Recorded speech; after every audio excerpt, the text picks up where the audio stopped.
Hey guys, welcome to stream. How's everyone going today? So we did this battle at the end of the previous live stream, but it crashed. I was going to do it at some point today, but I never got around to it, so I'm just going to try to get through it as quickly as I can. It went really well. I just got to do it again. Sucks. Oh well, these things happen. Now, this should be the end of Grombrindle if all things go well. Okay, looks like everything's going to happen more or less the same as it did last time. We want to go in there, start capping points.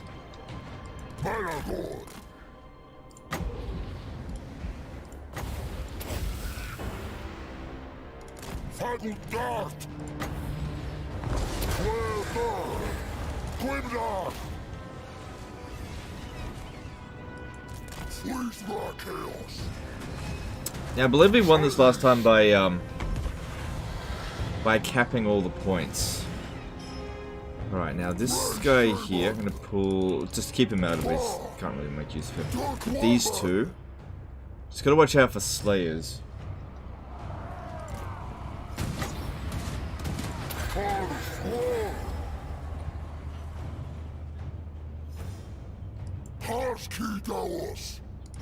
This way.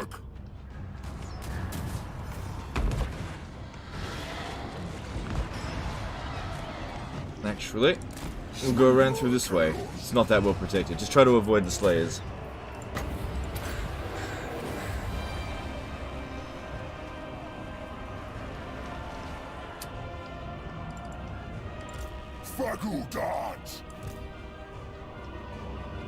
Legend, did Entrepreneur and Warhammer 2 apply multiplicatively rather than additively? Was that why the Hive economy had exponential increase?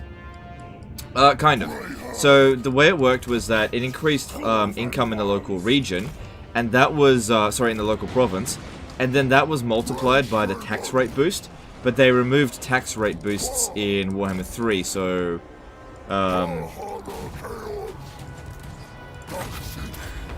that's why it was like mega nerfed. It's probably one of the biggest nerfs that Warhammer 3 got.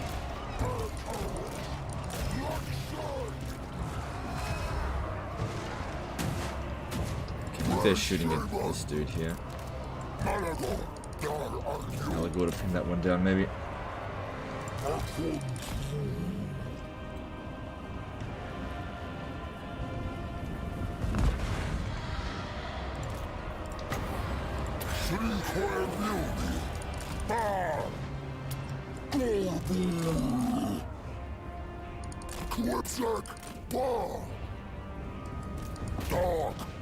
Those are the giant slayers, be careful about them.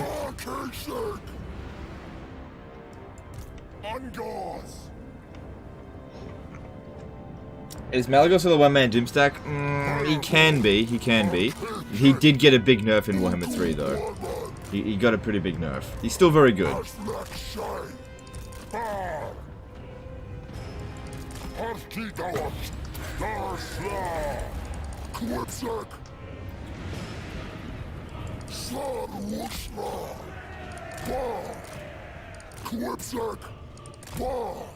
sure if we're gonna cap that. There's just too many units in here.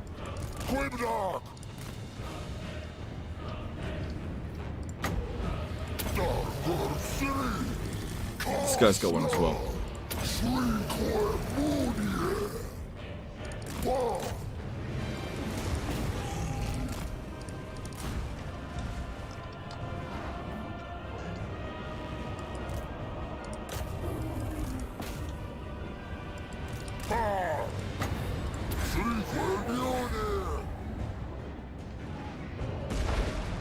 Nice.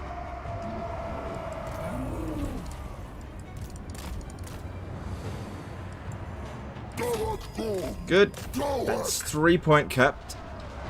Alright, let's see if we can... Okay, looks like they got a dude coming in over this way. Man, I said it before and I'll say it again. I hate restrict camera. I hate it so much.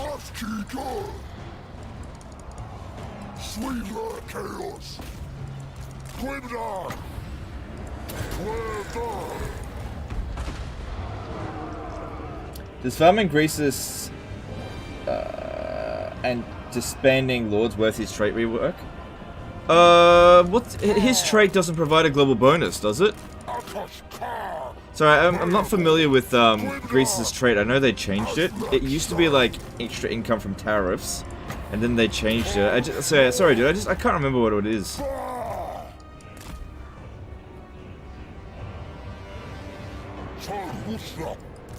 Yeah, I just can't remember what it is. Typically speaking, probably not. Probably not. It probably wouldn't be worth it. Didn't I send them here?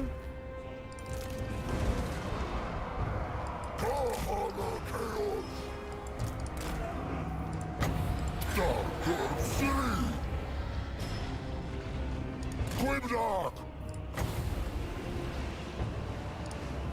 20% trade income? Oh, okay. Yeah, it's only from tariffs. Like, you'd have to have a lot of trade agreements. Oh, shit. What's this guy doing here? Just withdraw from the battlefield. You'd have to have a lot of trade agreements to make that worth it, in my opinion. Oh, God. Yeah, you need a lot of trade agreements. So, yeah, I wouldn't bother. Every time you do that, you're probably only going to get like 100 extra gold, even if you get like 10 trade agreements. I just don't think it'll be worth it.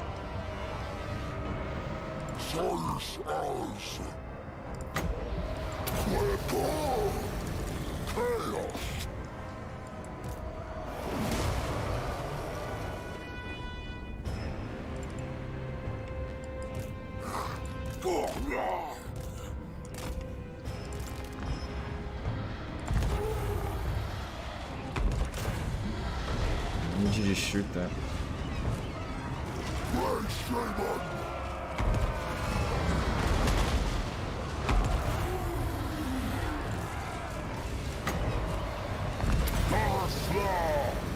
This guy's now taking a bit too much damage. I'm gonna pull him out. Leave him over here, see if someone gets lured over this way.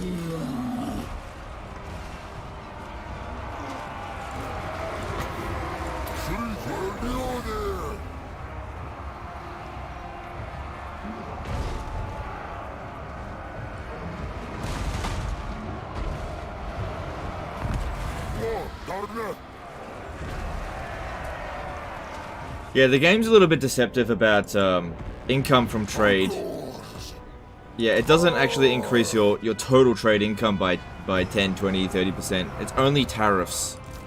And tariffs are like the smallest amount of how much money you'll make from a trade agreement. So, you know, each trade agreement that you have is like maybe 50 gold in tariffs.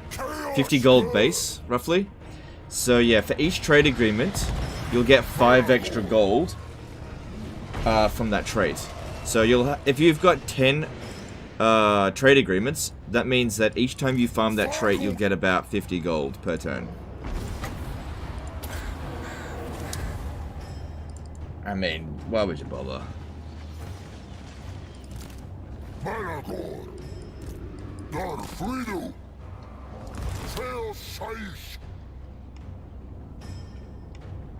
Why would you bother?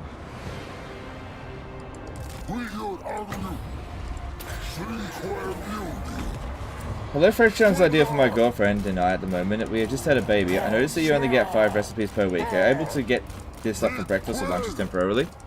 Oh, look, I don't know. I'll tell you what I've been having. I actually had HelloFresh tonight. We actually get 3 per week. So I guess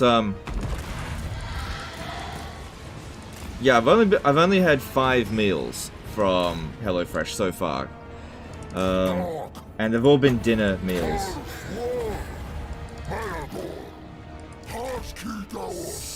So yeah, I'm not sure about breakfast stuff. Sorry.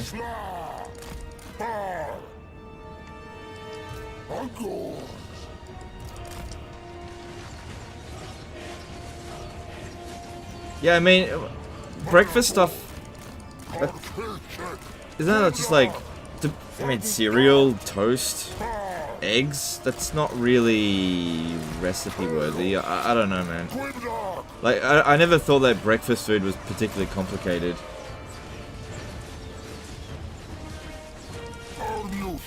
So, Like, what we had tonight was pork rissoles with cheesy fries. And we, you know, made the cheesy fries in the recipe. It was quite good. It was actually really easy to make as well. Hashtag ad. Well, the video today was the ad, but if you want to ask questions about it, feel free. But this live stream here is not sponsored by HelloFresh. I just thought I'd answer any further questions because I have been eating HelloFresh. I had it tonight for dinner. You know, the prep time's like 25 to 30 minutes, but me and my wife both cook at the same time. I do the meat, she does the veggies, and we get it done really quick that way. Because, you know, she doesn't really like handling meat. And I don't mind it. Who got killed? I withdrew the wizard. Nobody got killed.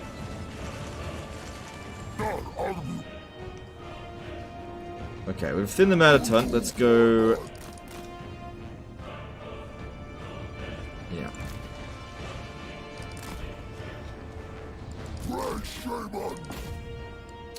Gotta go and recap this point and this one. And then we gotta get in here.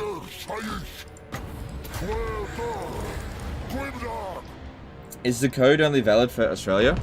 I don't think so. That would be short-sighted of, No, I don't think so. Hey, Teapot, Tom and Total War. How's it going, dude? No. Yeah, I don't do, like, sponsorships that are just, like, Australia. I think that's really short-sighted. Because, I mean, what, 4% of my audience is Australian? That's, yeah, no. I don't think so. Colin became a new member. Alright, thanks dude, appreciate the support.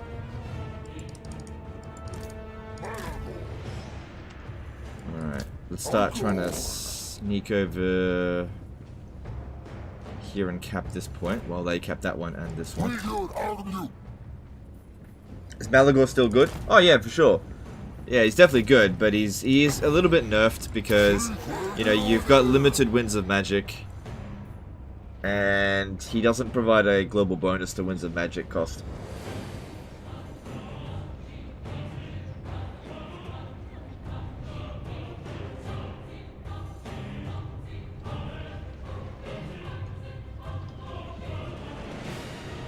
How is ordering food from them? Can you select meals from an online cookbook kind of thing? Yeah, that's how it is. Yeah, you select your meals. You don't select ingredients. And then, so for example, what was the thing we had previously? We had enchiladas, right? So we just like selected enchiladas, and then all the ingredients came for enchiladas. Apart from like basic stuff like olive oil, you know. If you don't have olive oil in your kitchen, go get some, you know, sort of thing.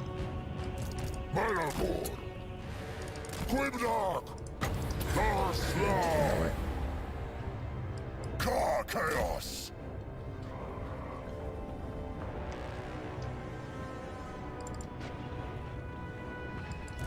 Okay, he got distracted. Alright, yeah, you can keep going that way.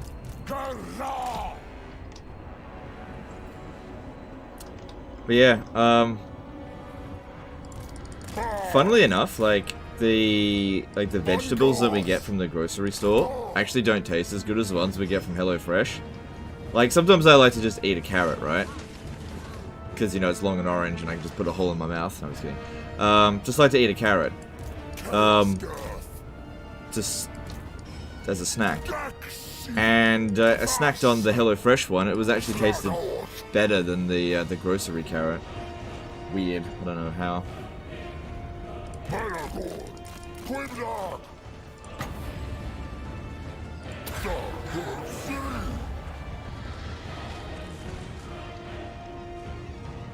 As much as I want to try HelloFresh, not available in my country. Yeah, sorry, dude. It's these things are usually not 100% of countries covered. There we go. Alright, I don't think I did quite as well as I did yesterday, because one of my wizards took... Actually, both my wizards took a lot of damage, but... I think I took fewer casualties. Alright, it doesn't look like it's going to crash this time. That's good. Is this the end of one bearded menace, or does Grommy still have much left? This should be the end of him. But apparently he keeps coming back, even after you wipe him out, so I'll find out, won't I?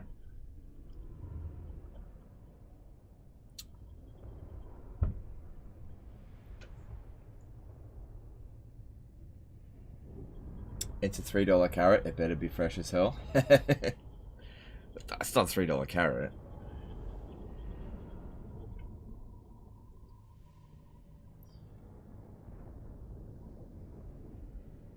I know you've only had a few meals so far, but how do you feel non-promo prices compared to cooking dinner from a grocery store?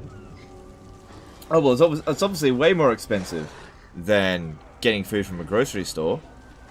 Obviously, you're not buying cheap with HelloFresh. You're buying convenience and a recipe.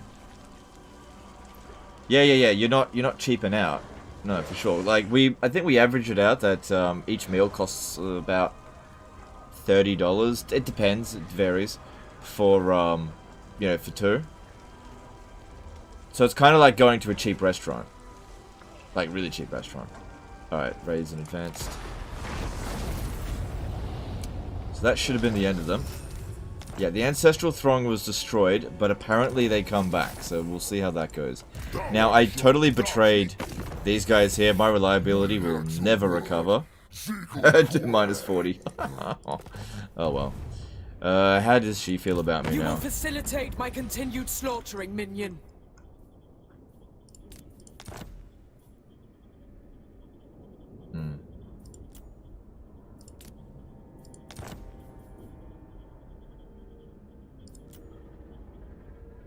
She doesn't care about my trustworthiness.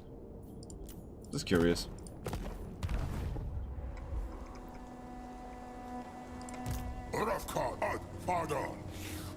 Alright, what's the chances I ambush him? 50-50.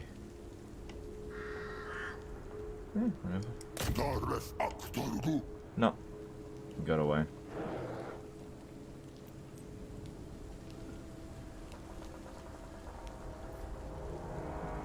I need to get out of this fucking region. It is... got no bloody winds of magic.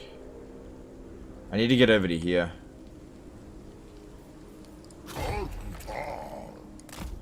Alright, at least now, I believe... we could perform this ritual.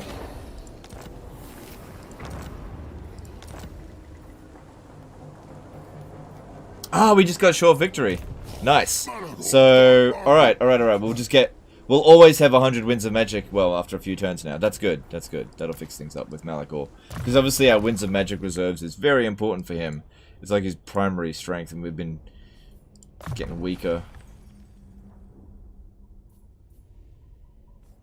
Cool.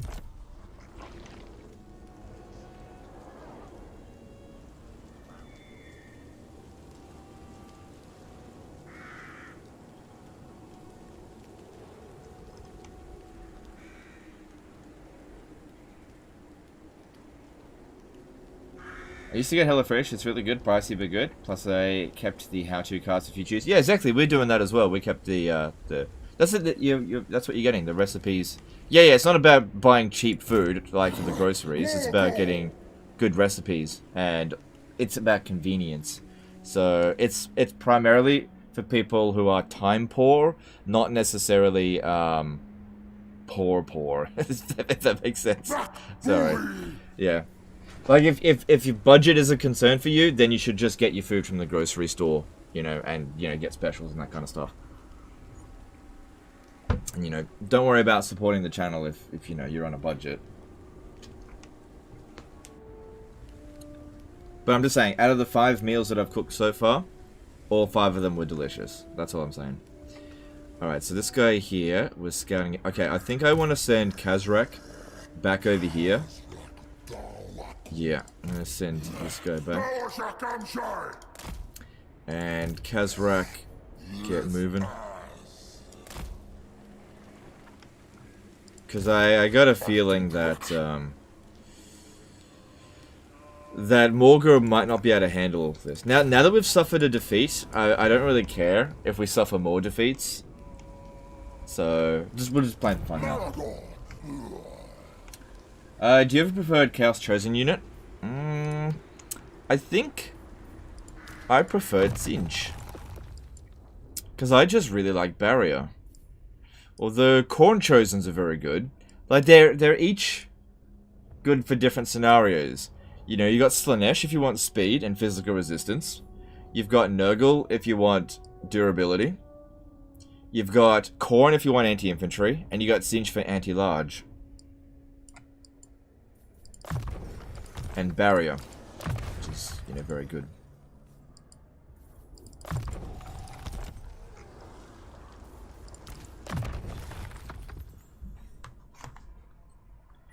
The idea behind HelloFresh is pretty good. Too bad they don't operate in India. Yeah, sorry, dude. Yeah. Yeah.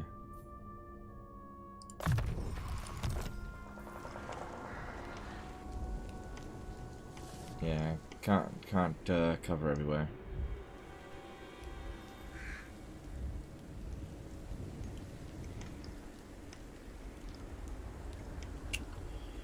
Alright, so the next endgame crisis we're going to focus on, assuming that they don't come back, is the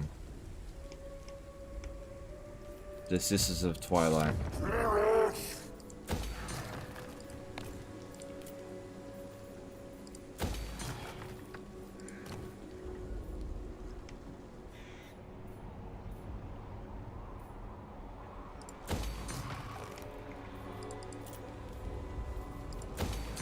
I haven't yet seen a single battle where we've been able to achieve more than 125 dread in a single battle. So, we'll have to look into that. Hotex column over here. After doing that one...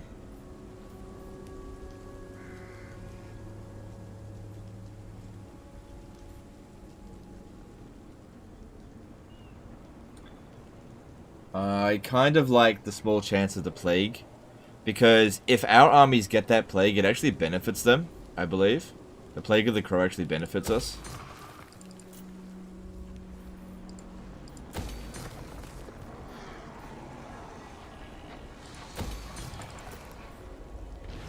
Alright. But I don't have unlimited funds. Alright, I still gotta find a way to get 8 momentum. We haven't managed to achieve it in this entire campaign so far, but we'll see how we go. We just bloody Rampage clan septic? Yeah, clan septic. Alright, cool. I've only got access to 4 armies. We'll have... Oh no, we got a 5th. How do we... Oh, we got a 5th army. Okay, cool. Alright. Well, I don't have any more legendary lords to get, but...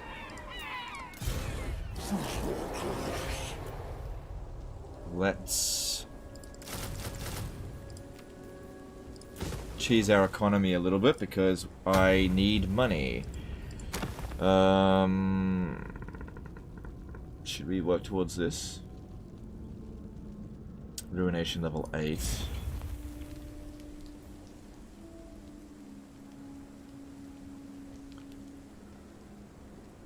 Right, unlocks rewards of dread army capacity upgrade. Yeah, this thing is... Okay. Yeah, that's really good because what you can do is... One of the quickest ways of getting dread is passively gain it through your hordes. And then eventually just end up getting like 3,000 a turn. And then that's when you start doing your unit capacity. Because I know that people are like, why are you Ungrim Raider... what's it called? Ungur Raider spam. Ungrim Raider spam. But, you know, I'm limited with what I can do. Alright, well, we got no rage tokens, so I'm not too fussed about any of this stuff right now. Recruit spawn and port settlement for Morghur. Yes. Oh, 2 turns.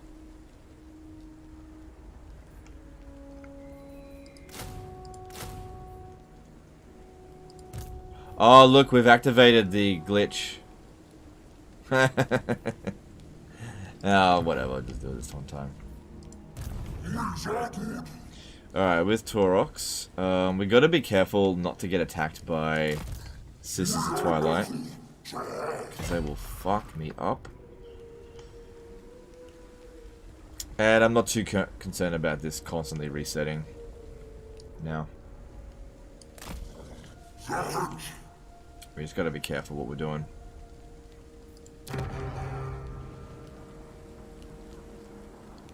Cool. Is she at war with... Yeah, okay. So how strong are they? Not too strong. Not too strong.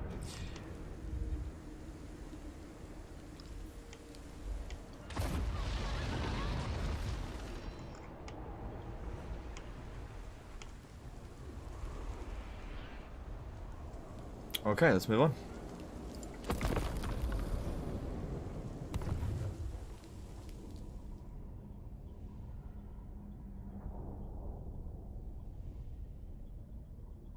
There was a technology for increasing dread from battle. Maybe that would go past 125 cap. Maybe. I'll have to look into that. I'll probably get that technology soon.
Has the magic system made it impossible for historic titles to ever live up to Warhammer? No. No. The problem... Okay, the big difference is... the latest historical Total War games are disposable. They haven't been put that much love and attention into.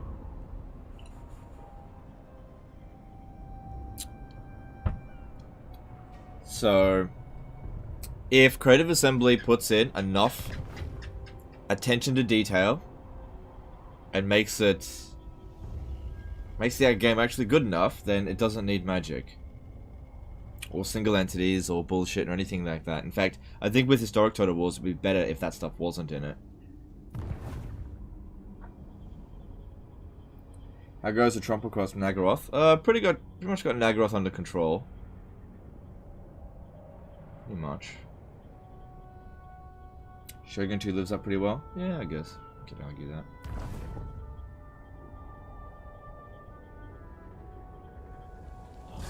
And there he is. Right. I was hoping he might ruin Dwellsome Settlements so I can go blow them up for Dread, but nope. Wasn't Thrones of Britannia the last historical game? The last pure historical Total War game? Yeah. And, you know, that was a heap of shit. But it was a heap of shit because it was a low effort cash grab. That's the problem with it.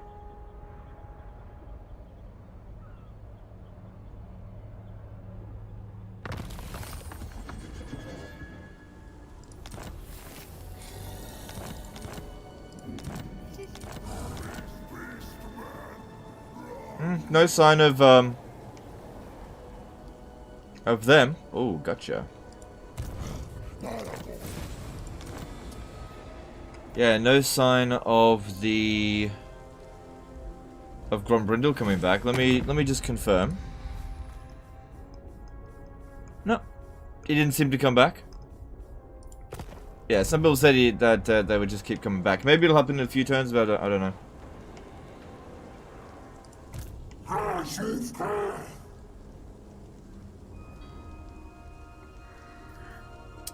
So what happens when this hits 0?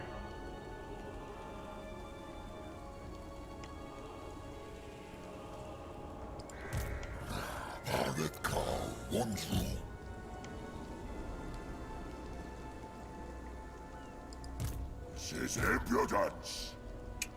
I don't think Kazrak's going to be able to beat I'll that. have your soul. Chaos fails.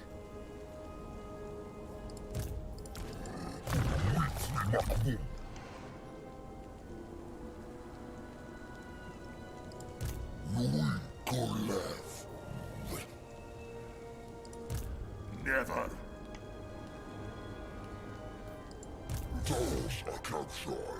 With what we got here, we won't be able to win it either. You can't force march this beastman. Hotek's column's got 17 units, so just chill over here.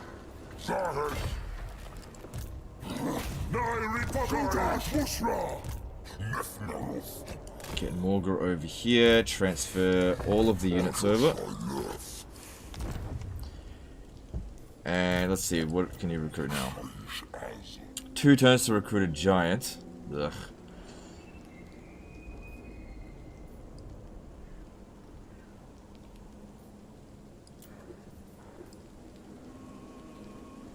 Just get...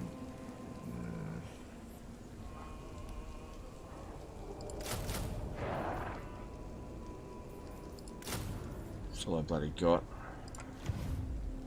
Okay, and then with this one here, let's do this. Cause I need cash.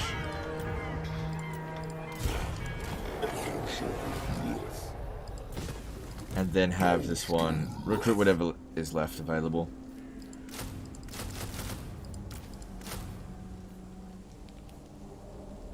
You know what, Morghur might actually have benefited more from these. I might switch that over for him.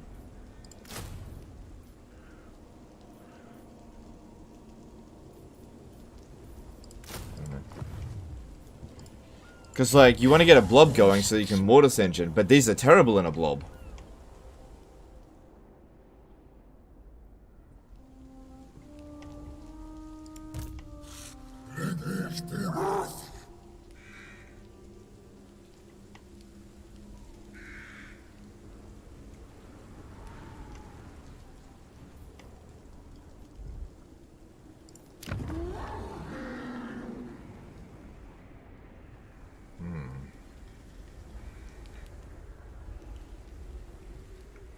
Well, I could set up another herdstone here. We won't get there till next turn.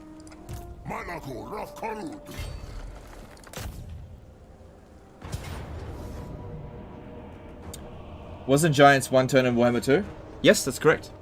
Cool, let's get rid of them. Now that's not quite the end of them. So I didn't ever fix the deconstruction cheese for the beastman? No. No they didn't.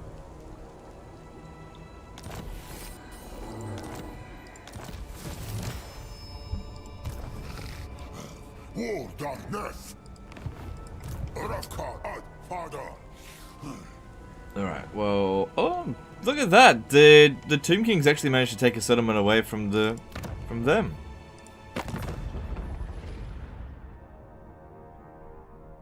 What else would be down the bottom? Oh yeah, we're stronger than them now. Cool. It's good. Now that we got short campaign victory sorted, Winds of Magic just isn't going to be a problem for Malagor now, which is awesome. And there you are. Okay, well, we'll see if we can catch you or not.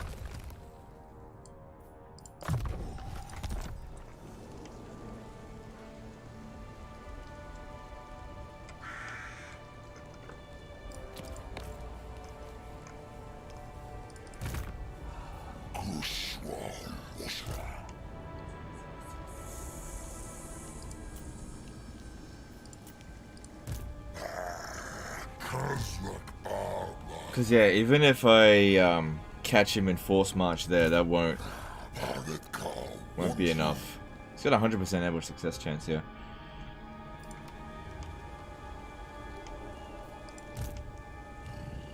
Kind of a weird thing going on with this.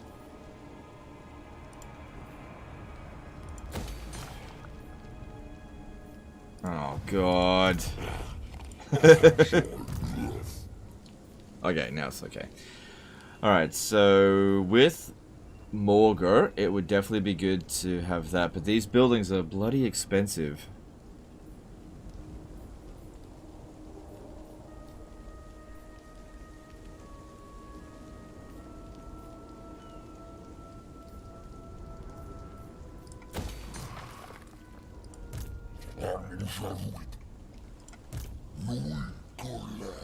Is the HelloFresh only for new customers? I actually have no idea, dude. Sorry, I have no idea.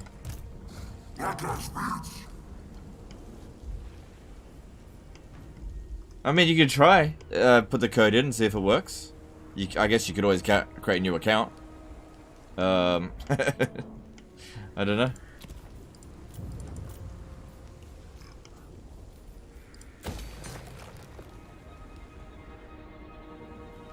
Alright, well, I just don't have enough cash to get everything that we need.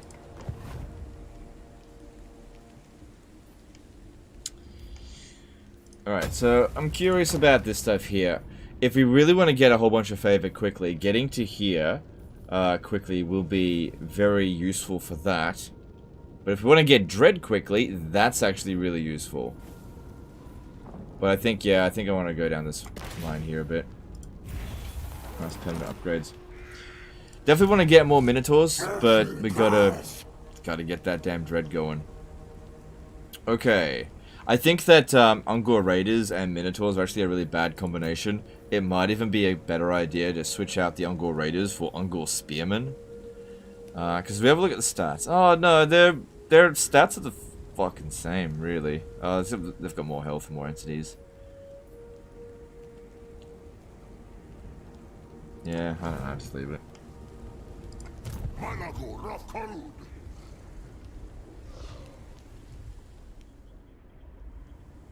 Well, with 2 full stacks here, we'll just see how we go with this.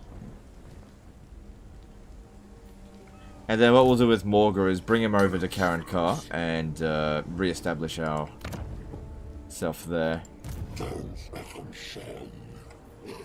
They might turn around and come over this way as well. And if they do that, well, I guess we'll see. Okay, moving on. You decided to do part 3 despite lower viewership. Yeah, okay, so let's not focus on the stuff too much, but we've got to keep something in mind. No matter what I play, it's going to be low viewership. Okay? No matter what I do. Okay? Interest in Warhammer 3. I was looking at like analytics of like Google searches and stuff like that. Interest in Warhammer 3 has plummeted the past week. Okay? No matter what faction I play, it's not going to pull viewership. So I might as well do what I want to do.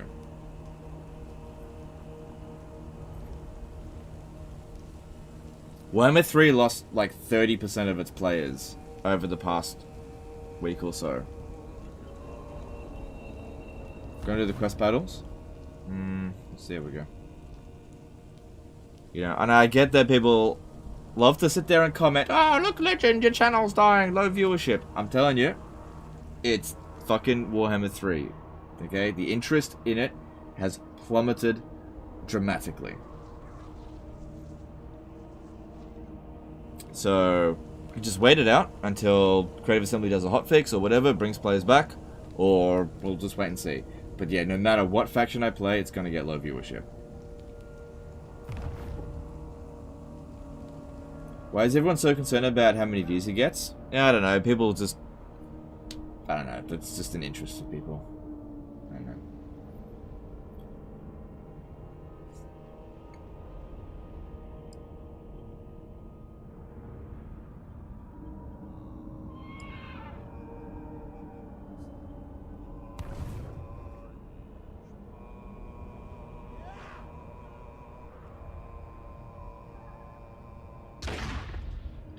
No, really, it's just so we put the threshold to 1.6k. Yeah, well, I got to adjust things constantly because of Warhammer 3. Just don't worry about it, dude. Just don't worry about it. I'm just playing the campaigns I want to play.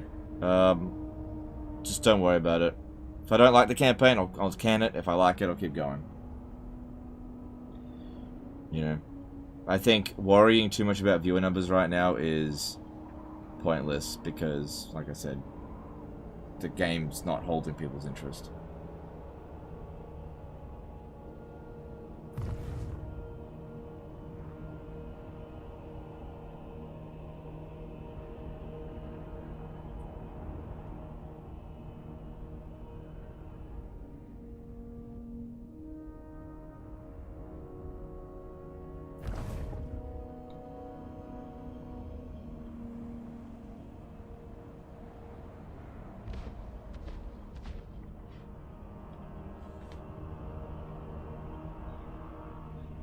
Yeah, I'm completely fed up with getting crashes all the time with Warhammer 3. Yeah, I feel like that was a big factor to it.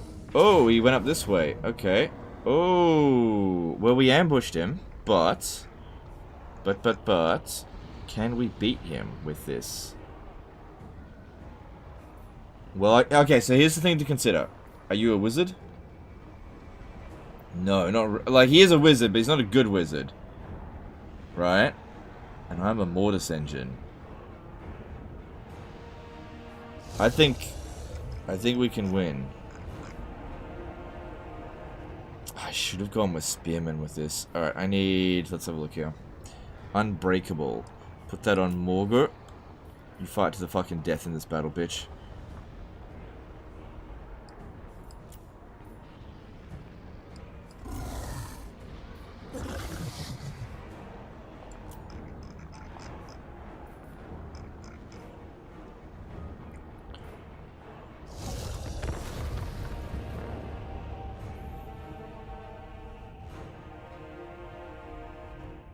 Did the average player for Warhammer 2 drop? Yeah, but it dropped because of Immortal Empires. Okay, so I was looking at like Steam charts today, just sort of looking at it, trying to assess exactly what's going on. I think I still got the tab open a bit. Oh yeah, I do. Okay. If you want to just, like, while this is loading up, just briefly, I got the tab still open. Okay, so if we have a look at this. So this is for Warhammer 2. This was 7 days, but have a look at a month. Actually, go look at 3 months. So this here, this is right before Warhammer, sorry, right before Immortal Empires came out. So this is, yeah, it was pretty stable. It was getting around 18,000 concurrents, right? We can just look at this actually. So what's that? Oh no, that's not as accurate. And then Immortal Empires comes out and it drops, and it's been holding steady. This is Warhammer 2, but if we go for Warhammer 3, you gotta put Total War in. If you go Total Warhammer 3, we can notice something pretty interesting. Come on. Okay, we got to look at it from a month. Okay, so you know, it came out. It was doing pretty well, held, but you can see that over the past week, it's been dropping. Look at this. Okay, so this was a couple of days ago, peaked at 55,000, and then it's peaking at 40,000, dropping down to 18,000. You can see. Look at this one here over here. I mean, this could be just because it's the weekend. But if you ever look at the regular days, it is dropping down. Interest in it is dropping down quite significantly. Yeah. It's okay, these things happen. These things happen, just gotta deal with it. Alright, we really need to wait until they show up. Can these hide? Yeah, they can. What beastmen can't hide? Probably flying units.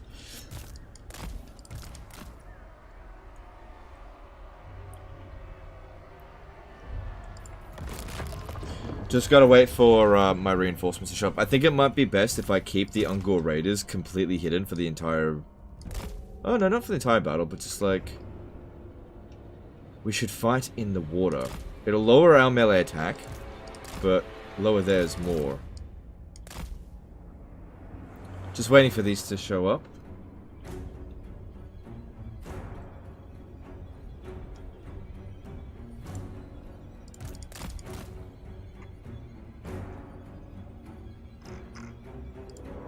Okay, so there we go, discovered.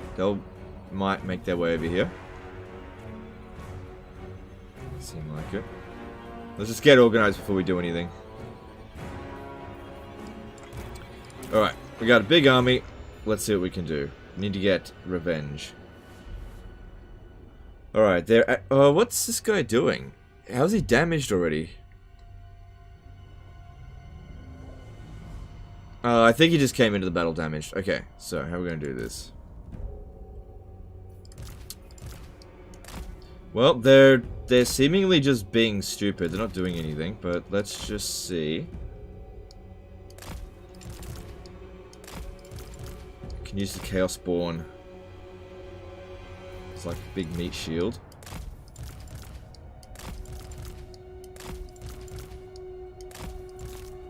Protect Morghur. These ones are bad at holding a line. You shouldn't use them for that. Alright, we've... Okay, yeah, he's healing. Alright, 2 units of Harpies. Probably isn't going to do much to him, but it might wake him up. So let's just go over there. These other guys here can't do anything to him. Why is CA so slow in the patches? I have no idea.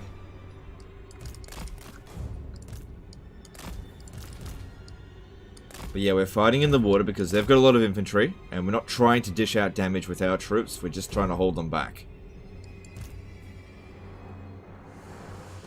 Also, we might be able to use the Harpies to use up his breath attacks, which will, you know, hurt our blob a fair bit. And we'll see how they go. I'm really not sure how these Harpies would fare against him. Probably not that well. They're doing a bit of damage, but ultimately, nah, they're not doing much.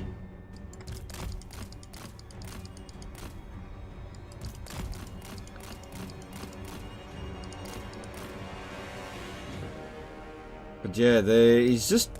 I don't know what he's doing, he's just being stupid. I didn't dodge that.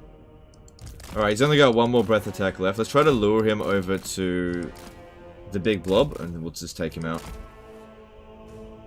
Is he in force march? Yeah, he is in force march. That's good. So that means if we win, we wipe him out. Alright, they've got one more breath attack left. So he just... There he goes.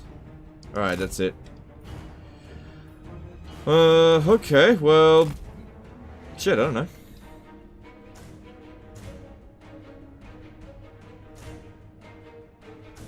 Aren't they just gonna run to the extraction point? Who cares, they're on force march. They get wiped out if they do that.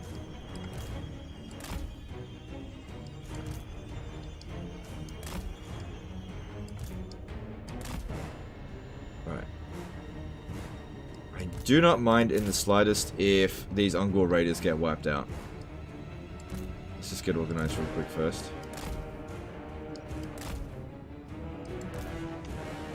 But yeah, the AI is just like set to off at the moment. So we'll just see what we can do to them.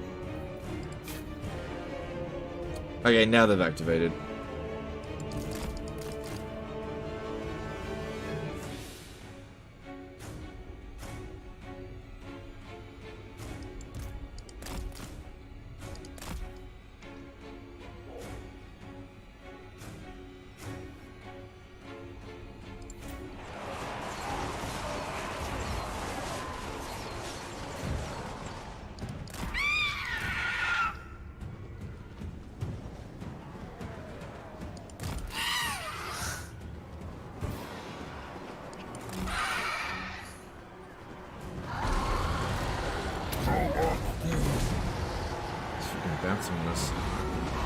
Okay, good. Now that he's landed, he's dead meat.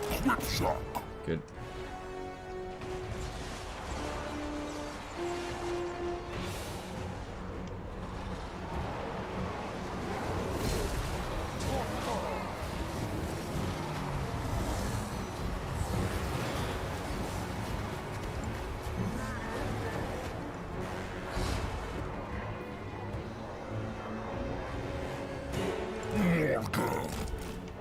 Don't worry about them.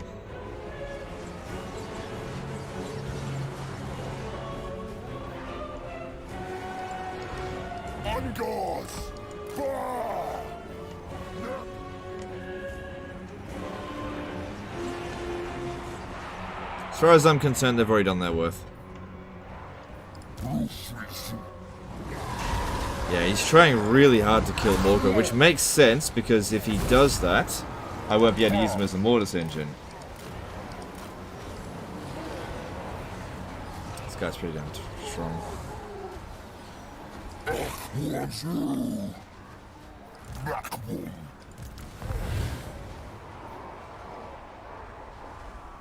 Probably should have checkerboarded here, but nah, it's fine. Like I said, I'm not too fussed about it. Uncles! Chaos! They run back, Bradley. Just do it again. How are we going over here?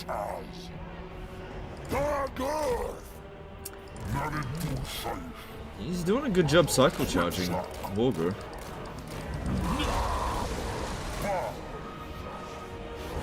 Right, maybe we should use the Centigores to make sure that he just can't get back up again.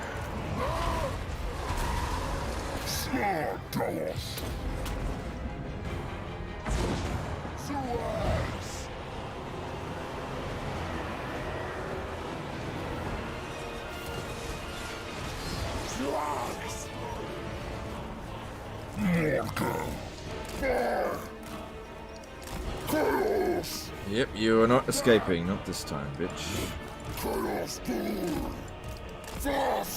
Alright, we're getting him this time. Like, he's getting totally wrecked. Nice. This over here is just a distraction, who cares? Gonna replace all the Ungor Raiders anyway.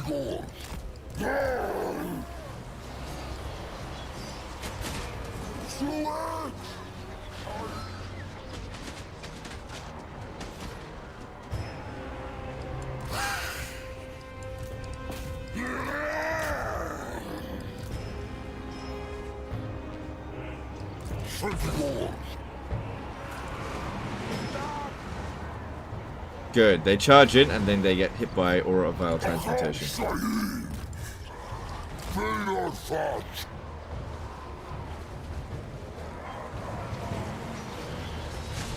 So I still kind of knew what the fuck is a Mortis Engine. Okay, Mortis Engine is something that dishes out damage in an area of effect.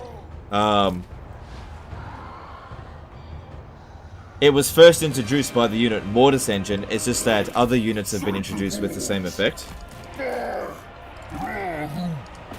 So it's this effect here. It's called Aura of Vile Transmutation. Morghur is currently dishing out damage to this Graveguard just by being near it.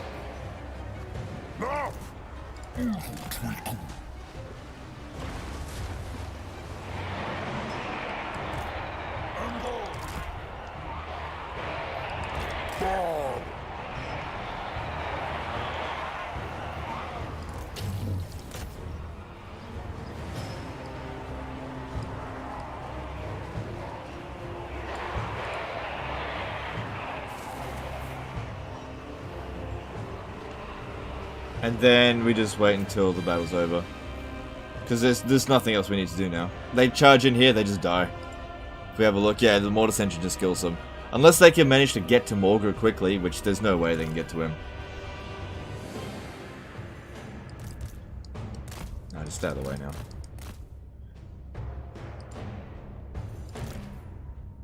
So we have a look. Morghur isn't in melee, but he's dishing out over 100 damage every second.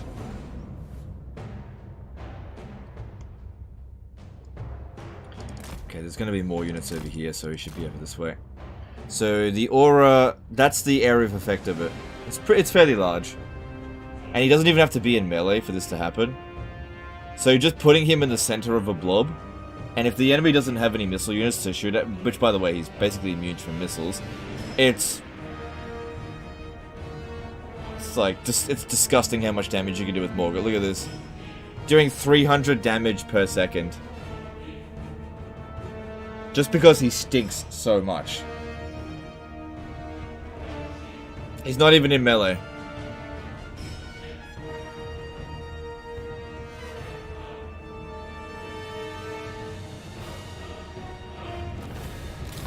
Cool. I think that worked out pretty well.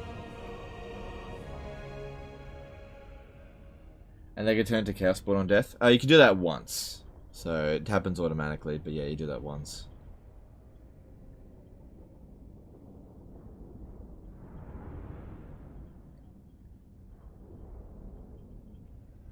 Too bad mortis engine effect does not stack. Doom stack if that would be funny. Yeah, I don't know. That would be... Yeah, I don't know. I don't think that'd be a good thing. Love stacking that mortis engine banner on top of it. Oh yeah, I should do that. You're right. But that costs money. I don't have money. That's a good point. We should do that.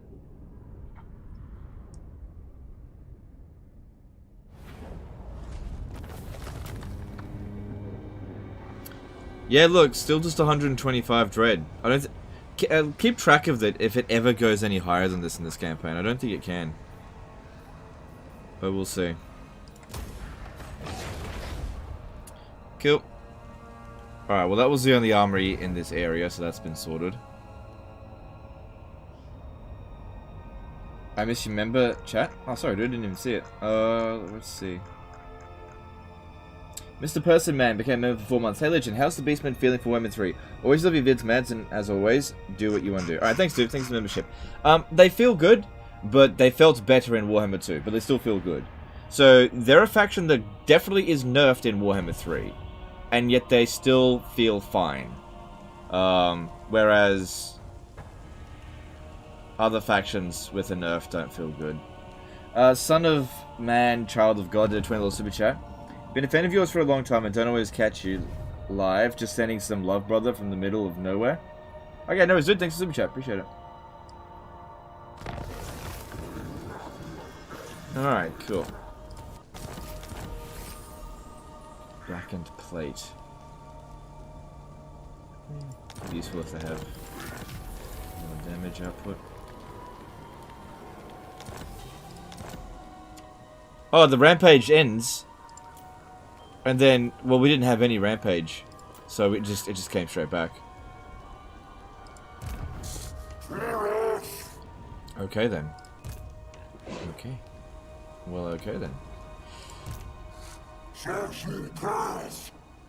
Ooh.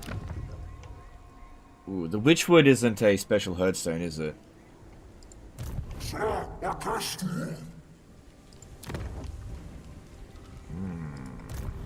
If I use this stance, I can get there.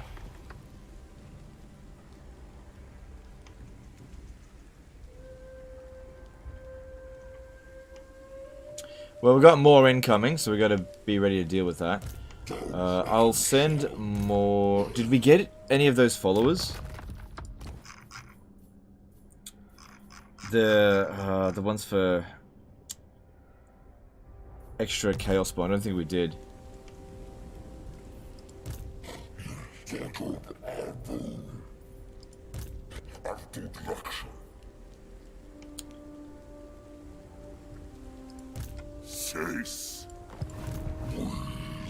Alright, so I'm just going to keep Morghur over here. Transfer some units into him. So I want to get rid of the Ungor Raiders and just go full melee with him. Yeah, don't worry about the cavalry, I don't think that's going to help. And get rid of them. Oh, we gained a lot of levels. Yeah. Blood represented a £5 super chat. If you ally with someone to recruit a mortis engine unit while you already have a different one yourself, with the 2 mortis engines effect stacked, ha ha ha. Mortis engine is a DLC unit, so you cannot recruit it. Thanks for the super chat. Appreciate it. You can't recruit it. It's a DLC unit. You can't recruit DLC units from your allies. Alright, we should get Abstraction of Zinch for the horrible regeneration for Chaos Spawn. Touch of Corruption. What does that even do? Damage over time. Cool. Let's have a look. Force for Change. Nah, that's garbage. These are garbage as well. Shadow, he doesn't need that. He's already at max.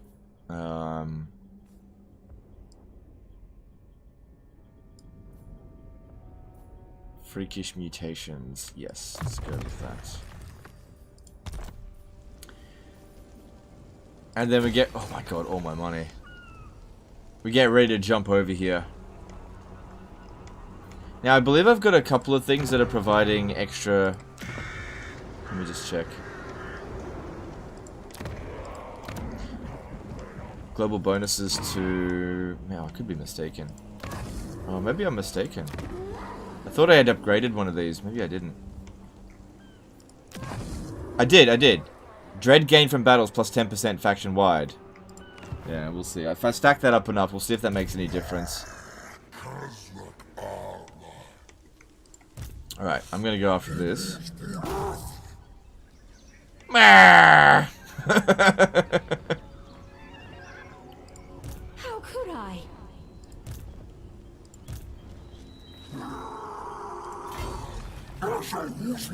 Probably should have scattered ahead. I don't have lightning strike, and our chances of ambush here are... It's not possible to ambush. An impossible path. I wouldn't say it's impossible to win this.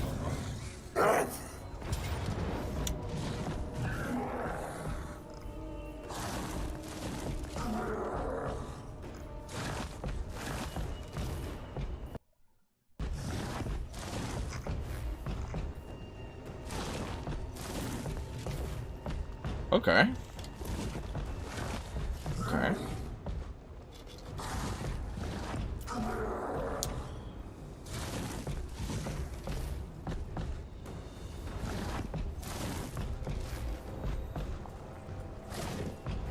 I'll fight it manually, though. I'll fight it manually.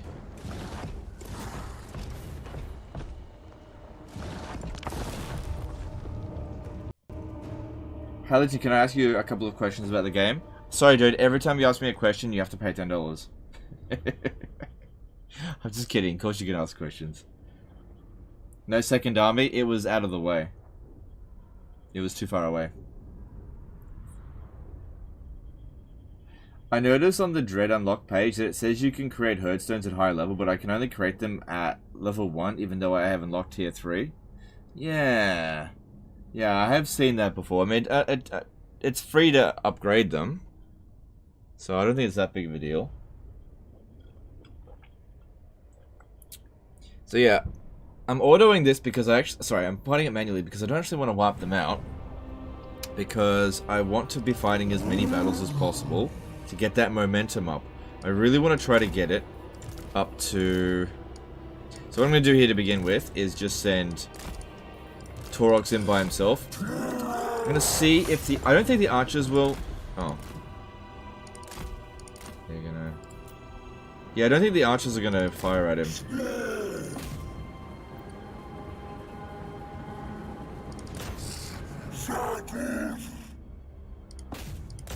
Yeah, they just refuse. Yeah, this is funny because, like, right now, the AI, it would actually be... They'd actually be smarter if they were on, lower difficulty because... they could end up detecting me, though. Oh, here we go, This is what we want. Single entities, come at me, bitch.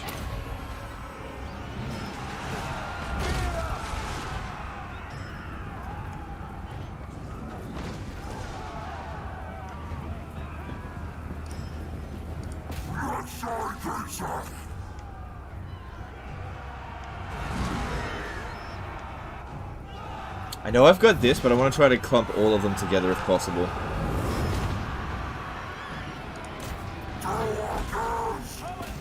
Yeah, if they're on lower difficulty, they'd actually try and shoot Taurox, and even though he's got a lot of resistances, you know, not using that ammunition doesn't really make any sense. Slay the beasts!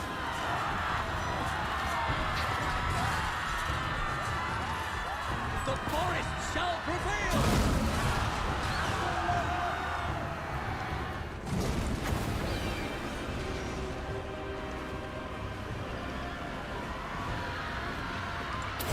Okay, there's quite a lot of them in there, and if we timed it right, yeah, I got the Hawk Riders as well.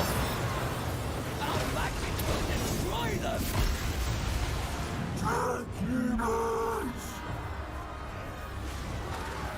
You will have to be the one to pay me $10 for the effort of speaking your language. No. No. I don't agree to that at all.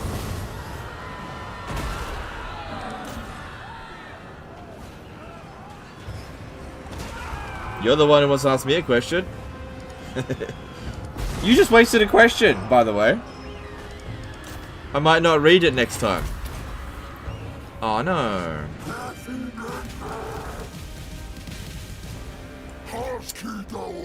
Oh fuck. I'll have to run over to here. Can't do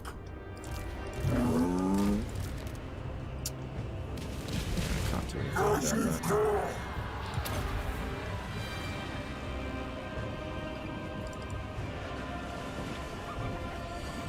At least we got a bit of missile resistance on the Minotaurs, but I can't deal with that. I don't have flying Minotaurs.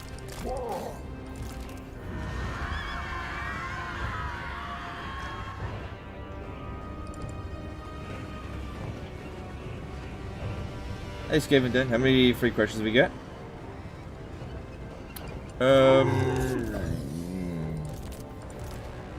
One.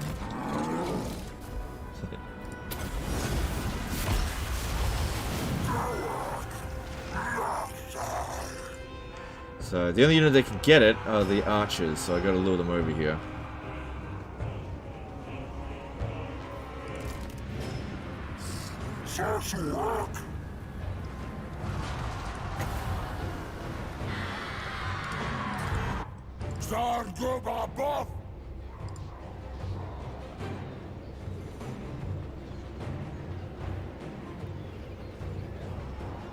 It's going really nicely, I think.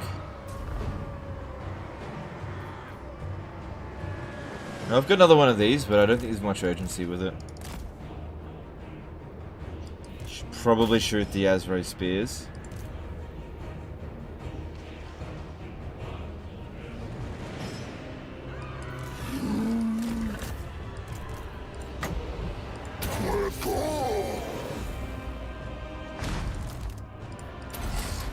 Zeno Khan did a $5 super chat. Really appreciate and enjoy your streams. Alright, thanks, dude.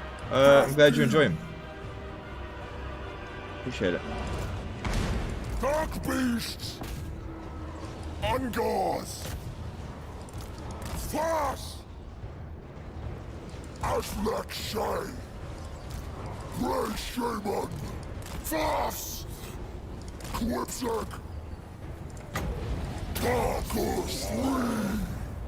This is working out pretty well, I think. Ungor!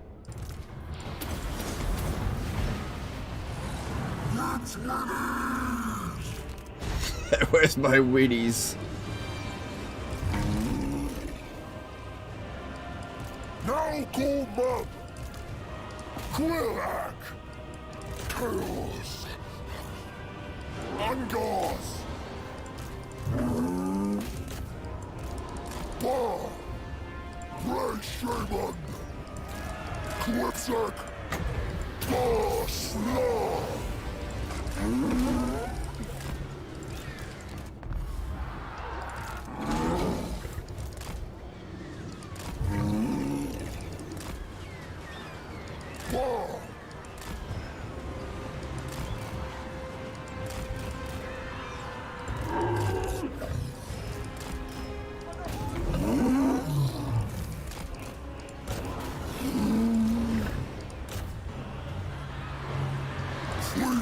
I definitely need to be focusing more over here.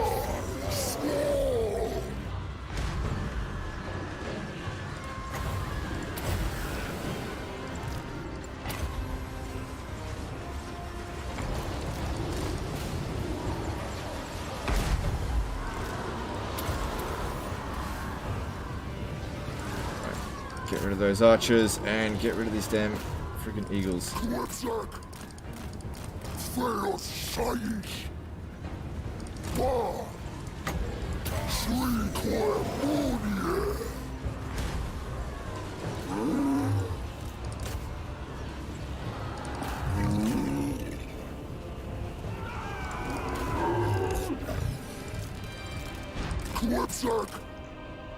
Ungars!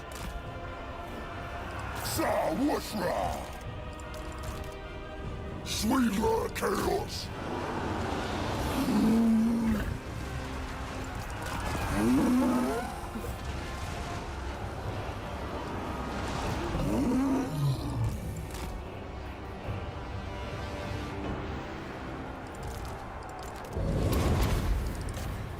It's good how they clump so many units over here. If they wanted any chance of winning, they need to destroy my army. It's too late for them now. We're way stronger than them.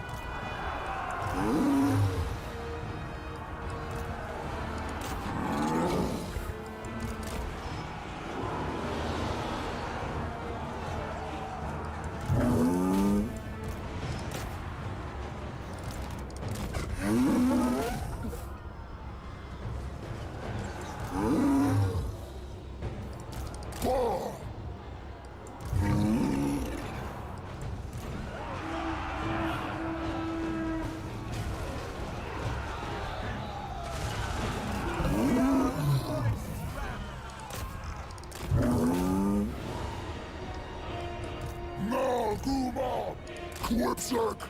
Luxury!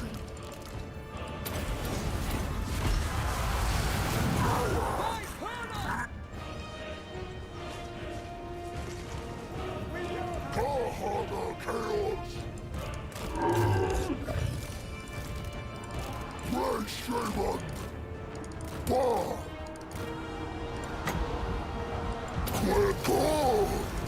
Quipsack! Get some spells in there and cause the army losses.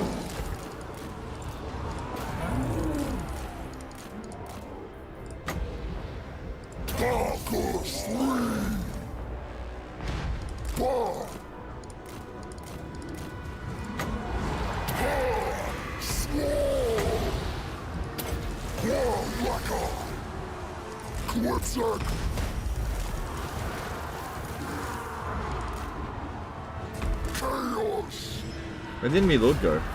Oh, he's freaking stalking.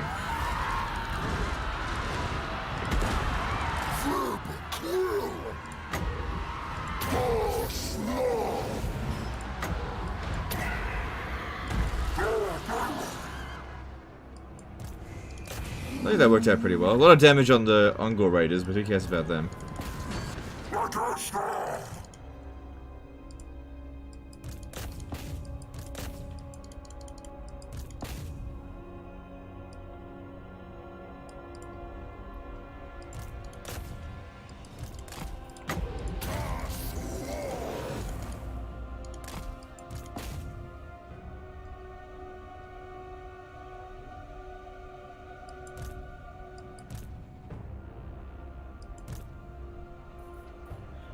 Good, Minotaurs are getting some ranks up, so that's good for them.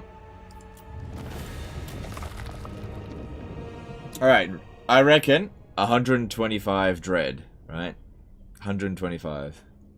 Killed shitloads of them. 125.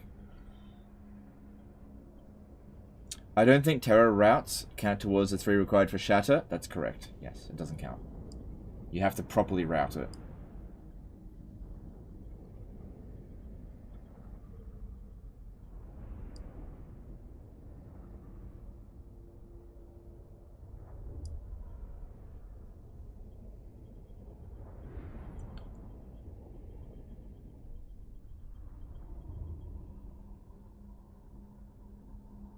Which faction do you think is the hardest start in Warhammer 3? I have no idea. I haven't played them all. But it kind of looks as though Karl France has got, yeah, 125. Karl France has probably got one of the hardest starts.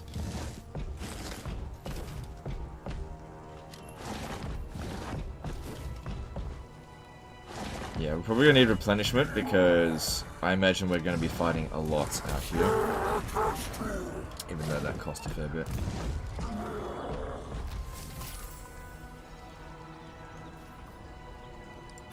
Oh, I've only got just enough to get there. Okay, now when we attack over here, this one here will show up. And this one.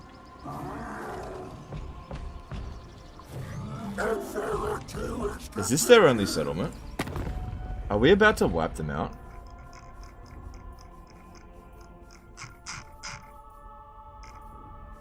Oh no, they got 7 settlements, they're just all down south.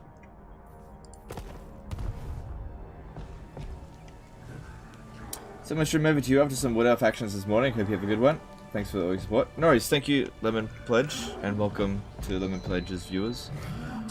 Alright, let's attack the Witchwood, but here's a little trick. If you go into besiege the settlement, right, we'll be in...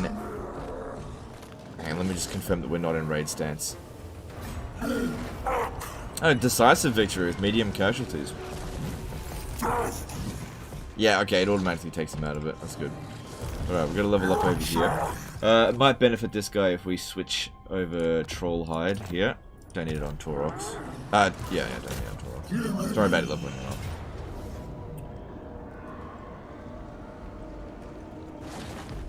Shit, no units got wiped out. Well, alrighty. 125. Okay. That's a lot of money. We gotta create a herdstone. Alright, I don't think this is a unique herdstone, but let me just check. No, it isn't. It's the same. Yeah, look, that was made at rank 2. Tier 2 herdstone.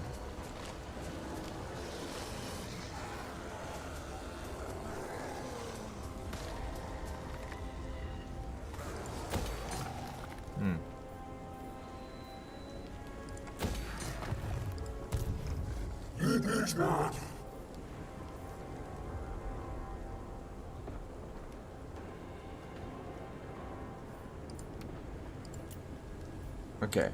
Well, we're at 4, so let's see how we go with that.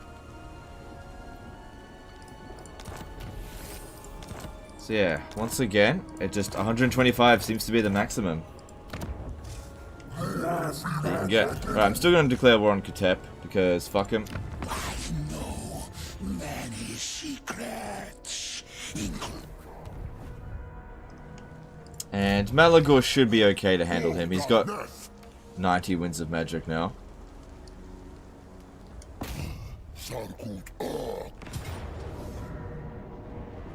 Oh, hang on. Is this a herdstone region? Just check. Or is this all part of a blood? I could create a herdstone here. I think I will. Why not?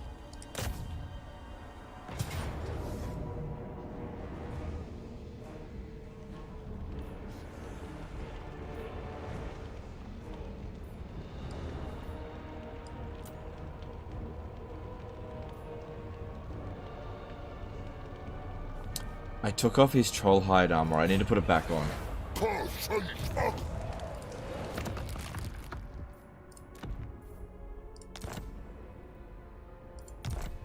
Okay, let's do this.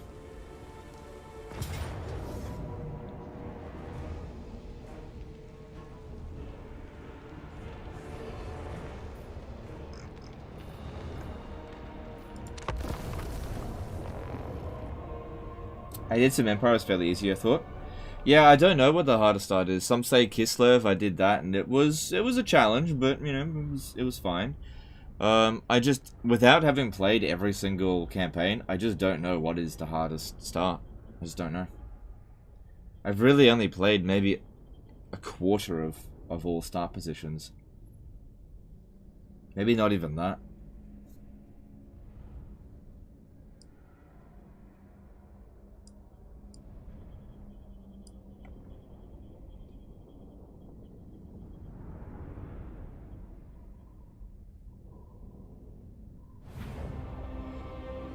Mazda Mundi is hard.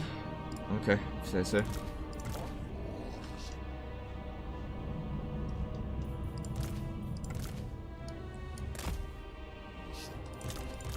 Alright, so let's see what we can do here with Morghur. A field battle would definitely be easier with Morghur because they clump up a lot more, allowing Flock of Doom to just, you know, you do like 20 casts of it and just finishes off the enemy completely. And they're not spread out by a ton, but if I'm only hitting 2 at a time, that's not great. At least I got the other's Trickster Shard as well, so that is... You know what, I actually don't know if that's doing any additional damage. I really don't know. Probably should do some testing.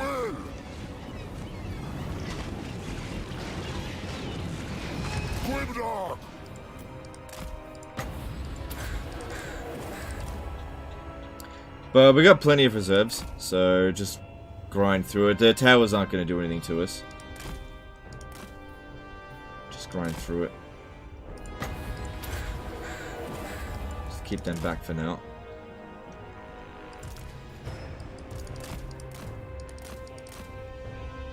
Okay, there's a spot over here that is poorly defended. Let's go and capture that so that we reduce their supplies.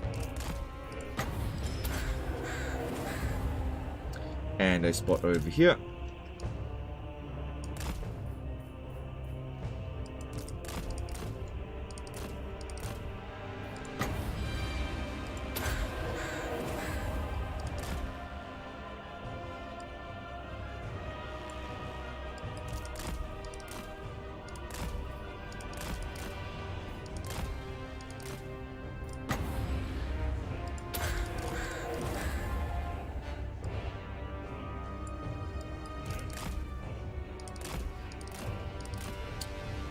So far, doing a bit of damage with Malagor, but not heaps. Maybe I should start using Penumbral Pendulum. It's a lot more expensive, but otherwise we're just not doing any serious damage.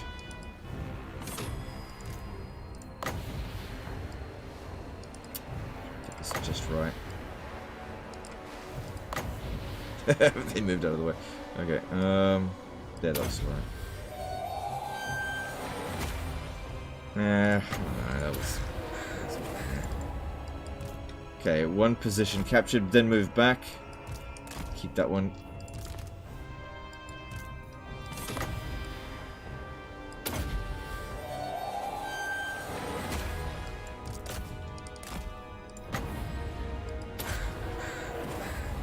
Oh, I could also land him, because then that way they'll do the unending flock of doom.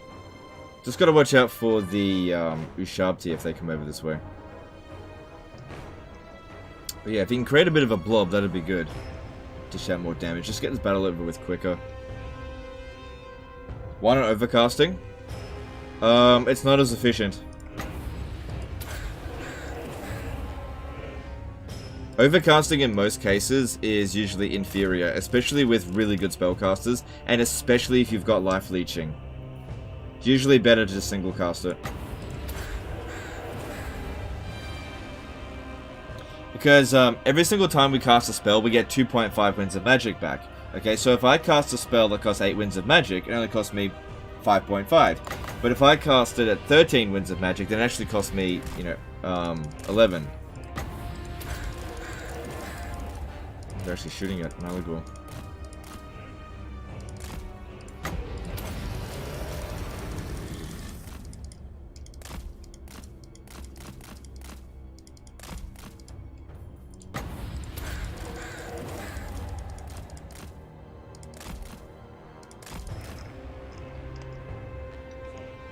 Okay, 2 points captured. If they bring someone over here, that'd be good.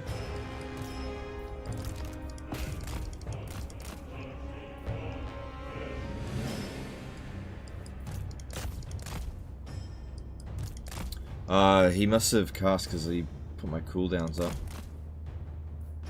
That didn't do very much.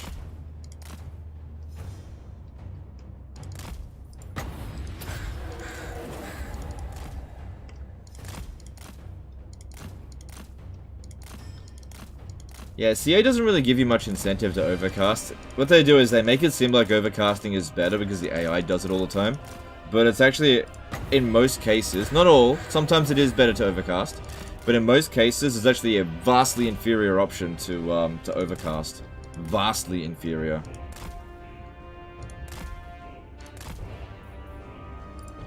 Especially with really good spellcasters. Still no kills. Yeah, don't worry too much about kills. He's got 40,000 odd damage. The kills will happen all at once. Alright, we should be okay to land again. Over there. Alright. Okay, here we go. They're bringing some Nehekara warriors over here, which will get shredded by the Ungor raiders. Left a bit of a trap there for them. Just want this battle over with quickly.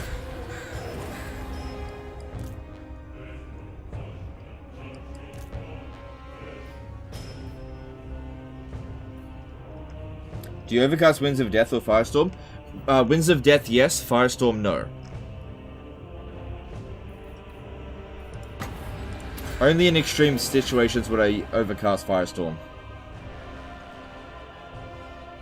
So yeah, Winds of Death is one example of a spell that should always be overcasted because it only costs a little bit of extra Winds of Magic, and it like triples the amount of damage done.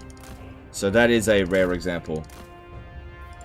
You just gotta understand what the overcast version of the spell even does.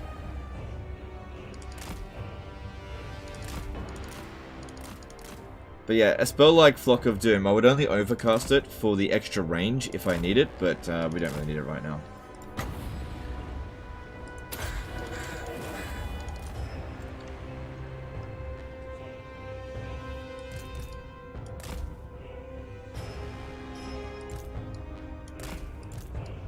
It's better to give a move order than an attack order.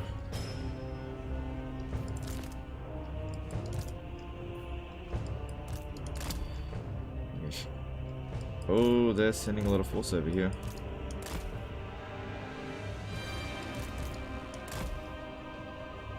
Alright, time to bring these two in. Start capping these points.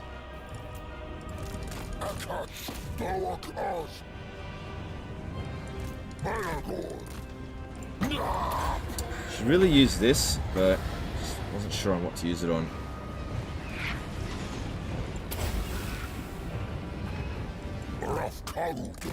Alright, see if we can get Kitep. Malagor should be a better fighter than Kitep.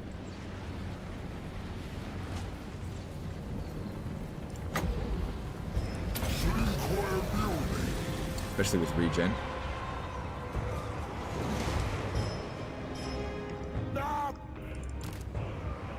Dark beasts! Fast! Nasa Wusra! Wow, they got something in there. Okay. Yeah, oh yeah, he's kicking Kitep's ass. Good. Yeah, Net of Amentok, that's another one that is good overcasted because the effect of it is significantly boosted, especially against blobs. Like, there's no point overcasting it if it's just one unit coming at you, but usually you got a whole army coming straight for you.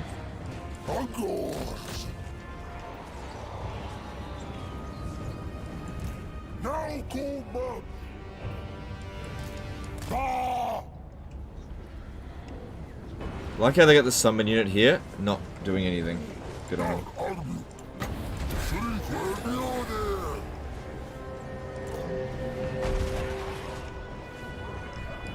Okay, good, that one's done. Now come over here. Good, he killed Kitep in one-on-one combat.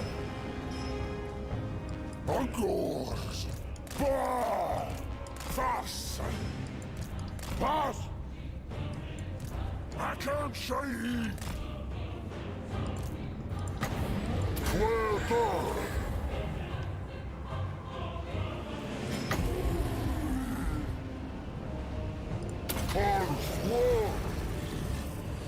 Good. Angle. Greyhound. Dagger.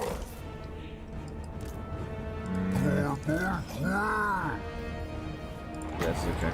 Dagger free. Dagger freedom. Dagger city. This isn't looking too good for them. Let's get them out of there. Malagor is fine. Ungors. Gather. My shaman. They're getting a little bit stuck. Quagger.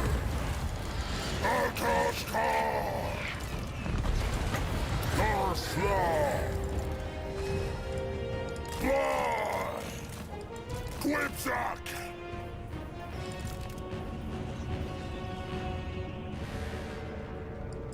Ungors. Chaos. Three-quarter beauty. Dagger.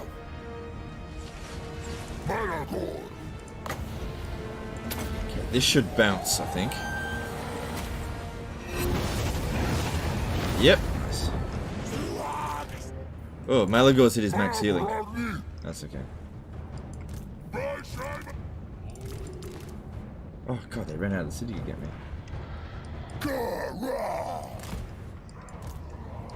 Fast! Grimdark! Black Side!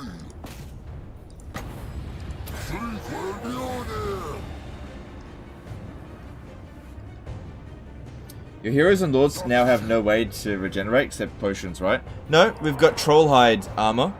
That gives you regeneration. You just gotta find it, that's all. You can still get regeneration. Some factions can't regenerate.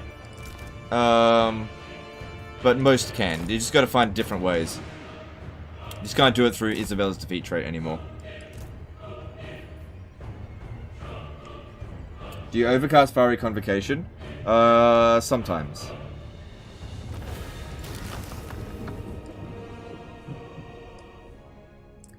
Any news about hotfix content? I have no idea.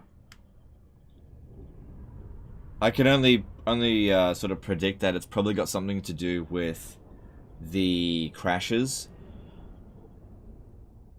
Hopefully that's what they're fixing. They've never done hotfixes to fix exploits before. Usually exploits are lower on their priority than bugs, like crash to desktop bugs. Those are their highest priority to fix. And there's a big crash to desktop bug that's going on at the moment, which has been killing the player base, the number of player count. Because nobody wants to get 200 turns into their campaign and then be gridlocked out of it because of a crash.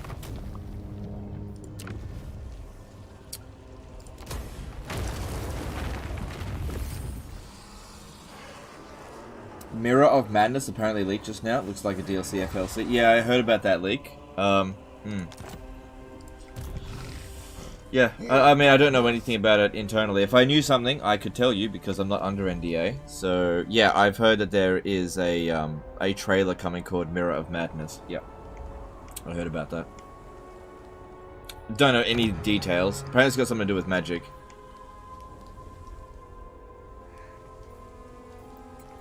But I don't know.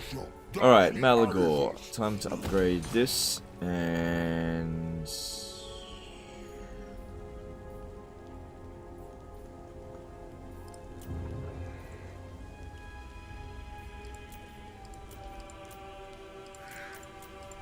I don't know.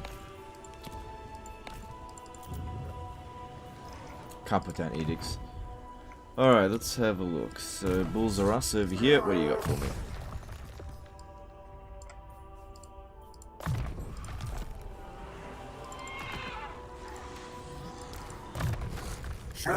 Pass! Real size!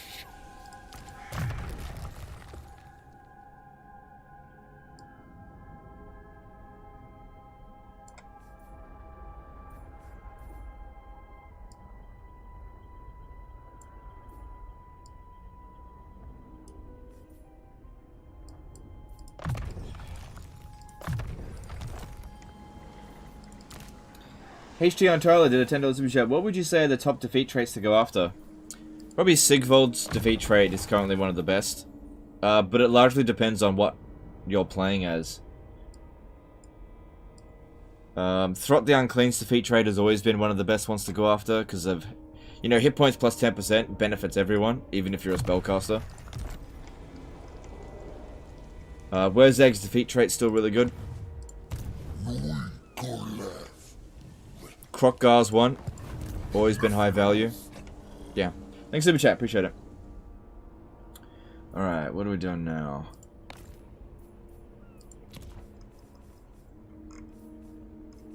Alright, I've got some levels up over here.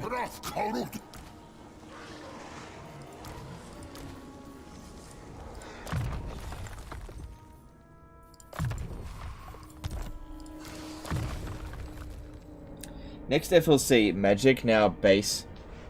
110 wins of Magic, an increase of 10%. Buy yours now, the low price of $20 after we got it. Yeah, they're not gonna do. I don't think so. Oh my god. Buy Winds of Magic reserves. Imagine that, you get a loot box. Increase your Winds of Magic by... maybe the Mirror of Madness is like friggin' loot boxes. I doubt it. That'd be funny though. Okay, what am I doing with Kazrak? Oh, that's right, there was this one over here.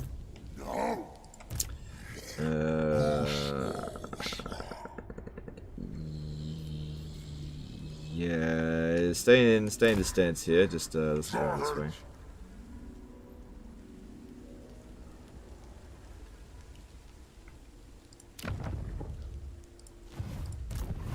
Okay.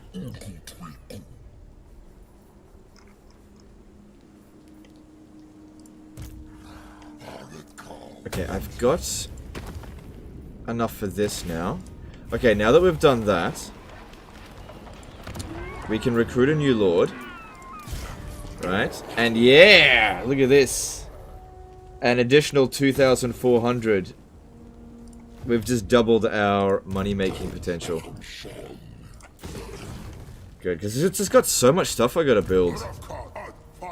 Just helps speed it up, since I don't really need another army. This is good. Let's get that. But it's not urgent. Let's have a look over here. Maybe getting some stuff for Morghur would be better. Yeah, maybe. Alright. I can't remember what I researched, but I think it was Rampage. So, what if we got... No, that is useless now. That is completely useless.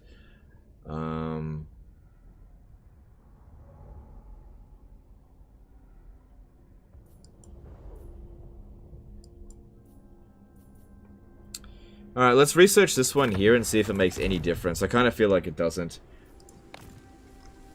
I haven't, at any point in this campaign, gotten over 125 dread from a battle. I don't have a lot of cash.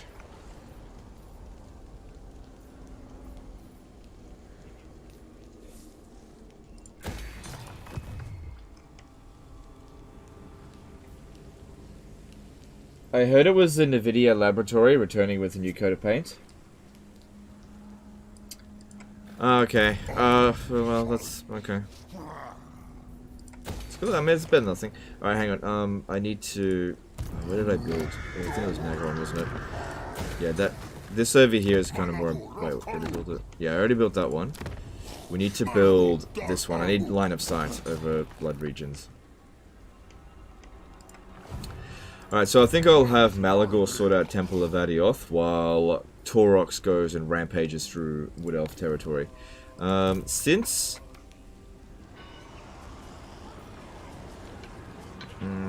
replacing these would come at low experience. It won't take us that long to replenish. Let's just leave it as it is. Okay.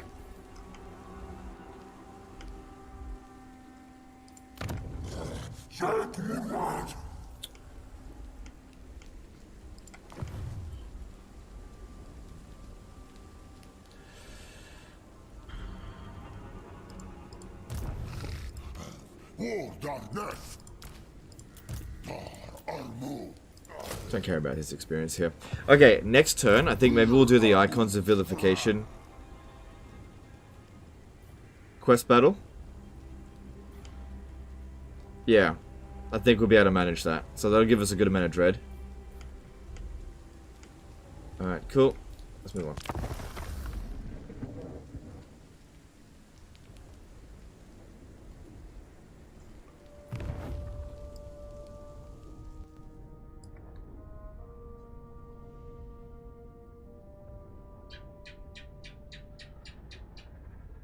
Vlad gives regen? No. No, he doesn't.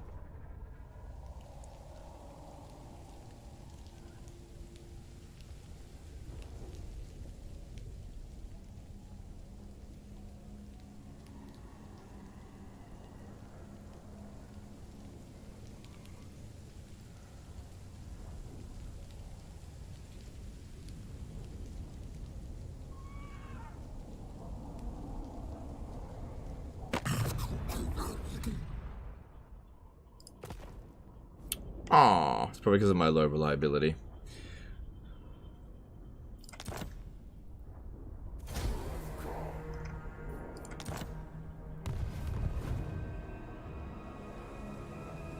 What would you say is the most useless spell? I'm not sure. It depends on the situation.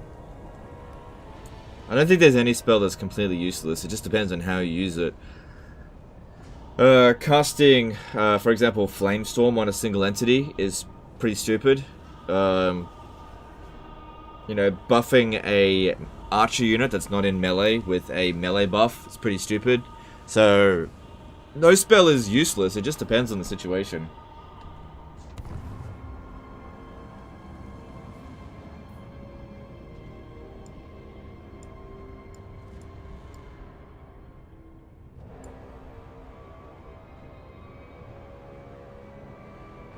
So the increased dread from the buildings is bugged? It looks as though that is the case, yeah.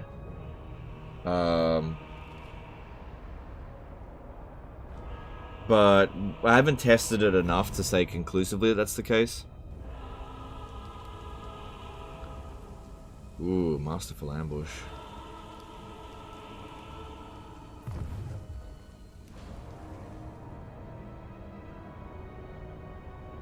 Yeah, we don't have an in-camp stance, so I can't just walk in there and block it.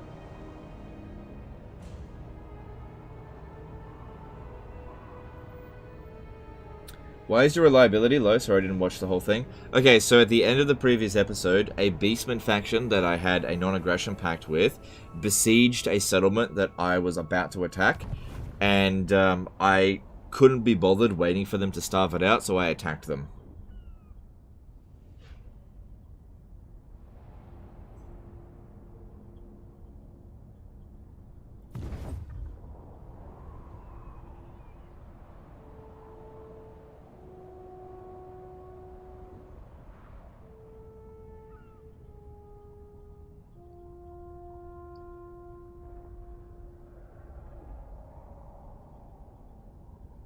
Is Dweller's Blow the strongest spell in the game? Been super strong for me with its new contact effect in Warhammer 3. It does seem very strong, yeah. I don't know if it's the strongest. While you can upload multiple Tauroxes into your campaign, is there any benefit?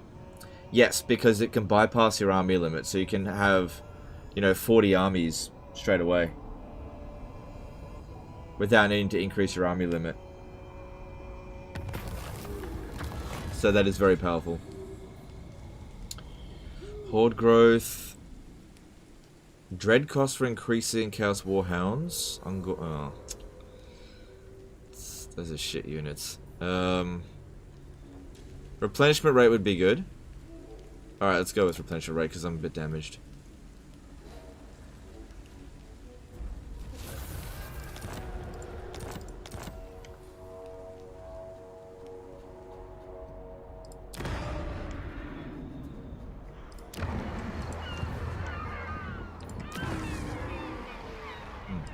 Okay.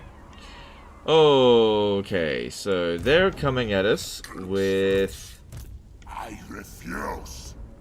a fair amount of force over here. I was gonna jump over here, but yeah, they're coming at us. Okay. Well, what we want to do here is catch him. So you come over to here, and Morghur come back over here.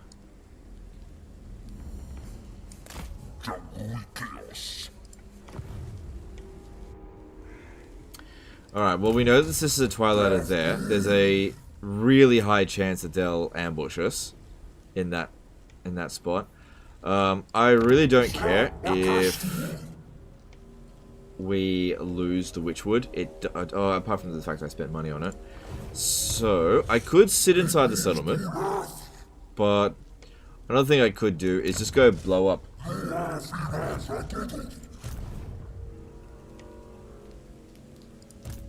I could go to Hag Hall instead and just go...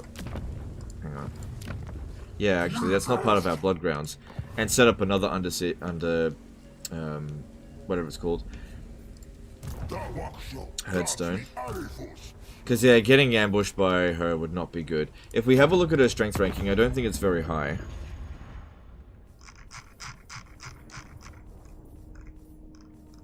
Yeah, it's not very high. So if she does come over here and reoccupy it, then we'll just come back and take it back again. The other alternative is, yeah, just sitting there, which is not what I want to do.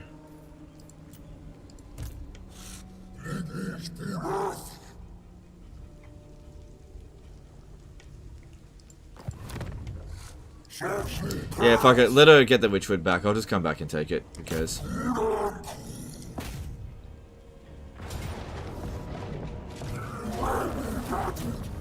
$75 dread, the minimum amount that we can get. Yeah, raise the Herdstone.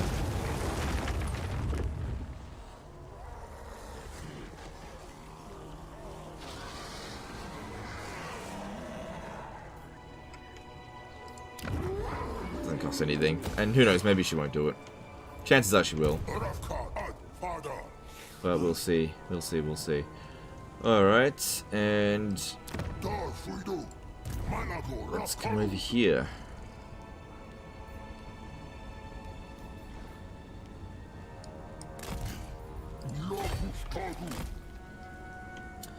Brenton O did a $2 super chat. Milk for the cow god. Okay, no worries, dude. Thanks for super chat. Appreciate it. Alright, once again, we gotta get that favor up. So get rid of you and get another one. So that we can demolish it. And just in case a lot of shit comes our way, it wouldn't be the worst thing ever to recruit some new units.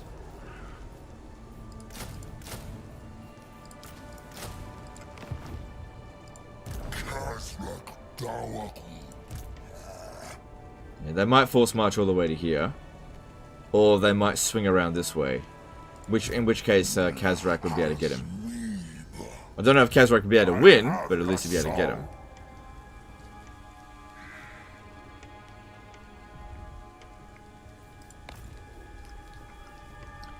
All good. All good.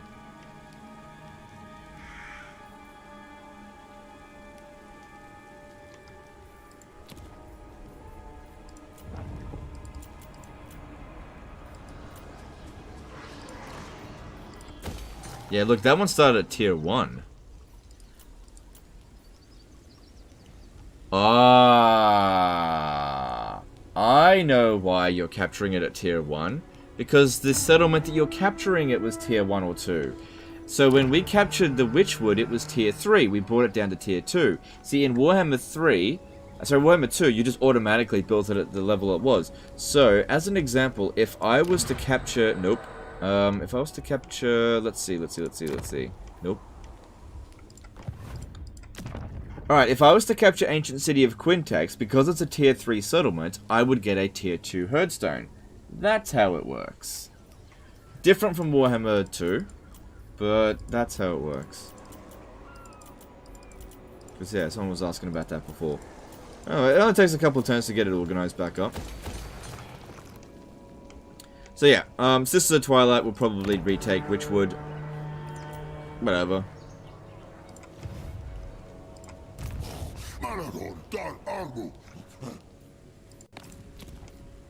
Okay.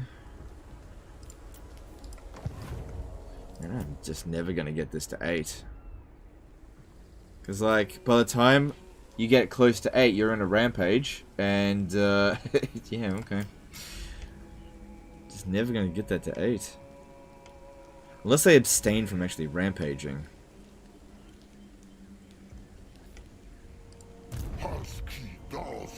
Alright, what am I doing with Morghur here? Got a little bit of cash. But I think what I want to do is try to keep upgrading this and just see if the dread gain from battles does start increasing. Which I greatly suspect it is not. Why is that one there? That one shouldn't be there. I must have built that by accident. Okay. Just this is not important here. Yeah, get rid of that. I'll do that one time. Hag Hall. Let's get the I need line of sight over blood region and shit. Cool, and let's move on.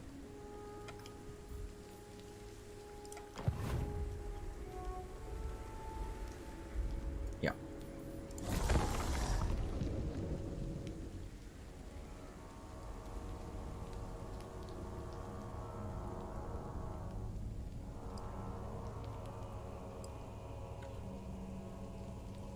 At Legend of War, don't think that you will get rid of more questions just because your community kindness, you sexy strimer. Okay, no problem with questions.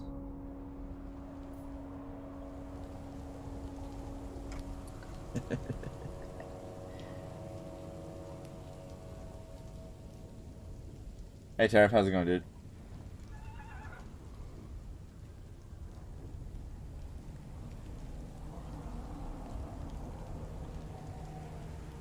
What do you think of playing Ichiclaw as your next campaign? Nah, I don't think so. I'm not going to play Ichiclaw while there's like very little interest in Warhammer in Immortal Empires. Save that for when interest picks back up.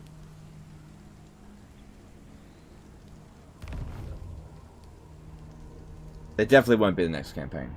Definitely won't be. Because, like, next time I play Ichiclaw, I want to do a longer campaign. So, but I gotta wait for interest to pick up, otherwise I can't justify doing that.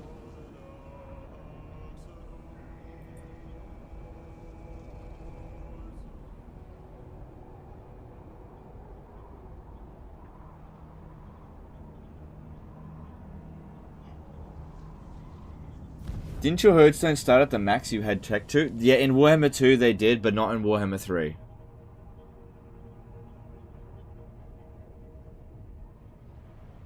I think the October patch will pick things back up. If they fix the crash detect desktop bug, then yeah, I think that'll fix it. It's quite possibly the hot fix might fix things. Yeah, we knew she was there, and yeah, I know we're going to suffer a defeat. I don't really care.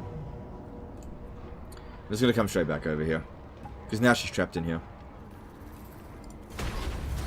Red Legend! Oh, I still get Dread, so who cares? Yeah.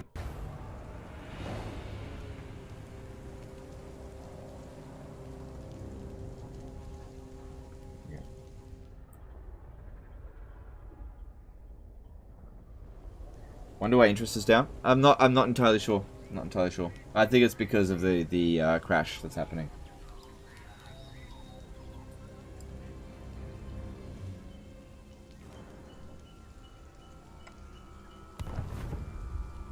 But the player count has dropped significantly over the past week.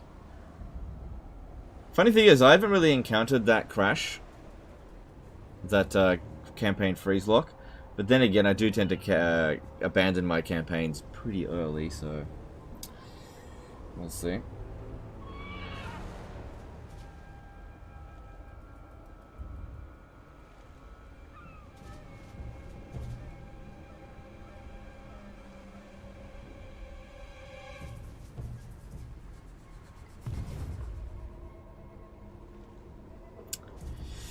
Gotta love that anti-player bias. Come a long distance here to get ambushed by me.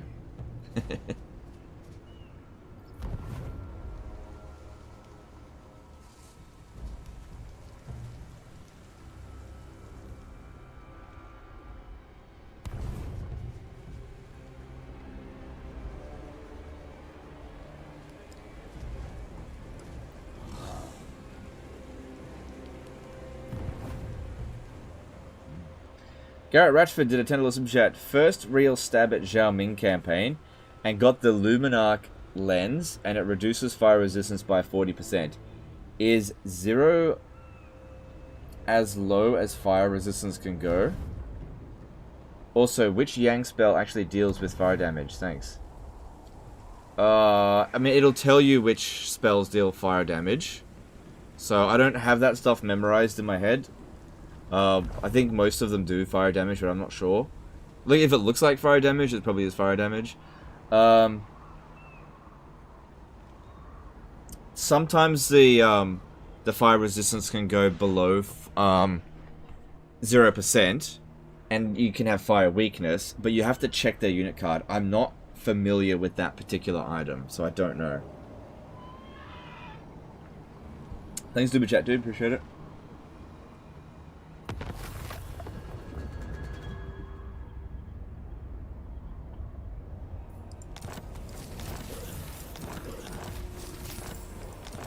Alright, so Dread from Battles. Alright, so this fucker here went into ambush stance. See, I was going to disband this, but why don't we use it to knock him out of ambush stance? I don't care if we take defeats. This is why I've said before that doing like no defeat campaigns can actually be detrimental to your campaign. Be like, oh no, I don't want to get ambushed. So I'll just like, who cares? It's a tier 1 nobody. Hang on, before we do that, transfer out these ones here.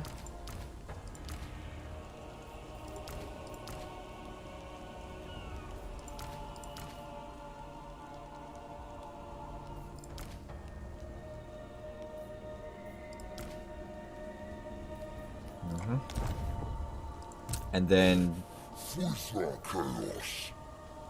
could be, yeah, there's a chance we get ambushed. Whatever.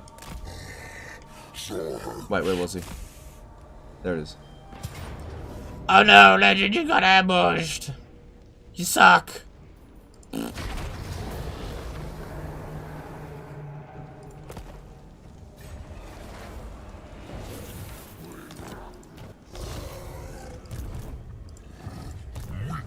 Now, your ass is mine. What level is this dude? Yeah, he was already immortal.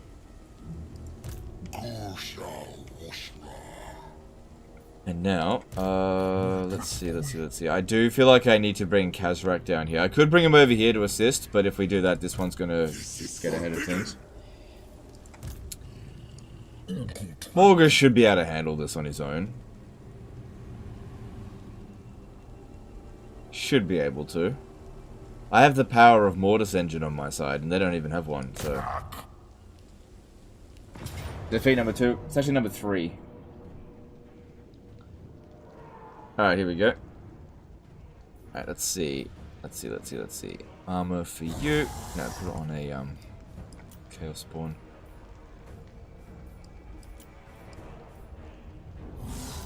Actually, I'll put speed on the Manticore.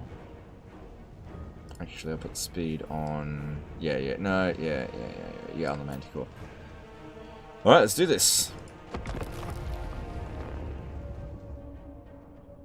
Do you think you might do another co-op campaign before you retire from streaming? It'd be really cool to see you play with Dame Sotek Magica one last time. I don't have any plans on it at this very moment. We'll have to just wait and see. Yeah, like, multiplayer campaigns, they're just... I don't have any real desire to do them. So I'll think about it. But there is a real possibility that I won't do any co-op campaigns.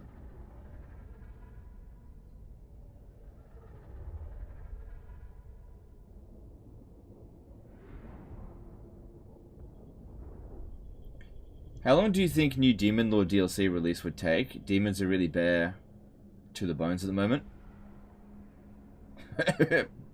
Anywhere between tomorrow and the next 5 years. I have no idea, dude. Okay. So... I am totally fine with them running away. They won't do it because they're probably stronger than us. But... let's see, what do they got? Yeah, they never go down the magic line that far. He didn't get Wind of Death, so therefore, as long as our morale holds, we should be okay. As long as our morale holds. We should really be fighting in the forest. Why is he blobbing up? Okay, so if you're wondering why we're blobbing, right? This is the death blob. Right? Morghur is a mortis engine. They throw their entire army at Morghur. Oh yeah, this position here looks pretty good. Nice choke point. They throw their entire army at Morghur. Well, Morghur's force here. As long as they don't rout us, it doesn't matter. It really doesn't matter. Because we'll just do heaps of damage by mortis engine effect. This is why I got rid of the Ungor archers. Okay, hold that choke point right there, so that it's just more difficult for them to surround us.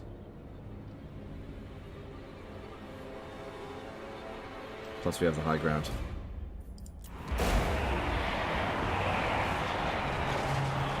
Also, our Chaos Spawn have horrible regeneration, so... And if you have a look here, there we go, he's already started being an absolute... Yeah, that's gonna do some damage, but, you know, whatever. Can't stop that.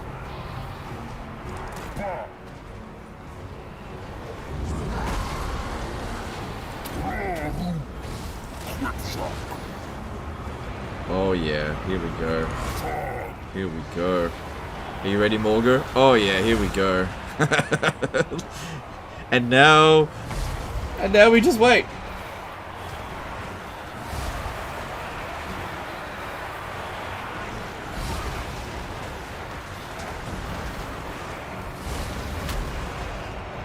Lovely.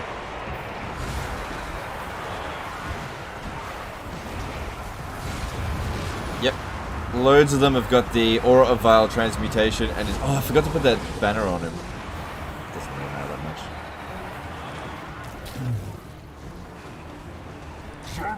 much. Oh, no. If they chuck Morghur out of the blob, he can't do his damage. Get back in there, bitch!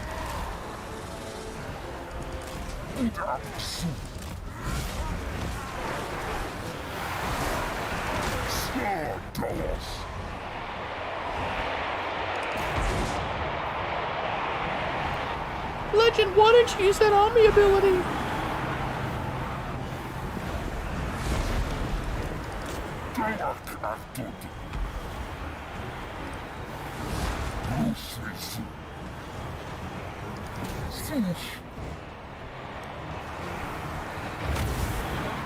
Nice FPS. Yeah, blobs will wreck your FPS.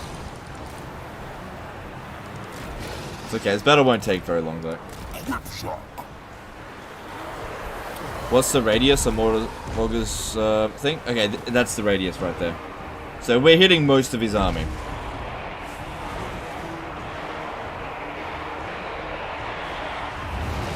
So far done 25,000, going up by about 300 a tick. We've also got this, but save it for a bit later. Just in case things start to collapse.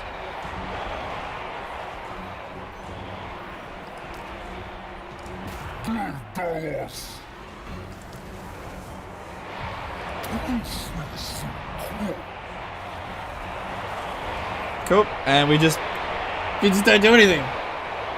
Get ready for heroic victory.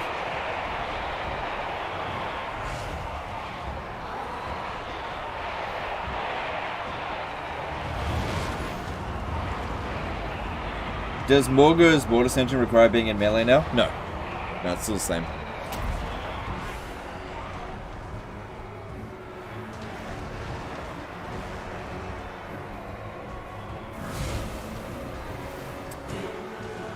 Wait, why don't you use the army ability? Is it shit? No, it's not shit. It greatly depletes enemy ammunition. Very useful against a full melee army. Range minus 50%. Whoa, so powerful right now. You know, it's a good army ability. I just can't make use of it right now. That's all.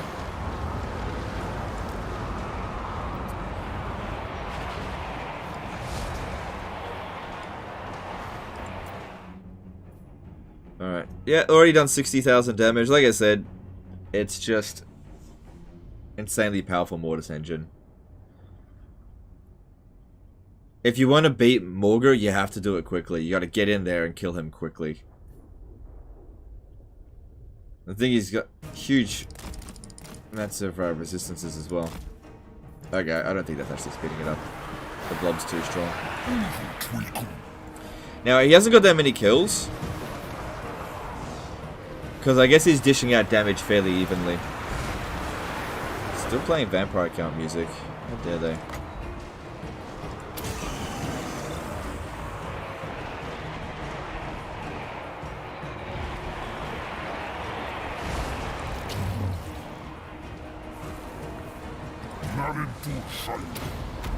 Oh, he must have gotten kicked back.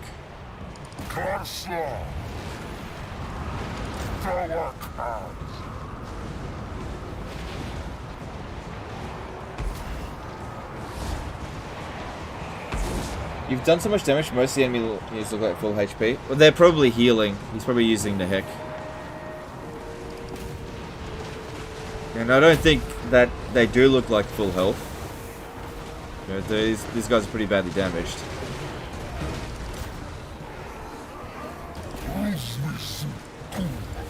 Oh, look at the damage! Okay, here we go. Keep going.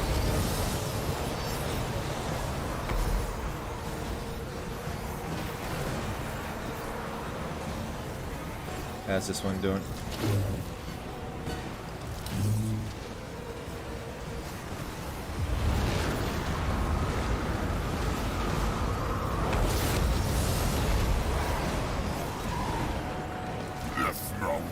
Okay, yeah, see, now he's starting to get shitloads of kills. Ooh, he just got hit by the dragon, but it's okay. He regenerate.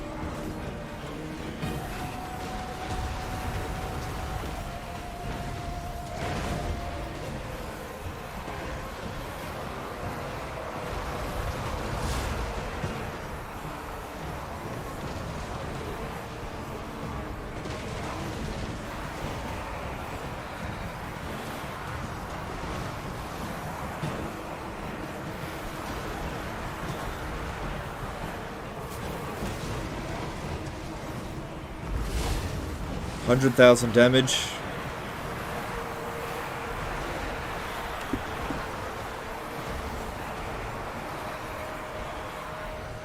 Does the music show bounce of power? It gives you an indication of bounce of power. It doesn't. It can be a little bit inaccurate, but it's playing vampire account music at the moment, giving us. It just switched. We're now winning.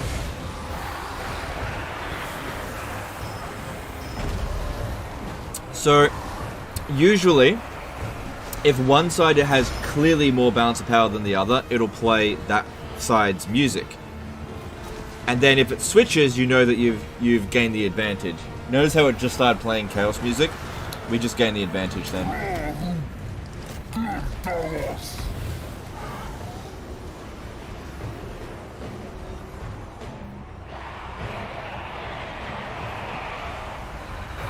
Like chaos spawn? I've only got four, not that much.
Army losses should be happening soon. They've lost most of their troops. It's just that the single entities, the mortis engine effect doesn't hurt them that much. But yeah, our guys held well because we didn't get surrounded. So this was a good position to hold. There's the army losses. There we go.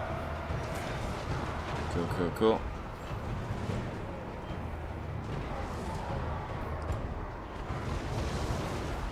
There we go.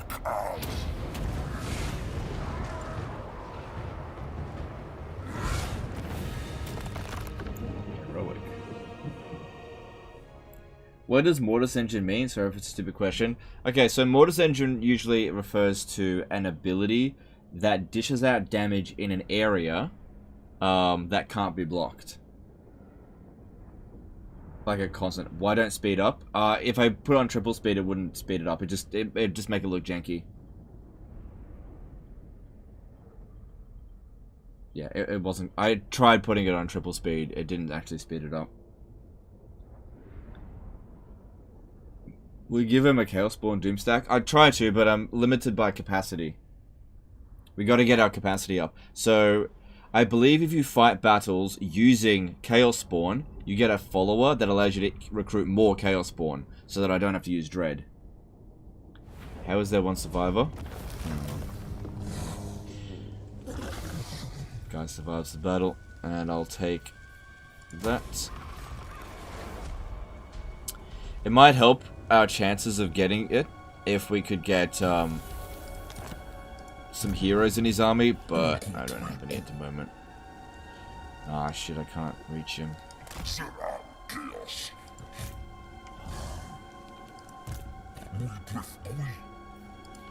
That was good. 3 levels up for Morghur. That's nice.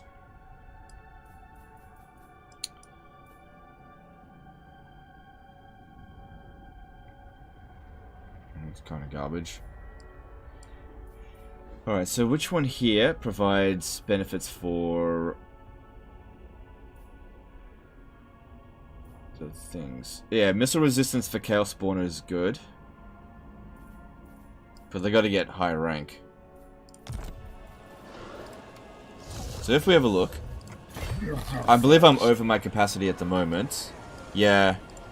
Yeah, I just gotta get those followers. It just takes time. Spawn Wrangler? Yeah.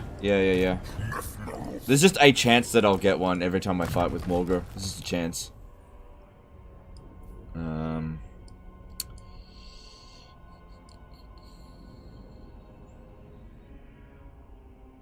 Yeah, it might be better if I make him stronger. Since he's like the main thing that keeps his army together. Alright, I could wipe this dude out. But then I probably won't be here This is forbidden. to deal with that.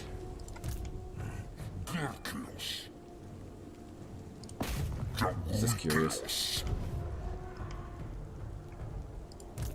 No.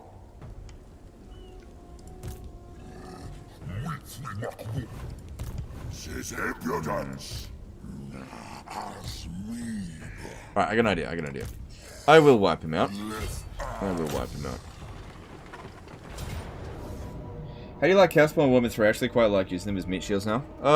I've never really been a big fan of Chaos Spawn, but, you know, you can make it work.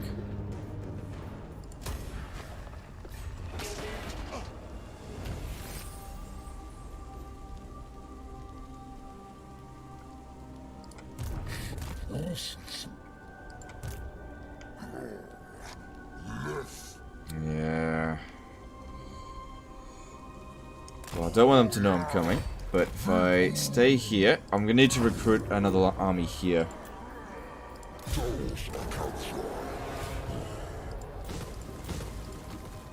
And actually put some units into it.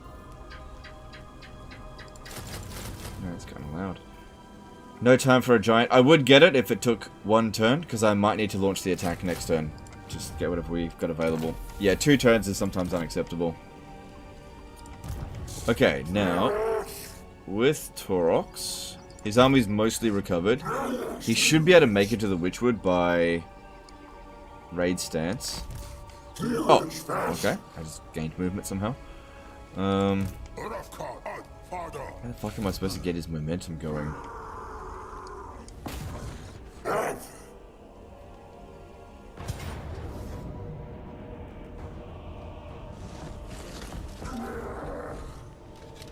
Cool.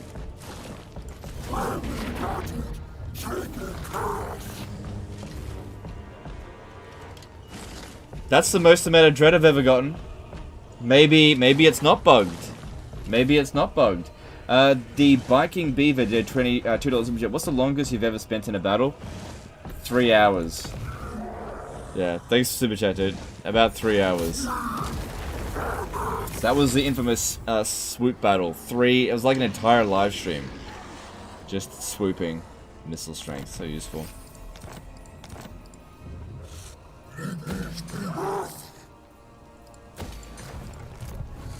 So yeah, we got 150, so I wonder if that made a difference. Maybe dread gain from battles is not actually dread gain from battles, but increases the maximum yield of dread that you can get. Maybe. Maybe. We'll just keep monitoring it and have a look.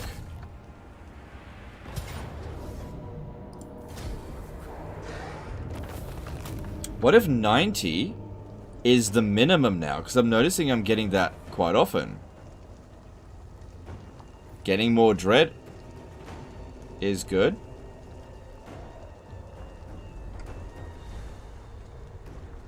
%20 of 75 is 15. Maybe it's not bugged. Maybe it's not bugged. You also got 147 dread from the battle before? Yeah, maybe the minimum is now 90. However, we do have this one here, and that one there didn't seem to come into effect. But that one there did. Dread gain from battles plus 10% faction-wide, but maybe that doesn't work.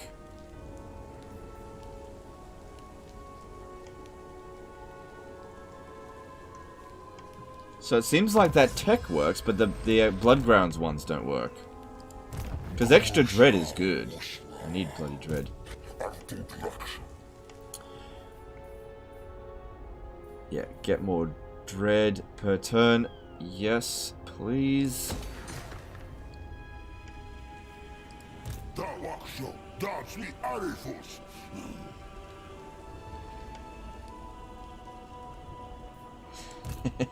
Whatever. Let's see if they want peace.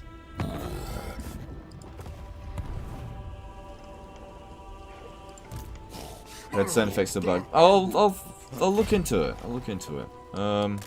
We'll build some more of them and see if it increases. See, this one's here is at 10% as well.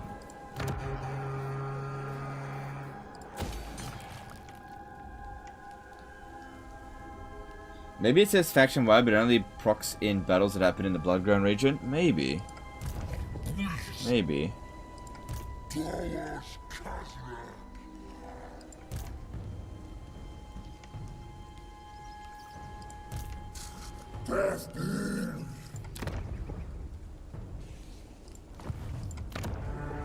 Alright, Cleric Spire is the next place for Morghur. Well, there's only one way to find out. We'll just have to keep upgrading them and just see what happens.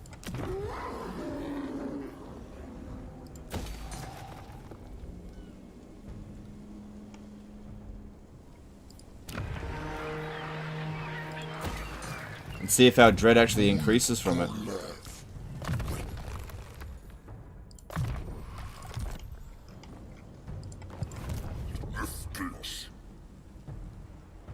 Yeah, so they declared war on us, but I can't really do anything about that. I can't get another army over there just yet. Alright, we've got...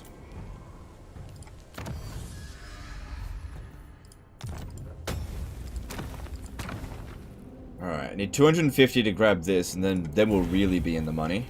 Well, comparatively. Oh, we can perform this ritual here, which... No, wait until we've cleared out this area. I don't think we're going to lose it again. If we have a look at the Wood Elves' strength ranking now...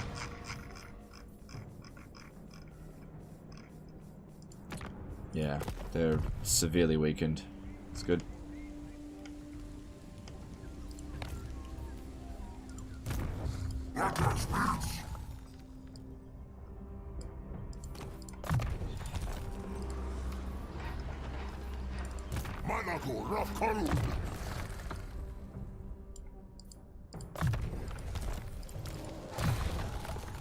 Speaking about dread, would you do a quest battle to gain 500 dread? Sorry for annoying. Yeah, I would. I would. We're just not really ready for it right this very second.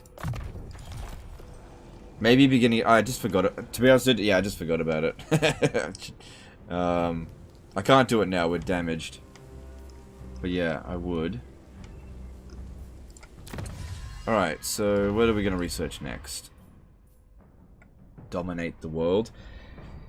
No, that's useless. Winds of Magic Power Reserve change plus 20% when increasing. That's completely useless now.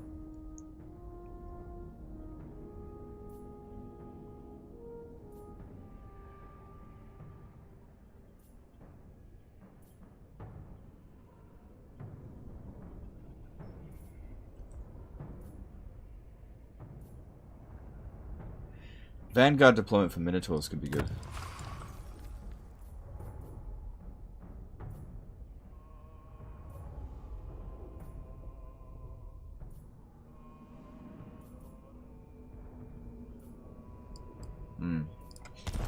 Tech tree kind of not much in it. Okay, now we just move on and just see what we can find.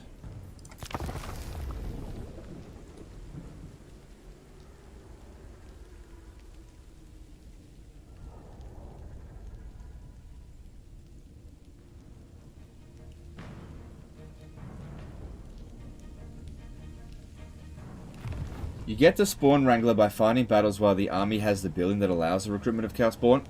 That's right. Thanks, dude. Okay, I'll remember to build more of them then. Thanks. That's correct. Yeah. So Morghur's got it. Morghur's got that one, but he's the only one that's got it. So that means everyone can potentially get it. Right, I'll have to just build more of them.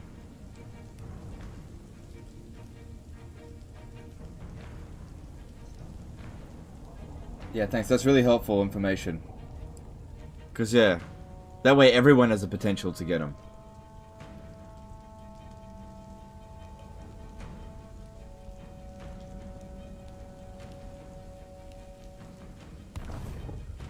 Dude, I used to love your streams, but they aren't fun anymore.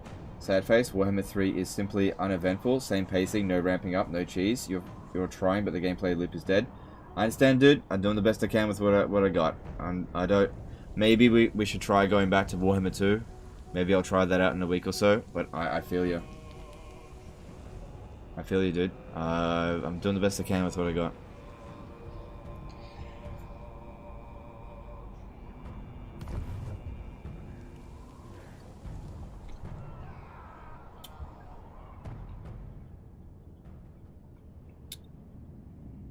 No, dude, it's a fair criticism. It's a fair criticism. You know, he's not insulting me. I get it. And in many ways, I agree.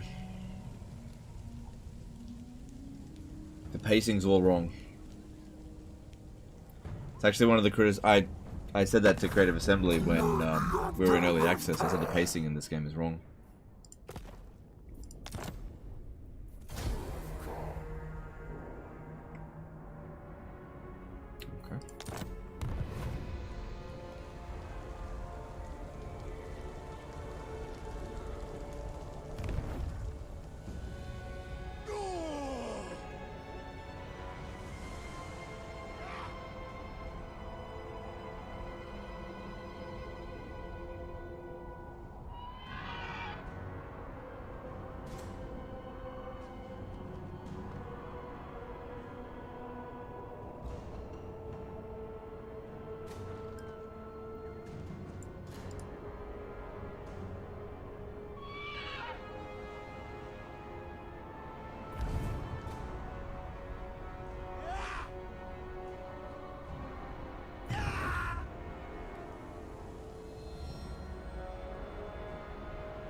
What can see I do to make it better?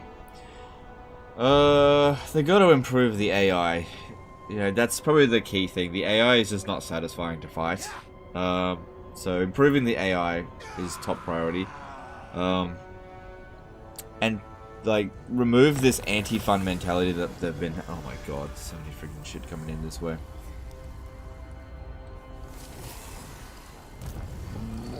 I didn't make it there.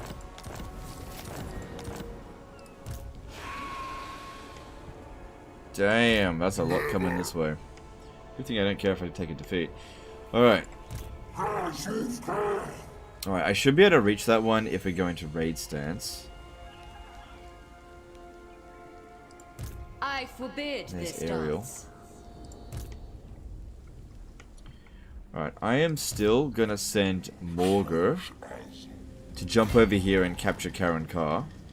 There's a large army in there. Yeah, man, Musalon is like really coming hard at us. But we've seen that we can take on Musalon with this. This is like multiple armies, but we'll see. Yeah, nah, that'll be fine. King Gold Dragon did a $5 super chat. Hey, sup, bro. In Warhammer 2, is there a best way to utilize Marathi's corruption spreading when playing as Malekith because it's a hindrance when allying?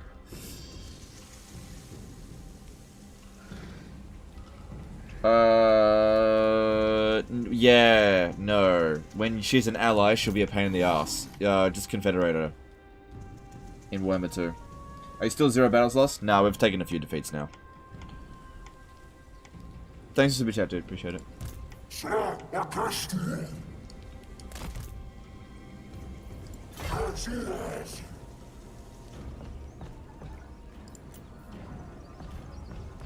Okay, this will allow me to begin a rampage.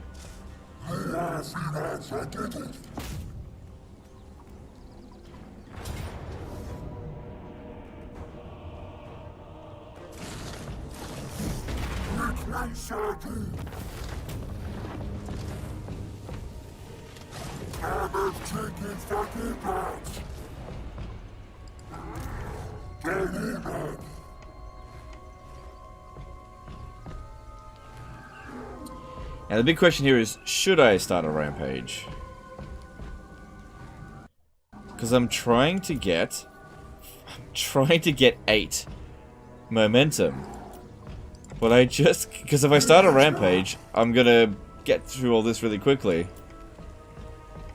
But at the same time, they just don't have a lot of armies around the place. Okay, there's Marathi.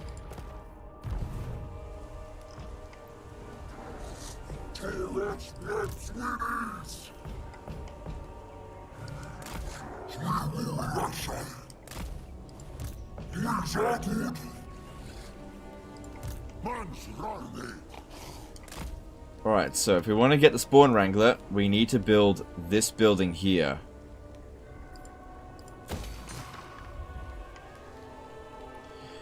Alright, so I can take out...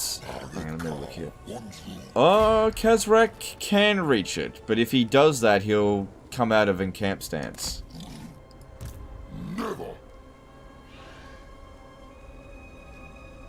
And then this army here will definitely get him. Whereas this one here can definitely reach. Let me just have a quick look to see what it is. Yeah. We got a red alert, guys. We got choppiness. I don't think it's a big deal. I think it'll be over in a moment. But yeah, we got a red alert.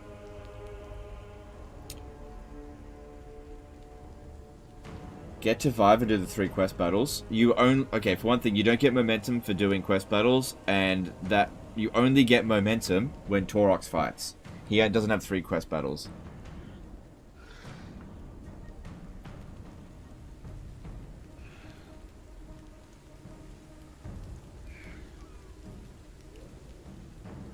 So we'll just wait till it's over. There we go. There we go. All good. All good. Alright, so Khazrak might end up getting wiped out in the next turn here. Just by tons of enemy forces. Because his army is, yeah, replaceable. It's just, you got a lot of force coming here. That's all. Them coming over here and blowing Hotek's column up is no big deal.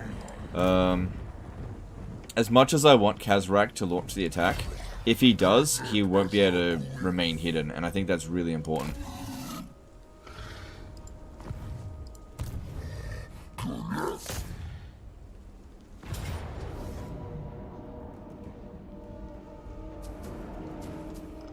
Yeah, looks like we just autoed that.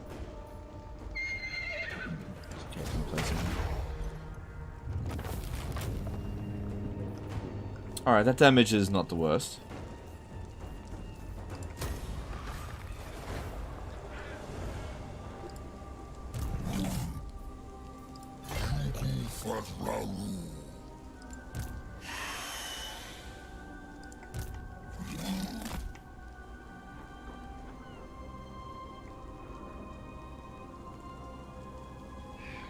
Okay.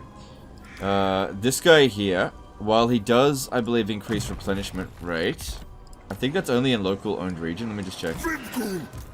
Yeah, he doesn't seem to increase replenishment rate unless we're in a local region, so that's kind of silly.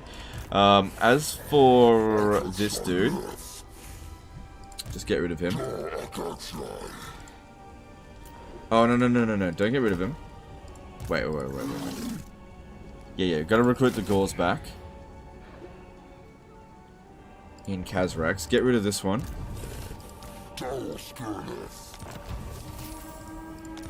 Then re-recruit it over here.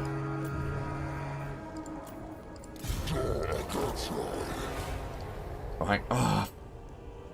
Shit, it's too late now.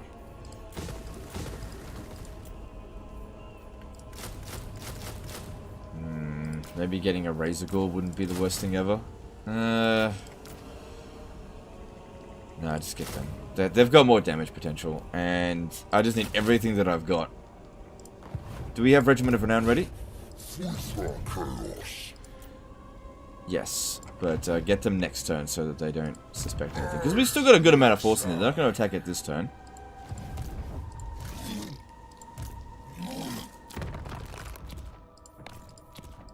So yeah, I took him out of the army because this guy here is disciplined, and there is a chance that Khazrak will get detected and just be killed by this army here. There's a chance. There is also a chance this guy will just walk straight over here and just not even notice us. Who knows? William T. did a $5 super chat. Good morning from the USA. I'm starting a new Warhammer 3 campaign. Need advice. What is the most Australian-esque race in Warhammer 3? Crooked Moon. Thanks, super chat. Appreciate it.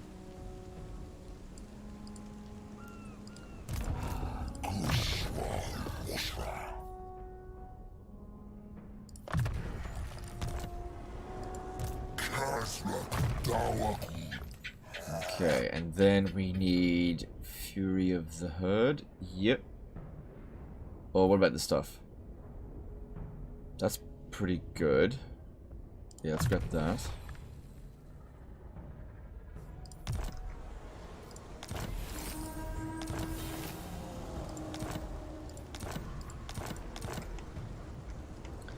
And then also begin construction of this. Is Malagor doing that as well? Yep. And then we need Taurox to do it. What do you say? Something and moon? I didn't understand. Crooked Moon. Skarsnik.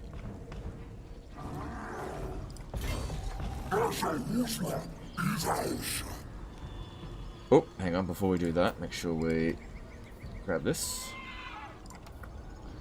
Let me grab this. Upgrade. Cool.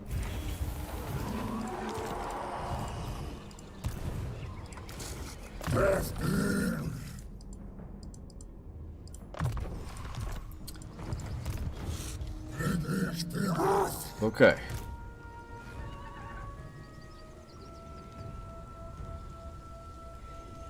So hopefully if we blow up Ice Rock Gorge, it throws us enough over here that we can hit Bleakhold Fortress as well.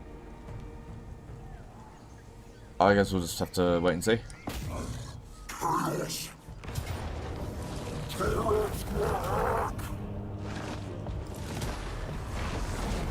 Good amount of movement. Alright, is that enough though?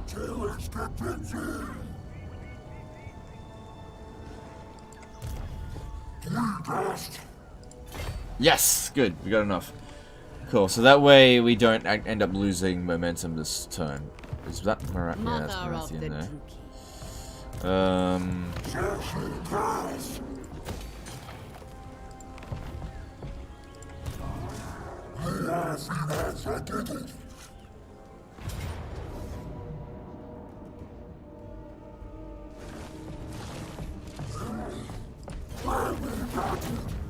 Okay, we got 90 dread, which was I think it's bugged, the dread increase. But yeah. Well, we'll see if we get any more than 150 from battles, but I think it's bugged.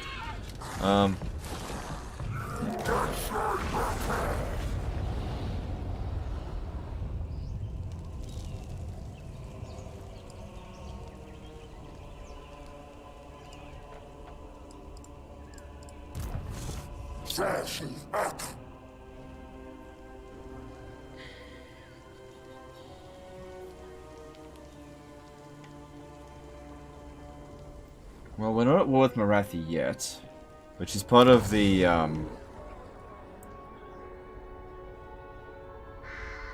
this one here.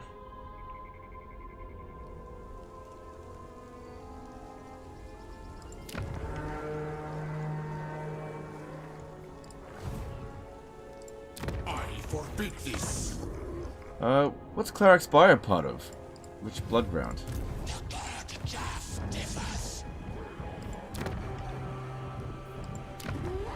Ah, part of this one. Okay, yeah, because I got a few active. Okay.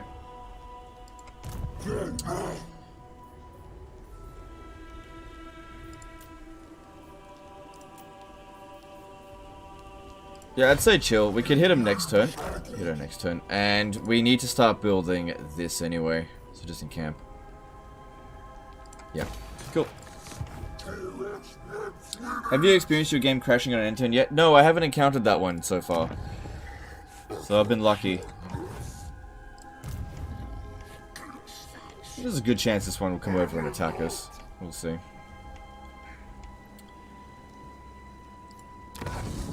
That guy's just gonna raid us indefinitely, is he? That's fine.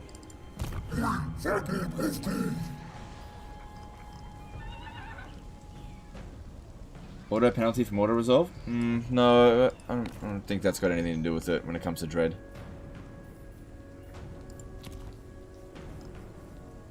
Okay, that's all my armies moved. So yeah, biggest concern is over here, but it's not that big of a deal. Even if they wipe out these herdstones, it's like, pfft, who cares? Just rebuild them. It's not gonna happen over this turn. But you know, we'll damage them. Because the big thing about Beastmen is, unless a character actually gets killed, you never really lose anything. Unless you lose the campaign. Because herdstones are so worthless. Like, in terms of, like, what they provide for you, it's just a matter of preventing enemies from recapturing them, that's all. The territory. So yeah, I think the extra dread gain from battles, I think this is not working at all. But the technology one, that does seem to work.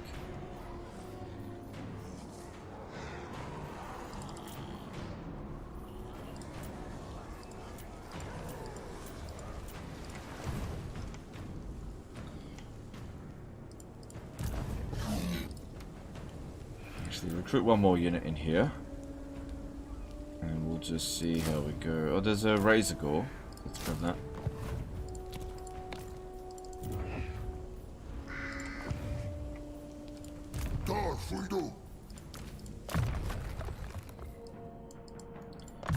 Another thing that's annoying for the Beastmen is that Undivided Chaos Corruption is actually really useless. Because if you have a look over here, right? What does it do? Enables attrition for non-chaos worshipping factions. Control plus 10. Wow! Control plus 10! We don't have control!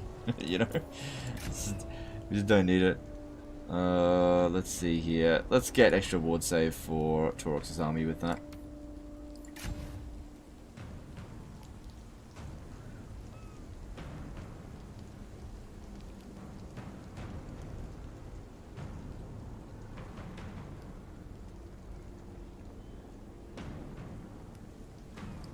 I wouldn't mind getting some more Minotaurs.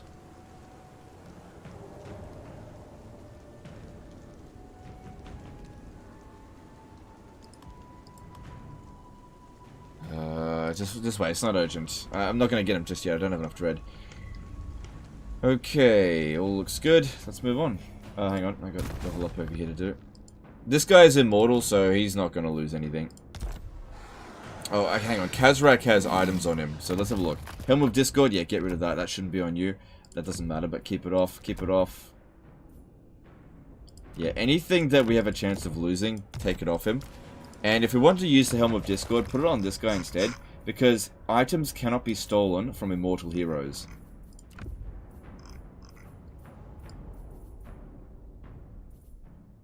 So I could give him the troll hide as well. And do we have anything else? Don't have a brass cleaver. Crown of Command, I don't really need that. Let's fuse it. Obsidian blade. Yeah, better than nothing. Obsidian amulet is garbage.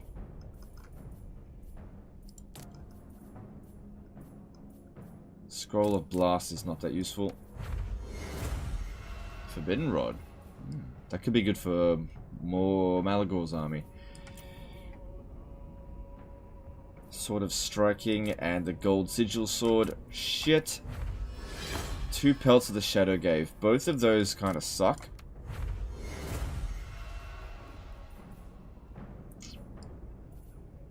I'm not getting great items.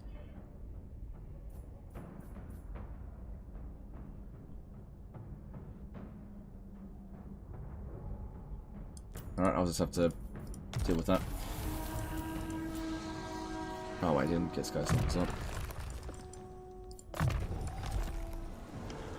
Braveheart did a $5 super chat. Would you be willing to explain a good movement bug for me? Playing Scarbrand. Okay, so the movement bug for Scarbrand, what you want to do is have your army have no heroes in it. Okay? Then you want to have 19 units in your army, and then you have to be in a local owned region. You recruit locally anything. You can't have the Trollhide and the Helm of Discord. Oh yeah, you're right. Well then he might be better. Okay. Thanks dude. We're better off with the Helm of Discord, and I'll give him a potion of healing instead. Thanks dude, yeah, that's helpful. Yeah, recruit a unit, then save the game, and then load, and then cancel the recruitment, and it will refresh all of your movement. There we go. Alright, let's move on. Items cannot be stolen from Immortal heroes? Yeah. Yeah, they can be stolen from lords, but they can't be stolen from heroes. Heroes will never lose items. But, you know, if they've got some items equipped, and then they die, like fully die, those items will be lost. So yeah, if you've got immortal heroes, then don't be afraid of putting items on them. They can't lose them. It's impossible. You can't steal items from heroes. You can only steal them from lords.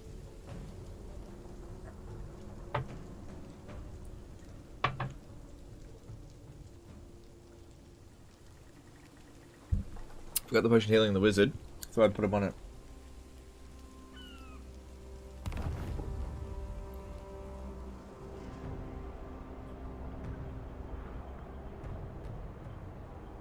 Alright, well, we didn't have a battle anyway, so it's all good.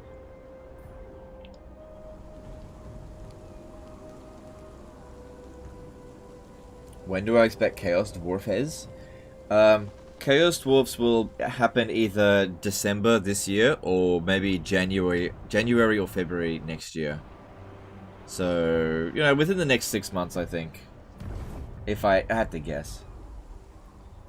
Didn't even know you can lose items. How does that mechanic work? Okay, if you lose a battle, there is a chance that an item can be stolen from you.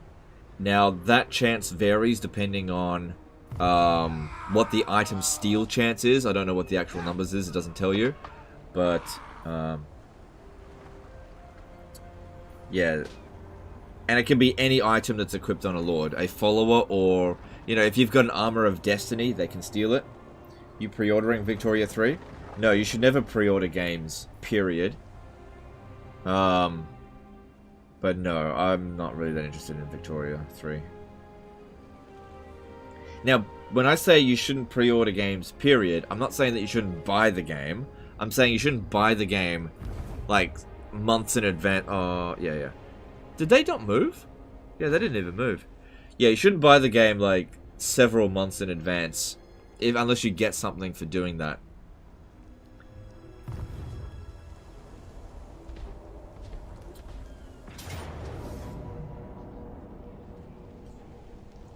Yeah, I'm pretty hardlined against pre-ordering now.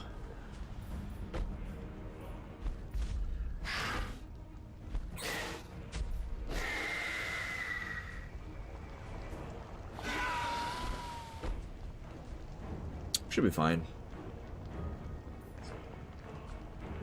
Yeah, should be fine. They don't have a mortis engine, but I do.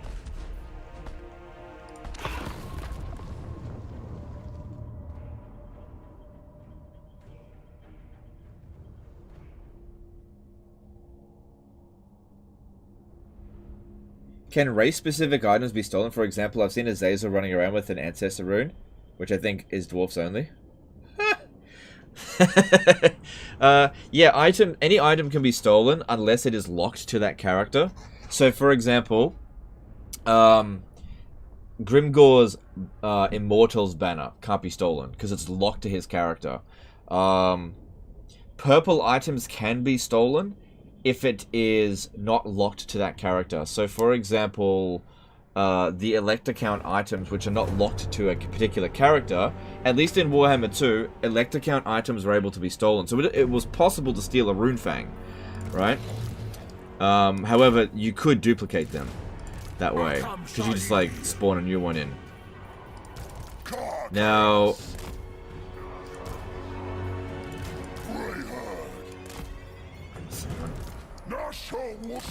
like an item such as the Sunfang can't be stolen. Cannot be stolen under any circumstance because it is locked to Tyrion. Only Tyrion can equip it. Now, you can steal items from characters that you can't use. So, for example, you can steal an Iron Warden tankard from a dwarf, but you won't be able to use it. It'll just be destroyed. On guards. I'm gonna fight over there. Dark Earth.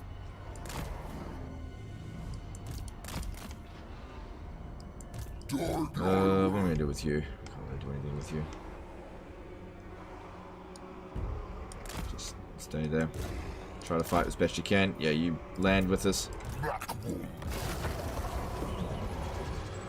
Does this have no... Yeah, no forest penalty, so we want to be in the forest.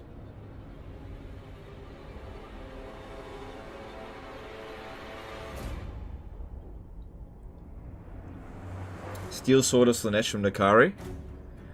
I don't think you can. I don't think you can because the AI... I don't think the AI ever gets...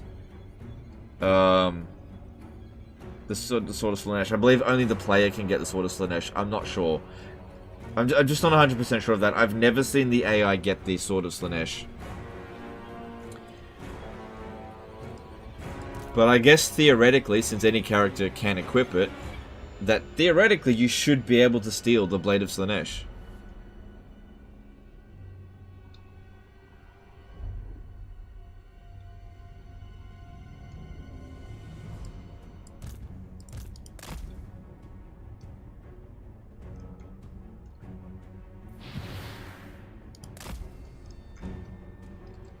Azazel gets the Sword of Slanesh too? Yeah, I'm just not sure about that.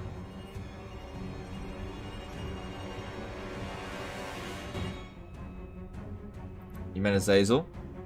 Yeah, I've never seen AI Azazel pick up the Blade of Slanesh. It's doing a lot of damage, but there we go, we just got it.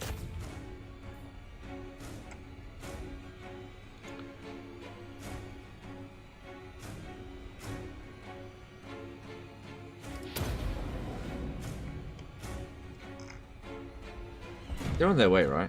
Yeah, they're on their way. Look at how brilliant AI sacrifices their lord at the start of the battle.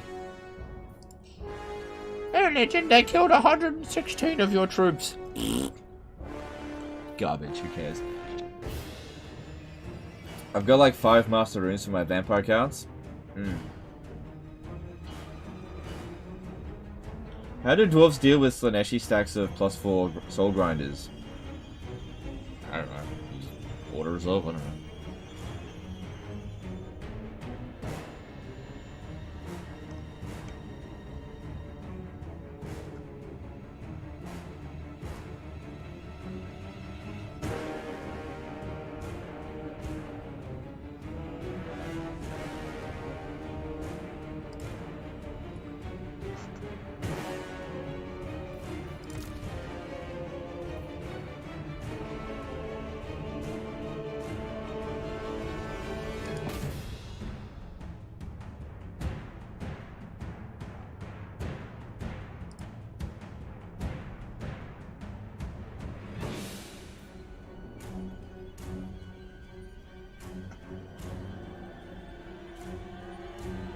Didn't see a video. How do you get Boris back in business?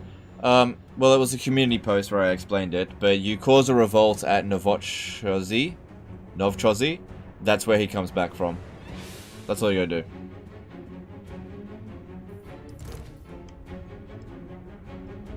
Of course, Kislev is not good at causing revolts in enemy factions, so getting Dryker's defeat trait helps.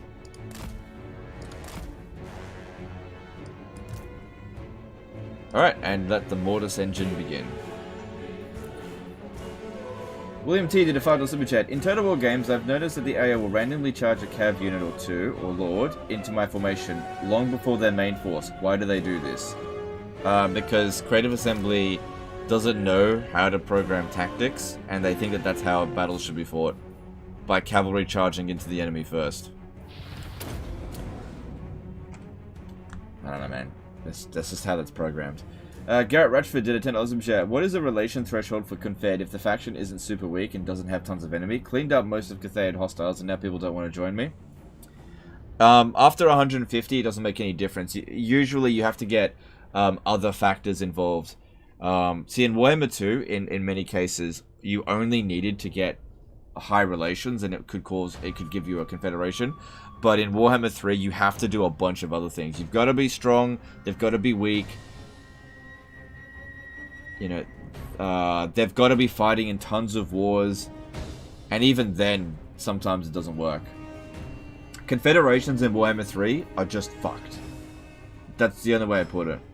They need to, if they don't want to add bribes to just get confederations to happen, then they should add missions, I think, or add unique scenarios for each confederation faction.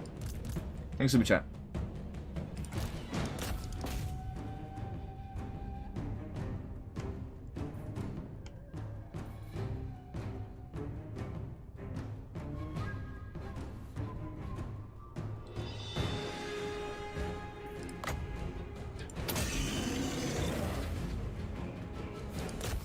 Morghur can beat a Valgulf, surely.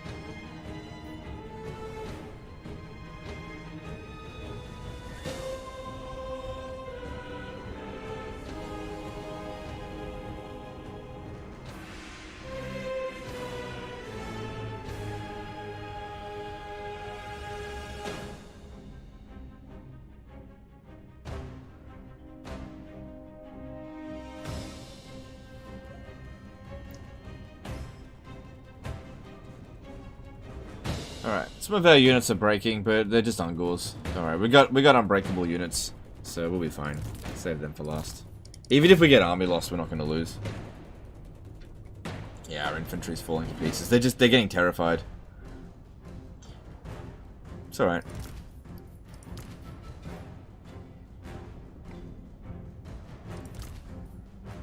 Morghur's fucking them up with just insane damage. HT on Tyler did a $10 super chat. I know CA did a small Norska rework. Do you think eventually Norska will get a true overhaul? They might, but I don't think they need it. I think that they're fine just the way they are now. They could use a DLC. Okay, if they get a DLC with, I don't know, Khorne the Conqueror as a lord, I don't know. Then, yeah, maybe they'll get a bit of a rework, but they don't need it currently. Is your cold better now? Yeah, much better. September's just about over, so the worst of it's over.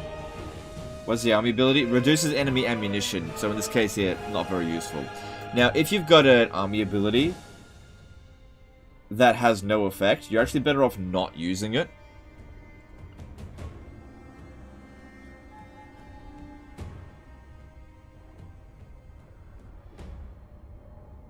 Okay, this one here is taking damage. Move it into the rear, because it's got horrible regeneration. That way it can heal and regenerate dead entities.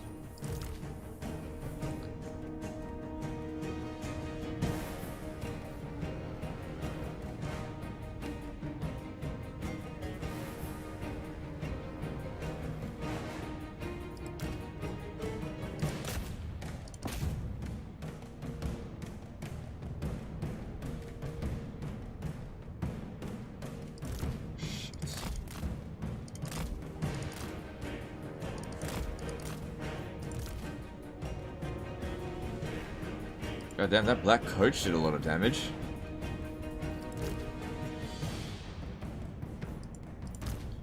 Good thing Morghur is unbreakable. It's just a matter of whether or not he's going to run out of regen. This fucking Vargulf here giving me the shits. Ooh, God, this is going to be a close one. Oh, shit. We might actually lose.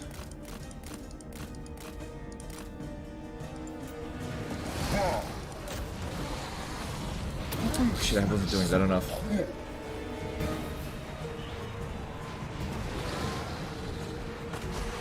Fucking Vargulfs are so damn strong.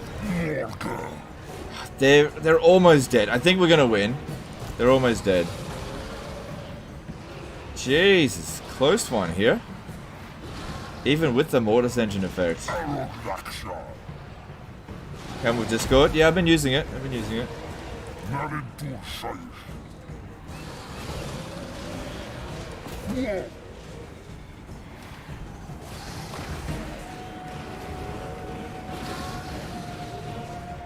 We're okay. The worst of this is over. I think. There it is. That's the army losses. Oof. Jeez, that was close. No lost campaign road. We've already taken defeats. Yeah, we've taken a few defeats now.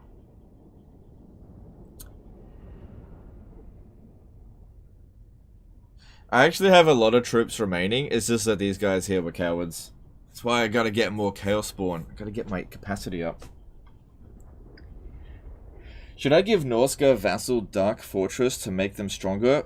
Or keep them all? No, keep all the Dark Fortresses. No, don't give them to your vassals. That's stupid. Why would you make your vassals stronger? They'll just waste it. Why aren't the vamps crumbling yet? Because we lost so much balance of power because of our cowardly troops.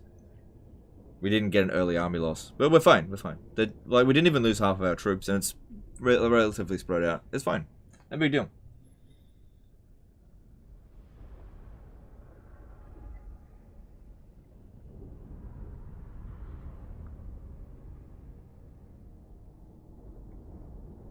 I started to get a little bit worried when Morghur started to show his max regen cap.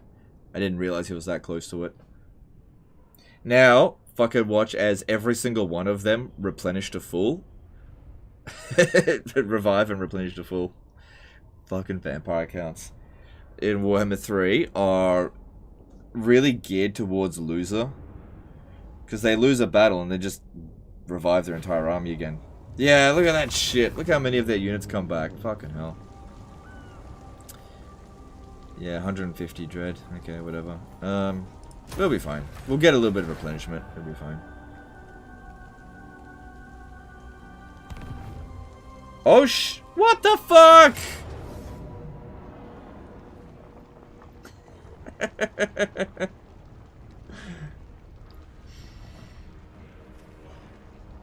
Fucking bullshit.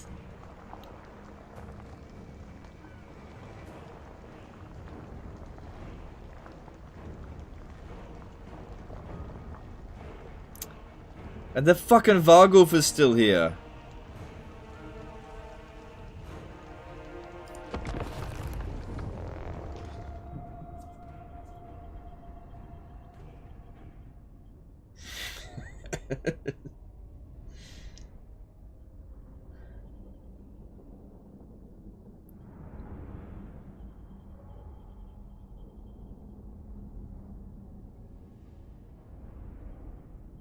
Was that the same army? Yeah, it just came straight back. Attacked us again.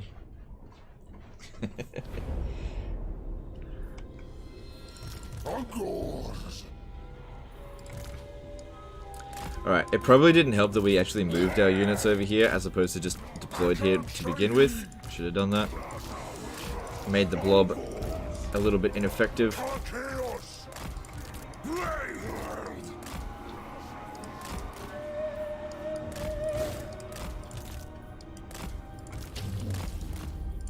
Now, these guys here will not revive because they died in the previous battle. That's okay.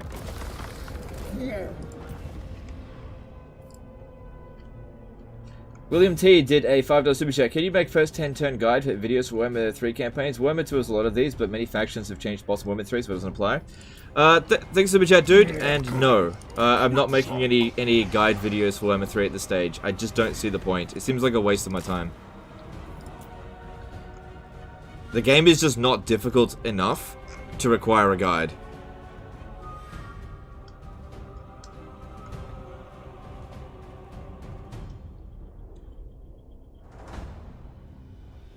All vampire count, you just have basically infinite health with the necromancer. Potentially, yeah, potentially. Well, we'll see how we go. Yeah, because of that battle healing cap, yeah. You're not wrong.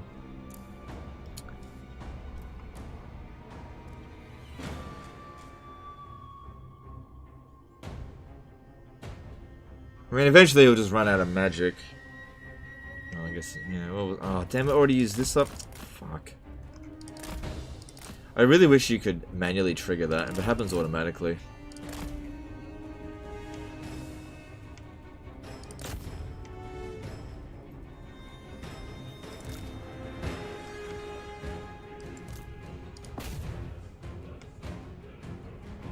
Hey Hangfire, how's it going, dude? Come on, you need to fight something before you decay. Enough.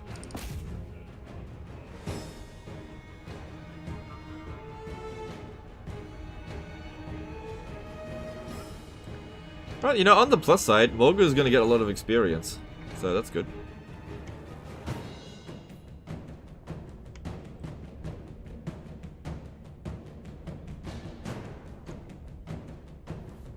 Necromancer of Master of the Dead at rank 1? Yeah, that's right, yeah. Well, that's fairly slow healing. So, we'll see. I think that Mortis engine will, yeah, Morghur's Mortis engine will overpower it. We need to get rid of the Varghulf. That was the biggest problem. I gotta get rid of the Varghulf earlier this time.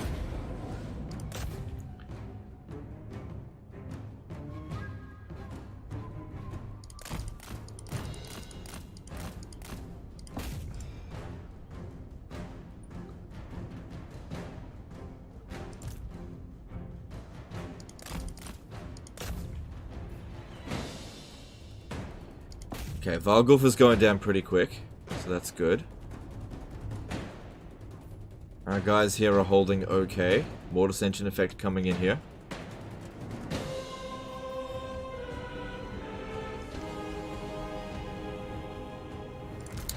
Alright. Fly. Get rid of him. Bet you didn't think I'd do that, did you, you fuck?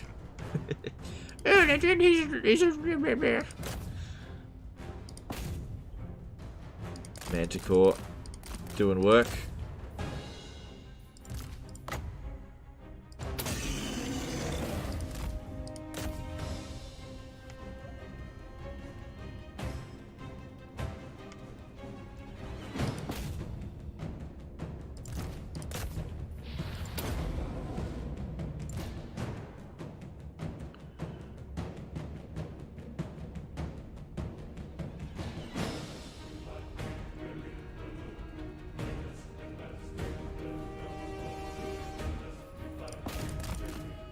Way easier this time.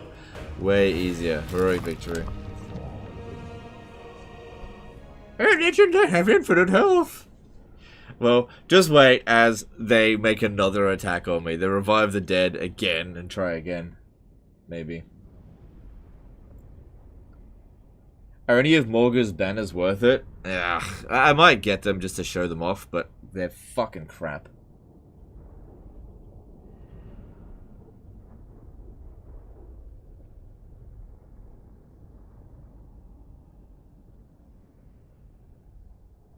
I've just tuned into this channel and he did that incredibly annoying voice. Oh well. A lot of people like that voice. Wait, I swear I'm having a lot harder time in Warhammer 3 compared to Warhammer 2. I don't know, man.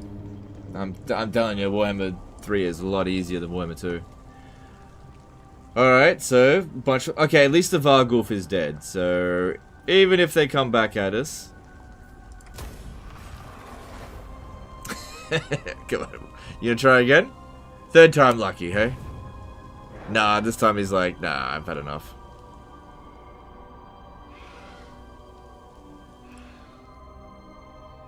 Ugh, lucky us. See, I didn't actually want to ambush him, I needed to recover.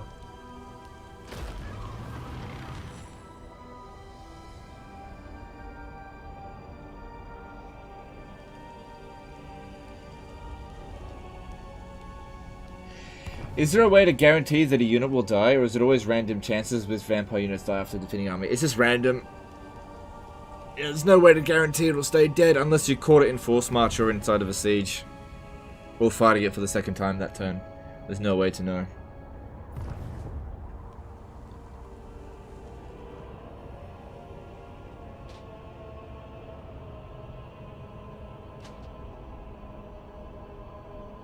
Warhammer 3 is much easier when you're dominant. If you show no weakness, they don't contest you. Yeah, but it's really easy to get dominant though. In Warhammer 2, the AI had so many cheats that getting to strength ranking 1 took you fucking forever unless you were playing a really powerful faction.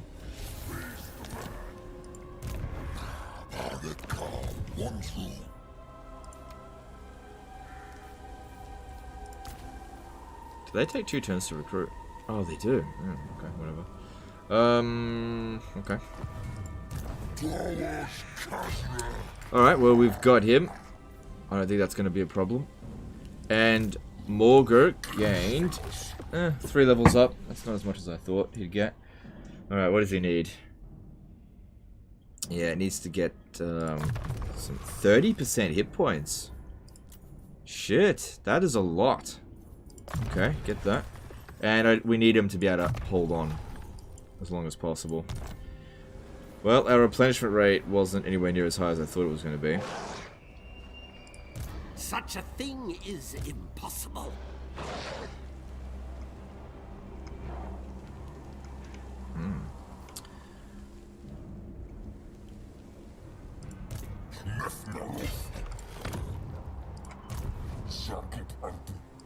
I veto this. Alright, at least the crumbling wharf is worth 100 gold, so that, well, you know, favor.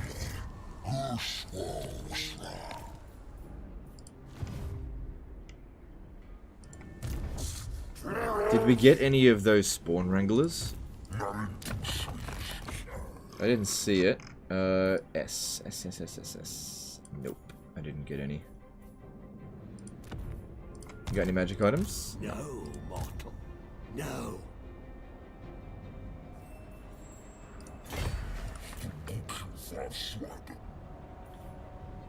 So that's all I can get from Legion of the Gore Queen at the moment.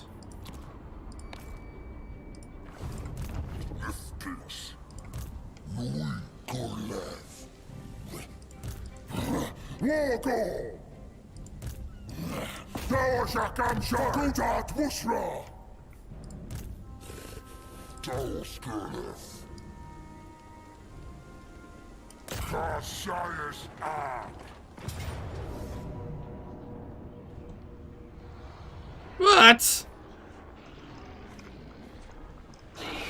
Oh, the garrison's not come. Okay, hang on.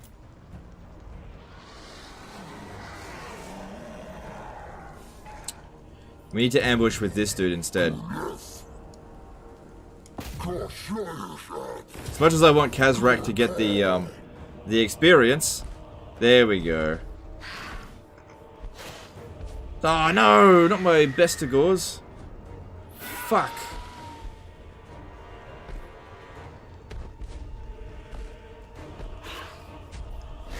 I don't want to fight it manually. Oh well, I can just recruit new ones. Maybe I'll recruit more this time. Yeah. Our max is 150. Yeah, oh well. Dabu Dabba Dada did a 5 entered Superchat. Hi Legend, do you have any idea how to get Slash's Blade as Nakari or Azazel? I don't think you can get it as Nakari, but as Azazel, you just need to wait for an event to show up through your Eye of the Gods, and eventually it'll be offered as a dilemma, as far as I'm aware. Thanks, Superchat, appreciate it. But I don't think Nakari can get it in Warhammer 3. In Immortal Empires, I mean. Okay. Alright, let's put Kazrak in here. And we need to recruit some Besticles back. They take 2 turns, unfortunately.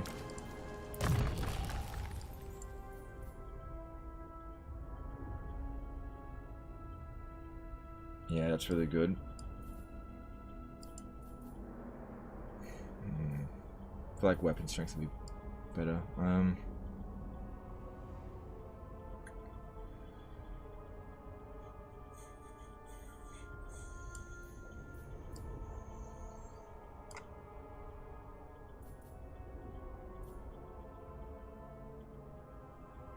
Yeah, let's go with Feral Fervor.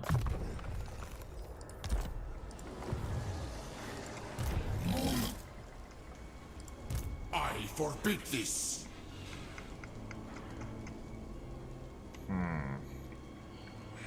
Okay, got another idea.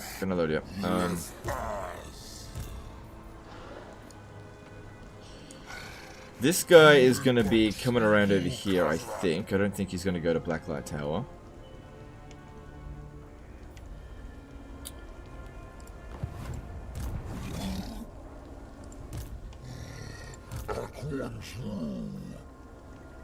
Right, how am I going to do this? Because I need 2 turns to recruit Vestigors. Maybe we should just recruit Gores just for this turn. And I'll get Vestigors later. We should probably just merge these. Yeah. Just to try to get some strength together and be ready for this. Alright, with this guy here, I would recruit and disband.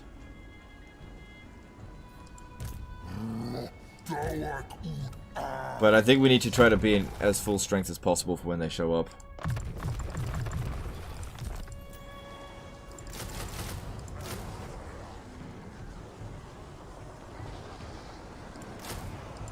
Yeah. My faith in your ways. Well, at least we got some experience. That's always very handy. Yeah, get that replenishment right. I just had rogue pirates make land so they could attack one of my settlements. Never seen this before. Have you? Yes, I have seen it, but I've only ever seen it when I had a black ark sitting inside of a settlement. They were trying to target the black ark.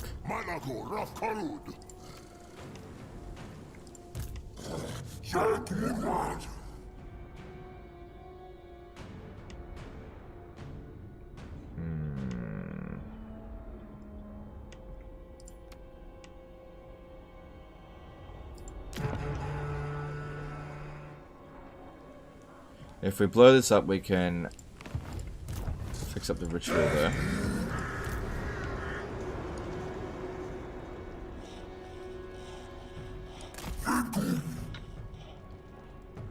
And then maybe see about making it to Arnheim. I am contemplating killing you, so time is of the essence.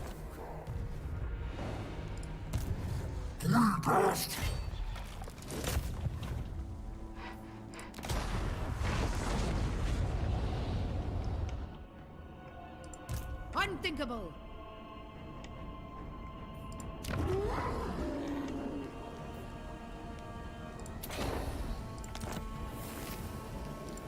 Okay.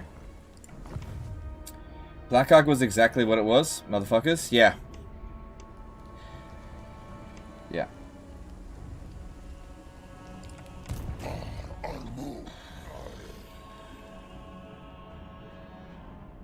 William T. 3% of people play Legendary very hard. I think you're just making that up. I don't think it's that low. It's 3%. I think it's a bit higher than that.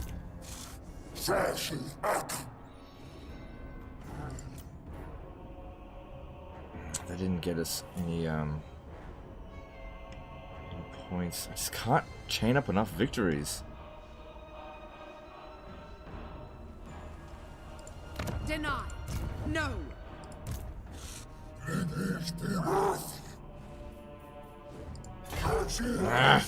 I just can't chain up enough victories. Alright, well, might as well do this. And I think Morathi might be sitting there, but I'm going to create a Herdstone at Arnheim. Yeah, there's Morathi. Break it down. Did a $10 object? Your videos and streams have helped me go from Scrub Lord to smashing very hard on Total War games. Legend indeed. Thanks for what you do. No, it's dude, my pleasure. Thank you for the super chat.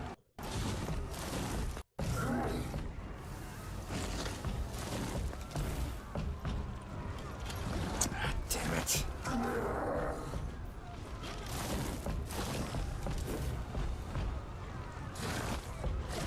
It's always this fucking map. Can't cheese it. I just want the battle to be done quickly. But if I auto-resolve it... Hang on, let me have a look here. Medium casualties. I refuse this insolence. Marathi's army is pretty shit.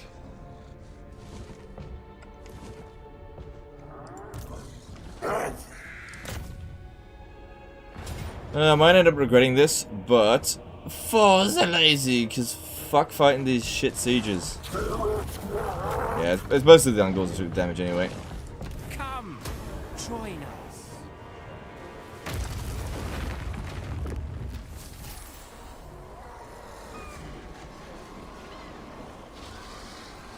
Oh, good. Silver lining on that.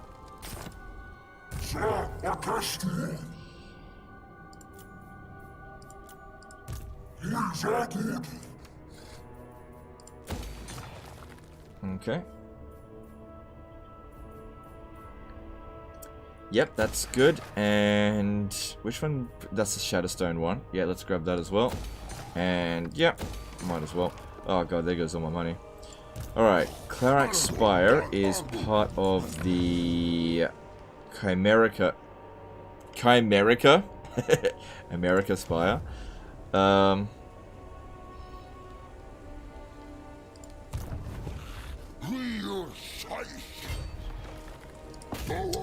Wonder if I can auto-resolve it.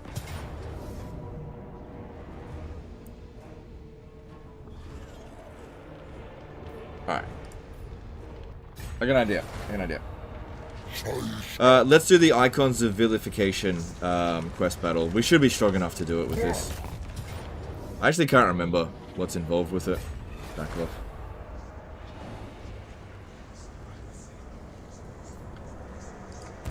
Alright, time to do a quest battle. Come on, game. Stop shitting yourself. That's not what I clicked. Because, yeah, that'll give us a bunch of dread. Let me just make sure that he's got the item that he needs. Troll hide, yep. Okay, that's the only... Alright, before we do that, we should also... With you... The blind eye of seeing is good, but I think... No, we got enough magic. It'll be fine.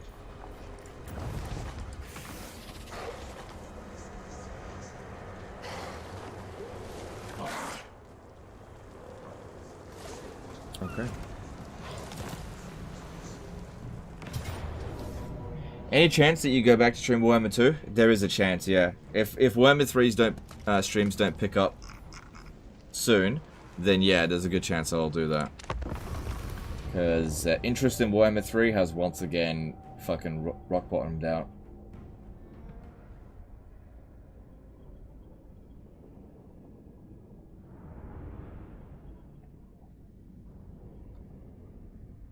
.3% of people have won a very hard legendary campaign of Warhammer 3 on Steam.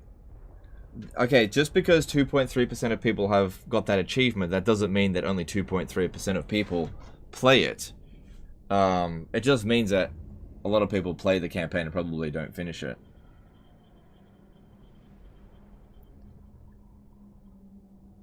You got 132 dread from the auto siege. Okay, that's cool, but that's nothing special.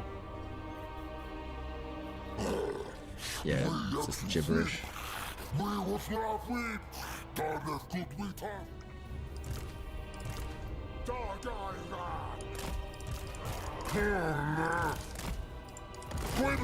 Because at the end of the day, I just want to make content that you guys enjoy. if that's Warhammer 2, Warhammer 3, whichever, I don't really care. But, you know, having to do this constant song and dance with Warhammer 3 where interest peaks and then people just lose interest in it really quickly. It's just kind of frustrating. Oh wow, they do not want to come over here. All my units are hidden. Okay, get these out of here. Get these running out this way.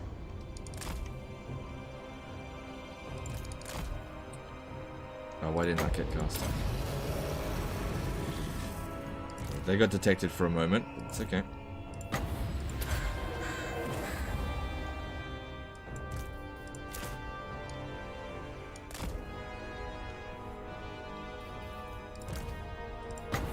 Sorry, thought you wanted people to mention if you got more than 105. Yeah, now we want to see if we get more than 150.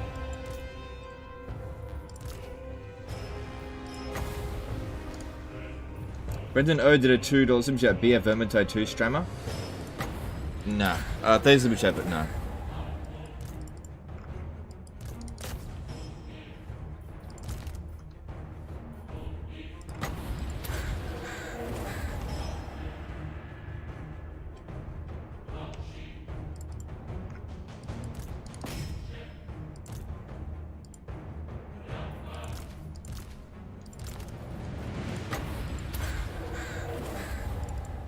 We should just get these guys here off the battlefield if they're gonna be a nuisance.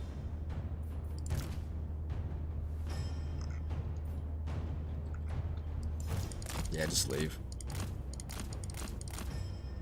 Ah, shit! Don't leave the Bray Shaman around here.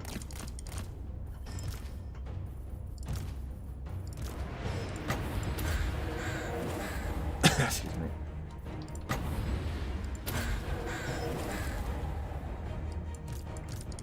Yeah, the knights are really gunning for this dude here. Come on, get him out of here. Get him out. Oh, I can't withdraw. Oh. Well. Trying to resume hiding.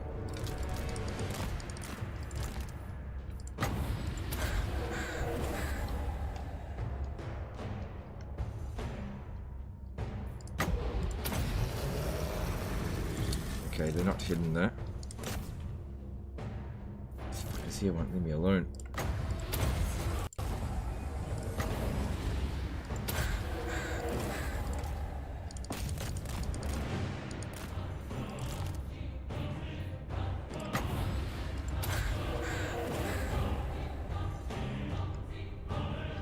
Controversial opinion. This should go give back the AI cheats and at least on growth and income. Reduce their attrition cheats and program it to be more aggressive again. Being passive is boring. I agree. I actually agree with that.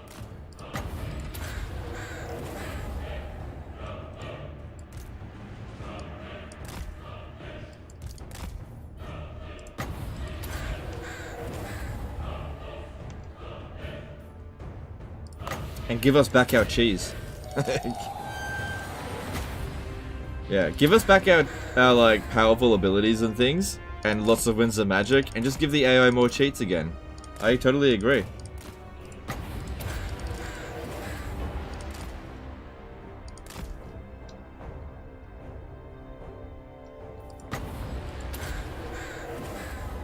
Time to switch to Skyrim. Maybe.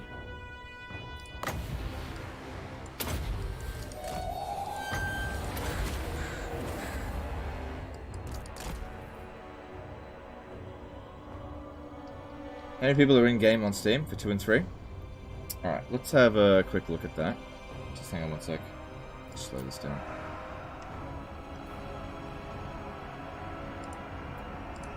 Alright, so looking at Warhammer 3, there is currently 36,000 people in game. Warhammer 2 currently has 6,700 people playing it. So yeah, there's definitely more people playing Warhammer 3 than Warhammer 2 by a lot. Yeah. Brendan O did a 10 super chat. I'm sure it's been said before, but Warhammer 3 has 60-ish turn cap until difficulty on Legendary becomes a chore. Not sure why the AIs suck after that point, but I'll probably install Warhammer 2 and go back to it as well. Yeah, I think a lot of people are doing that because... Yeah, fair enough. Thanks for the chat, appreciate it. Do you think CA is happy about numbers in IE? I have no idea. CA tend to focus on the positive and congratulate themselves a lot. So they're probably happy that they got to 100,000 people again. But if players' numbers start dropping off again, then they'll probably be a bit concerned about that.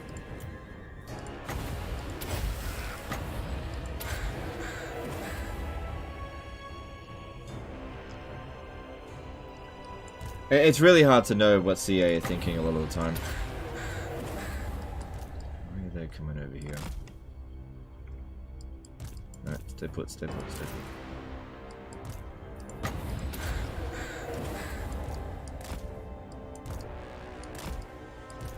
Yeah, I just don't know. Here's the thing, nobody's rooting for Warhammer 3 to succeed more than me. I freaking count on it. But the thing that Warhammer 3 needs to succeed is CA to stop being shit.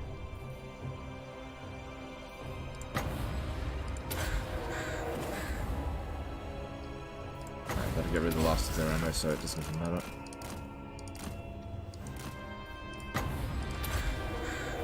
Alright, looks like they're going to eventually come over here, but there's not that much of them left. We got this.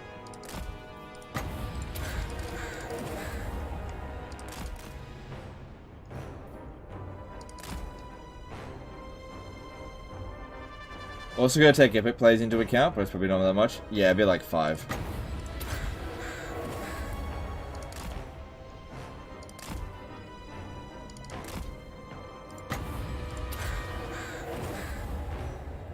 Also, is Warhammer 1, 2, and 3 available on Epic? I know they were giving away Warhammer 1 for free. Yeah, I don't know.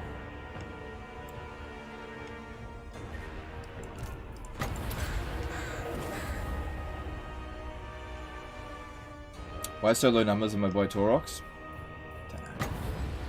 Don't worry about it. Don't worry about it.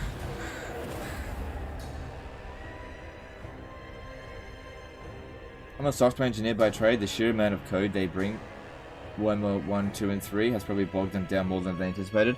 Yeah, possibly, but at the same time, they're also making dumb decisions.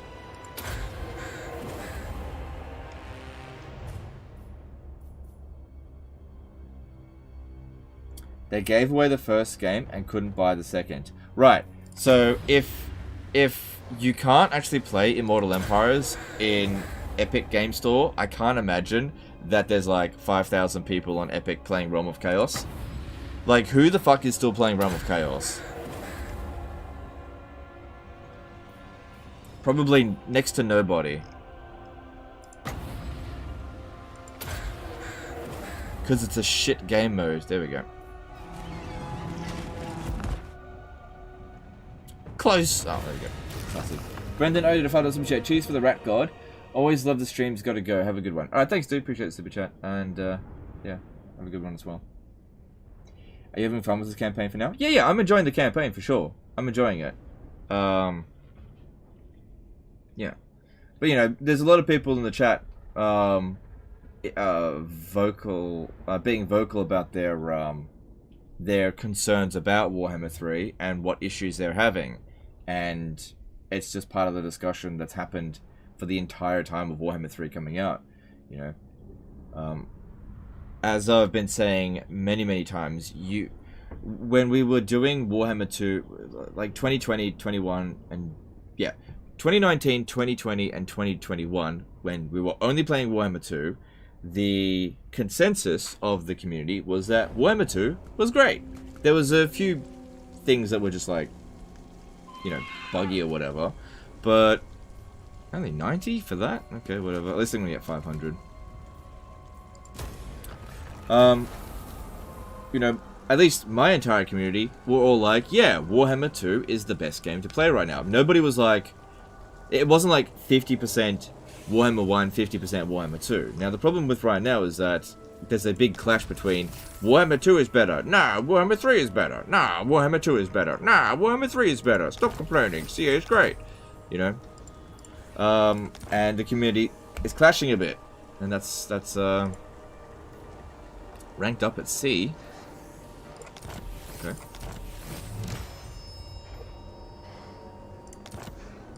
Yeah, and that's just sort of what's going on. Alright, so what did he have there for enchanted item before? I'm pretty sure it was shit. No, he did. He had the other enchant Trickster Shard, which is actually pretty good. That's actually not really needed for the battle, so yeah, I'll actually switch. it's not good for this. And yeah, it's just tough. It's just tough. Yeah, it's I feel like it was very possible for Creative Assembly to just make Warhammer 3 a slam dunk. I really think they could have done it. Actually quite easily. And they didn't. They made some of the worst possible decisions they could have made.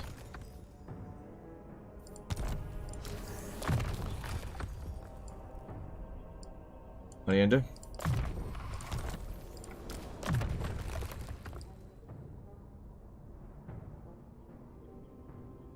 Warhammer 2 is a complete game, Warhammer 3 is not. I am his first playable beta. Yep, that's true. As I've said before, I have full confidence that Warhammer 3 will eventually be better than Warhammer 2. But that hasn't happened yet. That's the problem.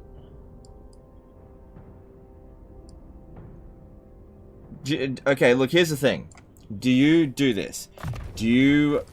I'm going to use a food analogy because that's the easiest to do. Do you get some, like, dry pasta, let's just say spaghetti, right? You put it in a bowl, start cooking it, alright? You start cooking the pasta, and you start cooking the sauce, right?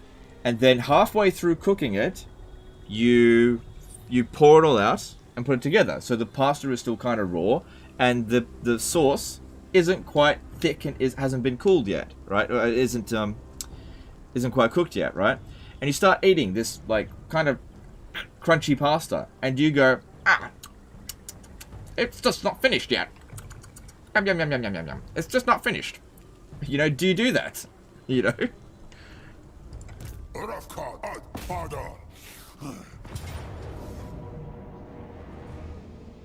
Yeah.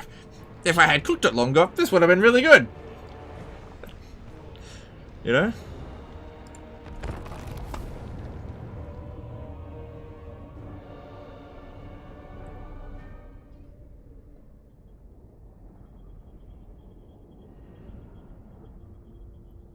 And then you get someone come watching it and you be like, hey, why are you eating raw pasta? No, I just didn't finish cooking it. It will eventually be good.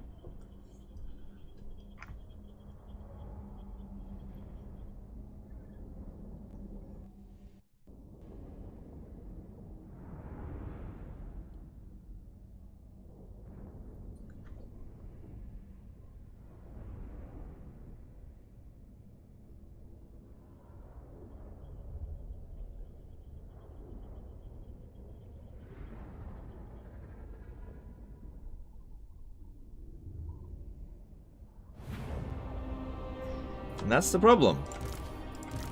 Yeah. Alright, we can win this with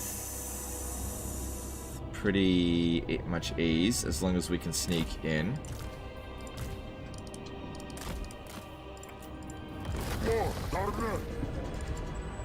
Do we not have Shadowstone yet? Oh my god, I don't even have Shadowstone yet. Okay, looks like we can pretty much just make a run for there, unless their units are stalking. No, just run up here. Oh, good, that guy is finally on a bloody mount. Good for him. So yeah, you know, compared to Warhammer 2, which is like cooked, it's, you know, it's fully cooked. This is the problem. It's not that Warhammer 3 is a bad game. It's not. It's that, you know, it's just it wasn't finished cooking. Right? And Warhammer 2 is.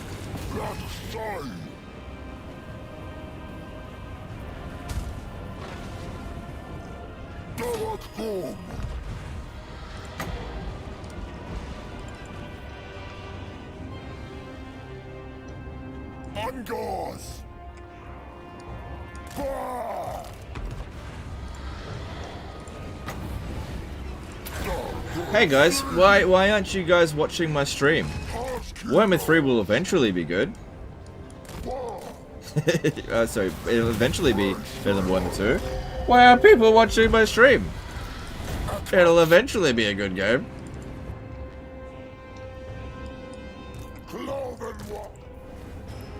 Do you ever like go into a construction site of like a house that's halfway built and just like lie down and be like, ah, this will eventually be a comfortable room to sit in?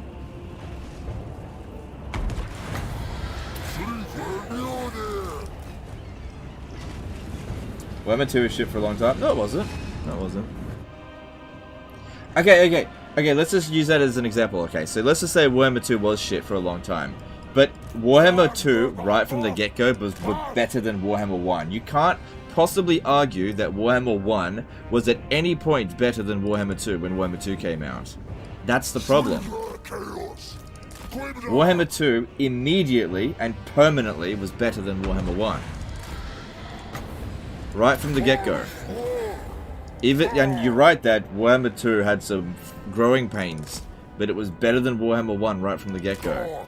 Because it built upon everything that Warhammer 1 built, and broke new ground. Warhammer 3 didn't do that. Warhammer 3 went backwards. It didn't take all the stuff that was advanced in Warhammer 2 and make it better. It went backwards.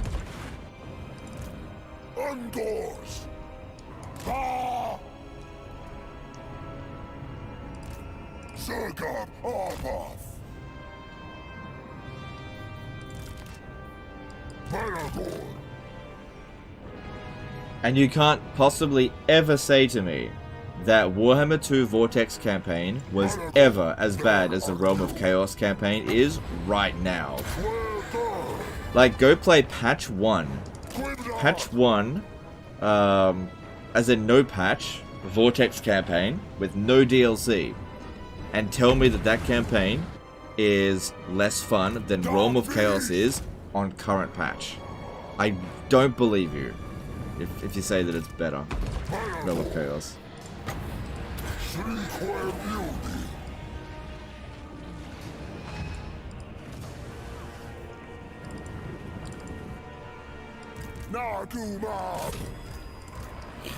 Realm of Chaos is one of the most catastrophically stupid game mechanics that Creative Assembly has ever developed.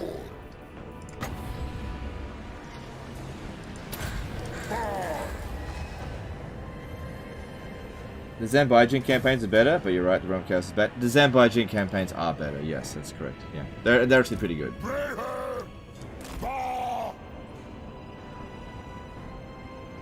Vortex is boring, not bad. Realm of Chaos is fucking bad. Don't get me wrong, Vortex campaign is not my favorite by a long shot. But, you know, it's the difference between sniffing a fart and sniffing a fucking diarrhea shit straight out of the toilet. Yeah, gone from food analogies to shit analogies. Do you think it's possible that CA chose to take a step back in order to have a larger array of options to take Warhammer 3? I don't know. No, look, it's hard to know exactly what it is, but I think it was a case of this. They kind of... I'm sure COVID hurt a fair bit with communications internally, but Again, I don't know, but I think that the main development team for Warhammer 3 were not necessarily fans of how Warhammer 2 developed, and not necessarily like players of Total War Warhammer themselves. And so they developed mechanics that Ungors! They just had no idea that people would absolutely hate. Reload on you! Fire! Chaos! Like, I can't express how much I truly hate the Realm of Chaos campaign. I can't express how much I hate it. It's so bad. And as I was saying, even in early access, oh man, I tried to communicate that to Creative Assembly how bad it was.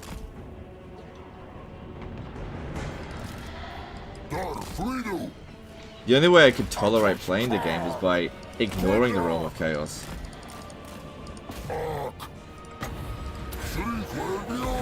Which I learned how to do. Like, my first maybe couple of days playing Realm of Chaos, and I really need to show you guys the messages that I'm not going to because it's leaking messages. The messages I had with CA, I was like, for the first couple of days of me playing it, I was just like constantly whinging about the game. I was like, this is really bad. This is really, really bad. And then I was like, okay, I'm just going to try to figure out a way of playing it that doesn't involve the Realm of Chaos. And then I started enjoying it a bit more. And then I like played that way for like over a month, just not playing the just playing it as if it was a total war game and just completely ignoring the Realm of Chaos stuff. Just completely ignored it. And then I had fun. Just played Domination. Like Domination Victory, not Domination multiplayer mode.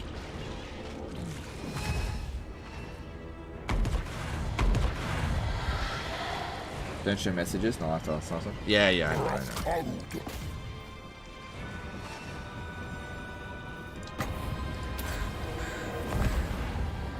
See, I isn't like you, right? Just leak him? No, I'm not gonna do that. You just have to believe me that I said this stuff.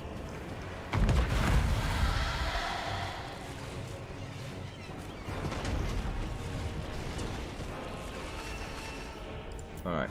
All we're gonna do is cap the town square. They've detected us over here. That's okay.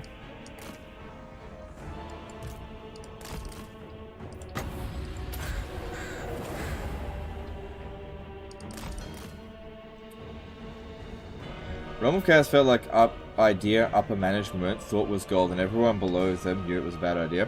Yeah, well, yeah, maybe. The thing is, the conversations that I had were that apparently, internally, they didn't see a problem with Realms of Chaos.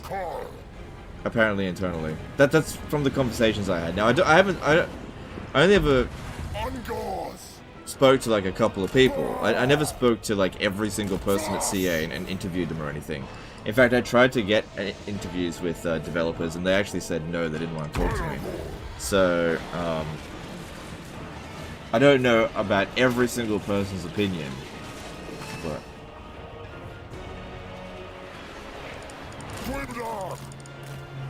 Yeah, they did not seem concerned by it.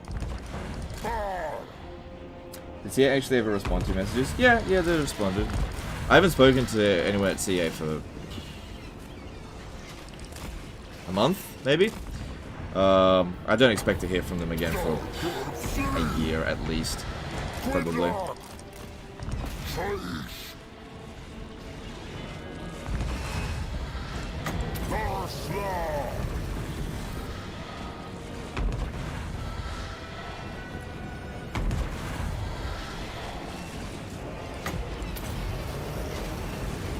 Alright, this battle's won. There's no way they'll cap this in time now.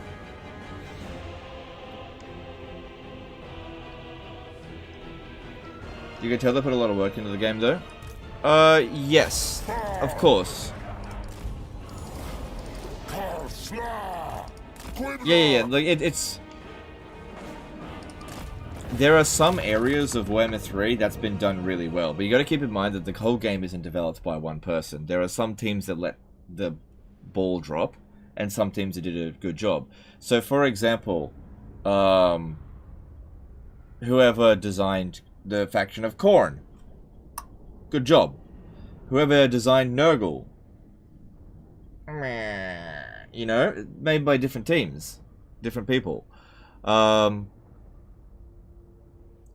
did the animations for Morghur, good job. Whoever designed the plague mechanic, you know, that kind of stuff. it's hit and miss. It's just too hit and miss.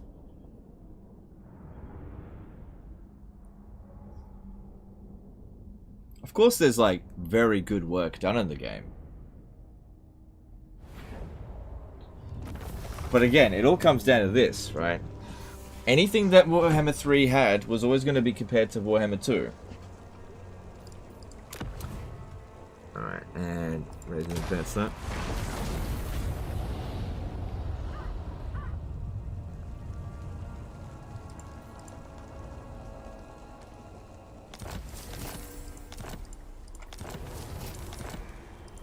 Oh, they're gone? Okay, whatever. Alright, I think we're done with this one. Perform the ritual. Oh, we're really close to this one here now. If I could get that one going, that'll be awesome. Alright, I need to get to Plane of Dogs, which I should be able to hit there next turn. Is that their last settlement? Let me look. Clan Scryer! They got 3 settlements left. Blood Ripper Z did a £5 super chat. If CA implemented the building that completely blocked the portals in pre-release or launch, would you say it would have made the game mode better? Definitely would have. It would have been better, a better launch. But as I tried to explain many times before, what that mechanic does is it helps to avoid the main objective. You know, you build that building so the rifts don't show up. The thing is, you need the rifts to complete the campaign, right? You need to go through the rifts. It becomes excessively annoying when like 20 rifts show up across all your provinces. Hang on, we can make this cheaper.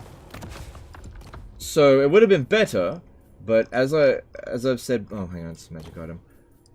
What they needed to do in order for Warhammer 3 to be a slam dunk is that it needed for the Realms of Chaos campaign to actually be fun. Okay? They needed to make it so that the player actually wanted to engage with it. And that's the critical problem. The player doesn't want to engage with the Realms of Chaos mechanic because it's shit. So, putting mechanics in place so that the player may dodge the main objective of the game is kind of weird. I'll try to use another comparison. What's another game where it's a sandbox game with some kind of objective? I'm just trying to think.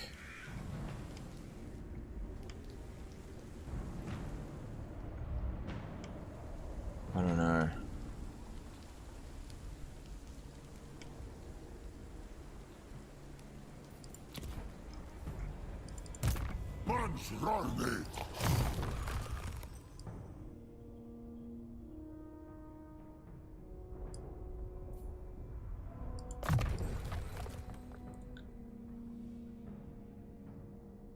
Player agency is bad? No, it's always good to have a player give them choices, for sure, but if you want them to play your main objective, you got to incentivize them to do it. No Man's Sky. No Man's Sky is an example of how they got it wrong as well. Actually, that's actually a good example of they did the same thing, where the main objective was to go to the center of the galaxy or whatever, and then you do it and it's just shit, right? They suffered the same problem. I haven't played No Man's Sky, so I'm not sure. Bannerlord? No, not really. No, I need something with like an actual objective, not just a sandbox. Yeah, someone said Factorio. That's a good example, but at the same time, I think most people probably don't understand what. Well, okay, I'll just explain it. So in Factorio, this is actually a good example. Factorio, right? Factorio is a game that just you land on a planet and then you just do whatever you want, but it has a goal. You're supposed to build a rocket ship and send a satellite into space, right? That's your main objective. Main objective. And the thing is, the game incentivizes you in doing it. Okay, it doesn't punish you in any way to do it. Like, it's expensive to do it, right? To get that spaceship sorted, right? But as you're progressing towards that, you don't get punished for it. Right? You don't get punished for, you know, moving along the lines towards building the rocket. And then once you've built the rocket, right, once you've completed the objective, you unlock more game mode, right? Because you get a new type of technology that is unlocked once you've completed the main objective. Warhammer 3 Realm of Chaos doesn't do that. It's like, as you are completing the objectives, the game punishes you for doing it. It doesn't reward you in any way, shape, or form. Like, if you get a demon soul, it doesn't do anything. You know, it just doesn't do a bloody thing. And then when you finish the campaign, you get Be'lakor, who's fucking weird in every single one of the factions except for Cathay. And even then, it's just weird having him there.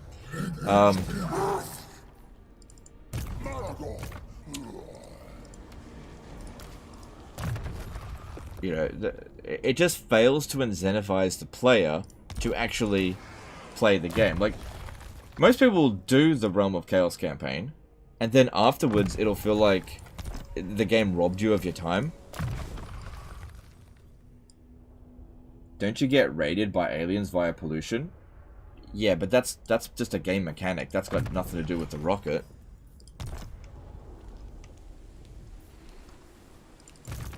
That's just a strategy. Like, that's gonna happen to you even if you don't build the rocket. That's just part of the game. Alright, we gotta launch this attack on Khorne car.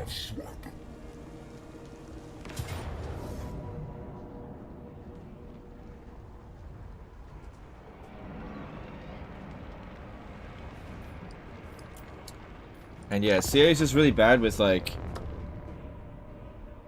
hang on, let me just... You know the term carrot and stick, right? It's like a way to try to get people to do it. Let me just Google it really quickly, because I can't really explain this very much.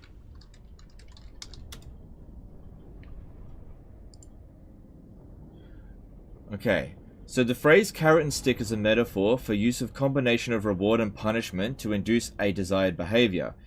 I'm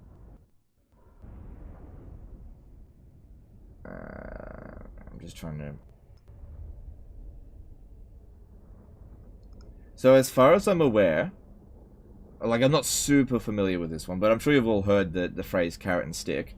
So Creative Assembly's main goal in Warhammer 3 Realms of Chaos is to get the player to play the Realms of Chaos, to do it, right?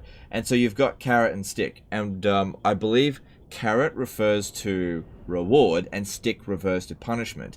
Now the problem here is that it's all stick, no carrot. So you're getting the player to do it, and you're punishing them for doing it constantly, just whipping them to do it. And the problem with that is that the player does it, finishes the game once, and then never wants to do it again. The problem is there's no carrot.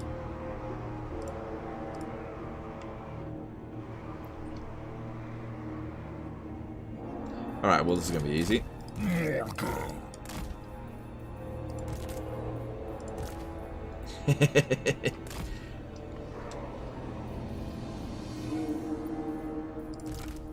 That's the problem. And if they wanted it to be good, they needed to put in carrot, you know? That's not all carrot stick is. Like I said, I'm not good with this analogy. I'm just, that's the only one that comes to mind. It's all punishment, no reward. And you got to keep in mind that what you're getting people to do is play a video game. You've got to... People need to feel like their time is being wasted. And that's exactly what the Realms of Chaos did. It just wasted people's time.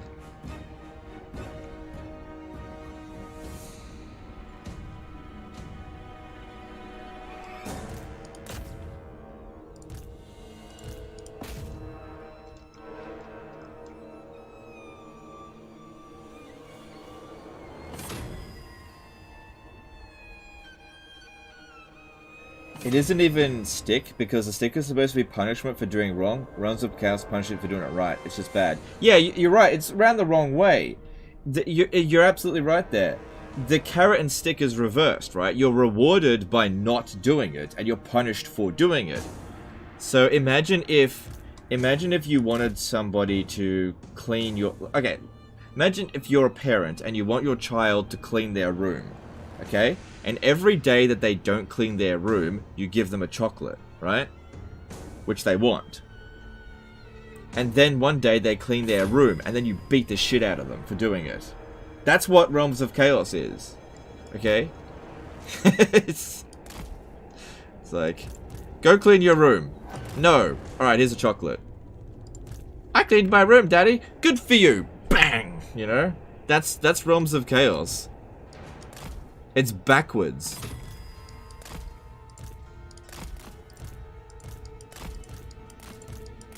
Good job, Billy.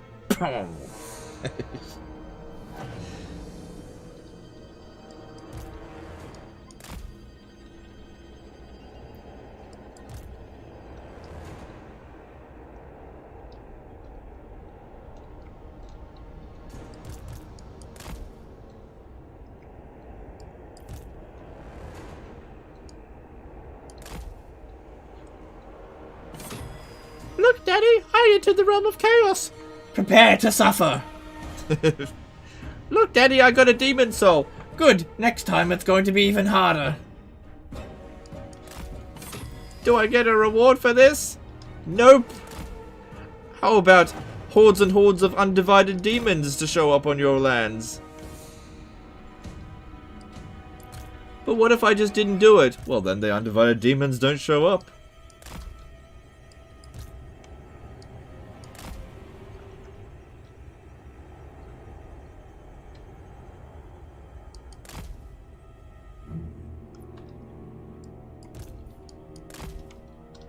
Honestly, CA should be fucking embarrassed with Realms of Chaos. They should be really fucking embarrassed.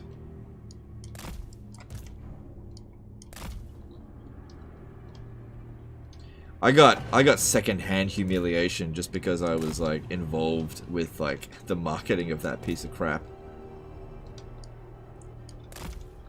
I got secondhand humiliation.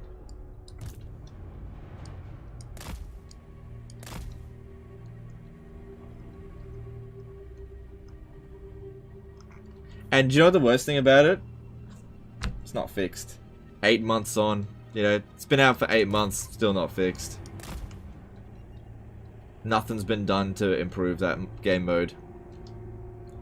Ah, why do we need to make the base game 3 good when we want people to buy all 3? Yeah, somebody buys just game 3. And it's like, well, you're not supposed to just buy game 3, dude. You're supposed to buy all 3 games. Okay? Joke's on you for only buying 1 of 3 of these games.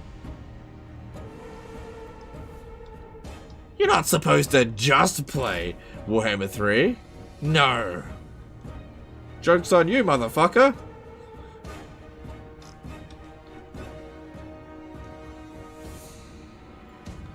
Creative Assembly, are you ever gonna fix Realms of Chaos? Nah, mate, we got your fucking money. Why should we fix it? We don't want you to just buy 1 game, we want you to buy 3. We're only gonna work on the one that requires you to work on, buy all 3.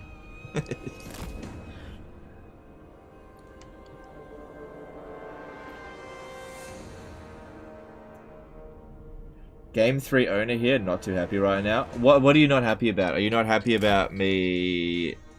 about the things that I'm saying? Or is it like hitting a nerve? I'm just not clear on what you mean by not happy. Are you pissed off at me or Creative Assembly? Because I'm just curious. Because that bit wasn't clear.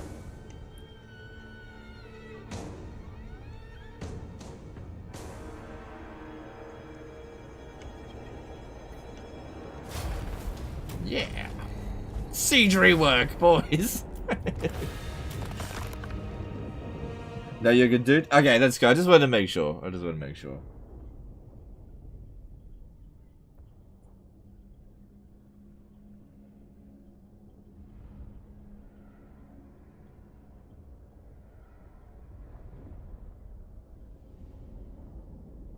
What you're saying is true, it makes me not happy. Yeah, oh god.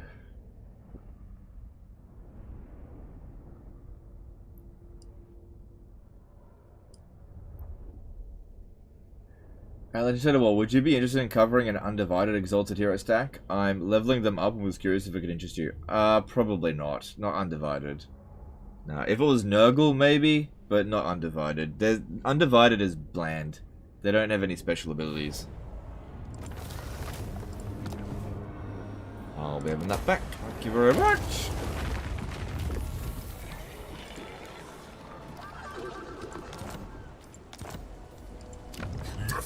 Still can't do the fucking ritual out here.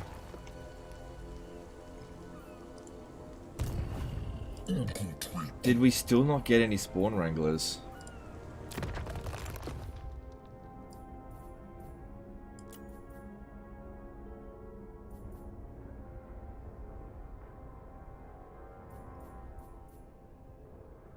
I don't know how we got that. Ranked up at sea. I've never gone out in the water. Taurox, I can't fly.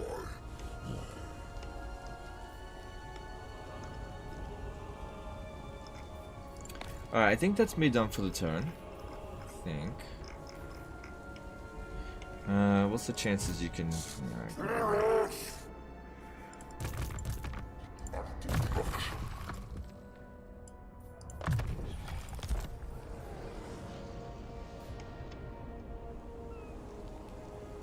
How about an undivided, unearthly reflexes hero doom stack? Well, there's nothing interesting about that, it's just high stats. That's the problem. Like, that's good if you can get it, but I don't think that's interesting. You gotta keep in mind that just like a stack that is pretty much exactly the same as something that we've already covered, but has slightly higher numbers, is not going to be very interesting. It's gotta have some kind of edge. You know? Sometimes this ends up happening. I rated Doomstack, and then I get a message from someone saying, "Hey, I made a slightly better Doomstack. Cover this one." Or somebody will send the same Doomstack back in after I've critiqued it with some improvements. I'm just like, I can't cover it again. It gets one video. That's it. You know, people want to move on. The spectacle has been seen. It's time to move on. Alright, let's upgrade to tier 5 Herdstones now. Oh, I don't have enough yet.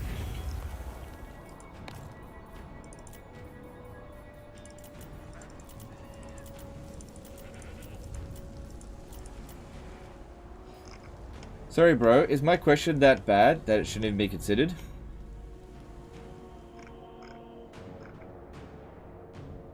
I didn't read your question.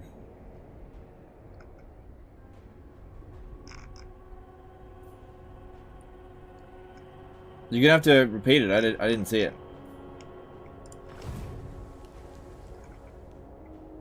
Yeah, I can't read every single message that's in the chat, so some things will get missed. Do you know what the funny thing was? If you had just repeated it, I would have read it that time, and so now I gotta be on the lookout for the next time you write it. It's all good. All right, I don't think there's anything else I need to do. I'm just triple checking stuff. Yeah, I need to be ready for this one. Morghur should be able to handle this, but if he goes to Blacklight Tower, that could be a problem. I will not. I might be able to intercept him by jumping over here, but we'll just have to wait and see how we go. Looking at Karen... Yeah, okay.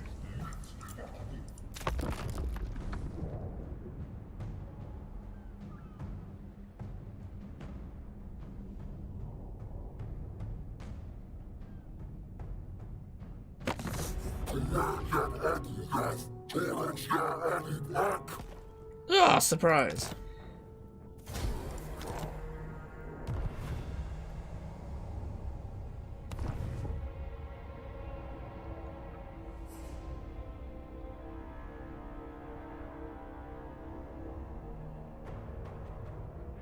So yeah, another thing I was going to talk about is like the endgame scenarios, right? I think in principle they can definitely make this work, but currently when you defeat an endgame crisis, you don't get anything for it. There's no carrot. it's all stick, no carrot. You can't exactly not do it if you enable it. But yeah, I think one of the things that makes it so fatiguing is that if you do, like, you get something for beating short campaign victory, long campaign victory, and those are usually fairly small bonuses, right? And then here comes ultimate crisis mode, and what happens if you win? Nothing. I don't know, like, this stuff seems obvious to me, but I don't know. You gotta reward the player for their fucking time. You just gotta do it. So many other game series do that, especially like RPGs, like Skyrim. It's so good at doing that. Rewards the player for putting in time to play the game that you've created. You know?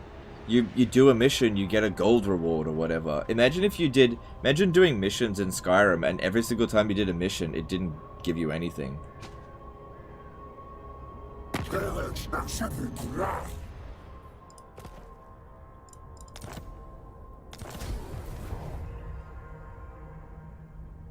I disagree with you. Since it's a toggleable option, you don't need a reward for me. Yeah, fair enough, but here's the thing. I actually don't enjoy the endgame crisis at all, so if I was to play my own campaign, I would actually just turn it off. What's the point in doing it? It's just grind.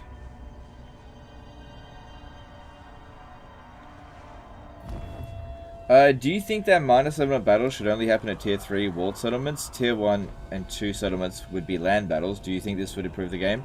I don't think Tier 3 walled settlements. I think Tier 3 unwalled settlements should be minor city battles. And Tier 3 walled settlements should be, like, major city battles. And that Tier 1 and Tier 2 settlements should be land battles. That's what I think.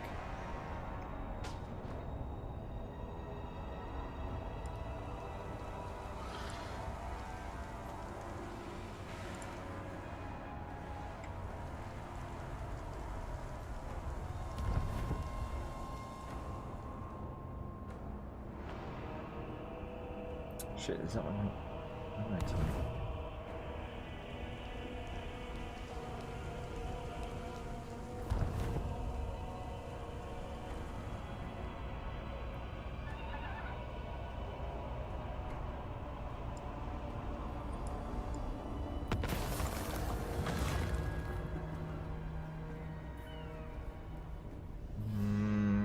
Not really recruiting anything at the moment, but that's Bestial Rage's not that big of a deal. They're gonna go over that way, are they? Okay.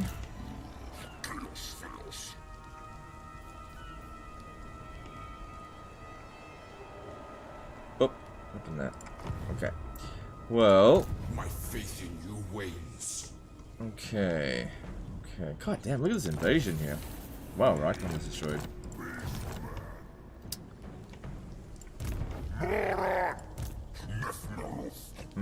I need more time to recover. Losing Blacklight Tower doesn't fucking matter.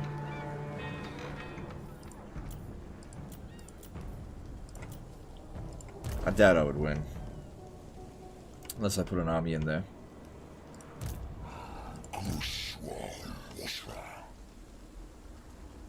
I guess I could disband this and teleport a dude over here.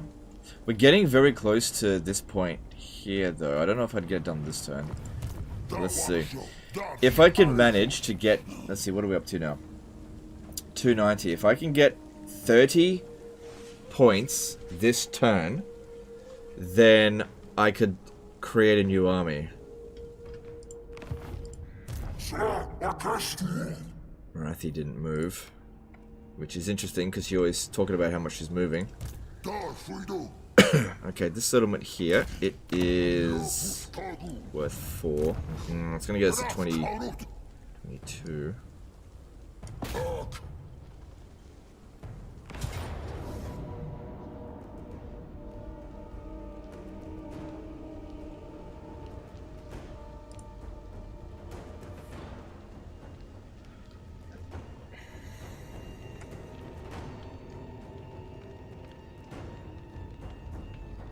Thank you very much, because I find this game extremely slow, tedious, and boring compared to Warhammer 2, Warhammer 3. Okay.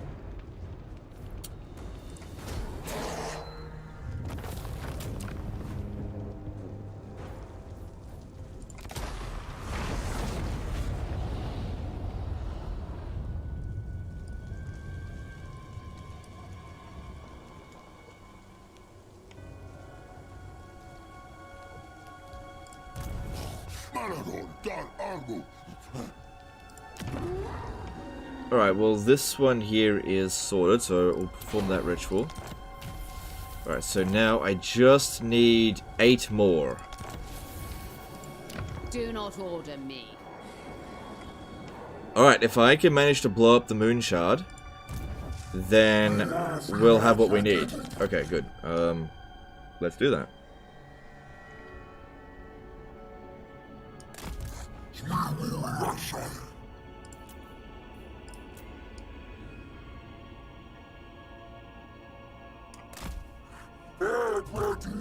Yeah, that should be pretty easy to beat. Do you think Warhammer 3 is fun for role-playing? Yeah, sure. Sure. Oh, wow. Oh, I wasn't expecting Auto Resolve win. Alright, I'll take it. Yeah, 150 seems to be our cap now.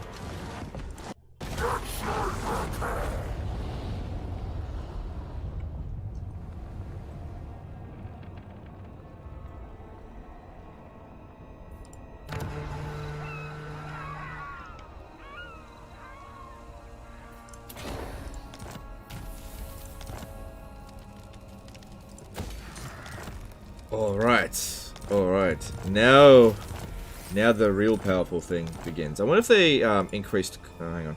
Let's have a look here. So, this one here. Did they manage to make it so that you increase cost? No, they... it's still the same price.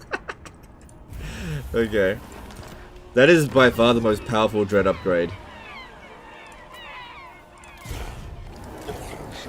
Oh, daddy!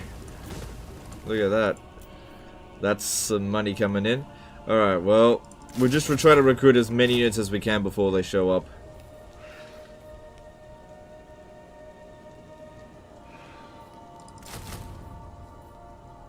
Yeah, those might actually be useful. I forbid this. Okay. And I need you to go into encamp stance here, because we want them to keep coming up this way, and they might not do that if we reinforce it too much. Alright, Khazrak. You don't have your bestigles anymore, and your army sucks. But we have 2 armies here. So, let's maybe intercept this one, and kick its ass. My servant fails me.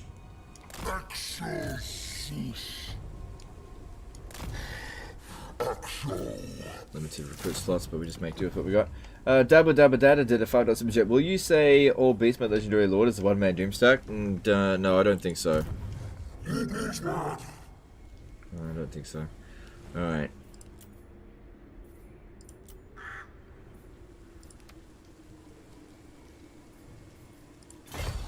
Shit. The distance between settlements is just too bloody wide. Oh well, these... we'll just see. Maybe we'll get lucky and encounter something. Oh right, I've already done that. No, just leave that. I don't think Taurox is a good one-man Doomstack. Just because his ability to dish out damage isn't that great. I don't think Khazrak makes for a good one-man Doomstack. Morghur can. Morghur can. Yeah, there we go. Give me that. And... yes. And yes. Okay.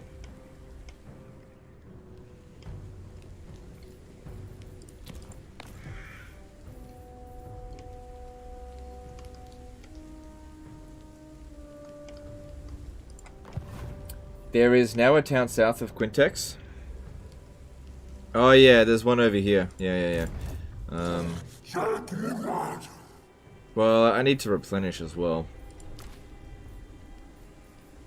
And if I go into raid stance... Yeah, fuck it, let's do it. Let's try to max out our movement. So we can get there next turn. We'll still replenish, it just won't be as much. Because yeah, if I don't get some more destruction in, we're going to end our bloody rampage. You just can't get enough fucking fights in, because the AI sits their damn sits their armies inside their settlements, so I can't fucking ambush them, and I can only get one battle per turn in. At most. Yeah. With Warhammer 2, you used to be able to just like chain up 5 or 6 battles at one area just by ambushing a ton of them, but they just don't do that.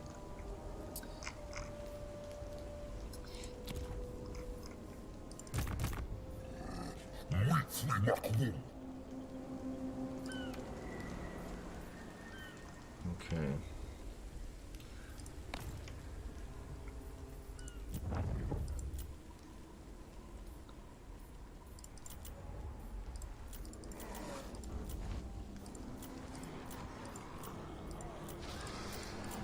Alright, I've done everything I can here.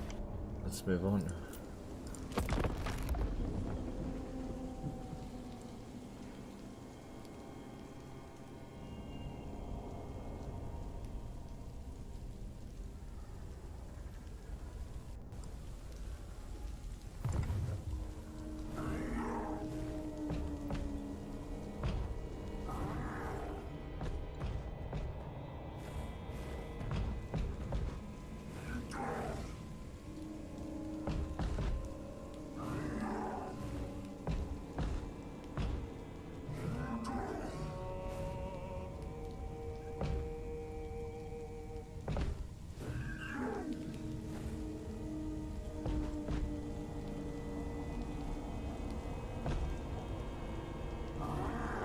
Just got up. They took an old build of 2, made 3, removed what they thought was game breaking, and probably pushed it out early. This is what we have. I play 2 and 3, but I feel your pain as a creator. Yeah. Yeah, fair enough, dude. Yes, much pain. Much pain. Warhammer 3 has been very difficult to cover. Are you going to invade the donut for the Sword of Cain on one of your lords? We'll just finish up what we're killing first, but yeah, I guess so. But since they declared war on us, I don't see any reason why not.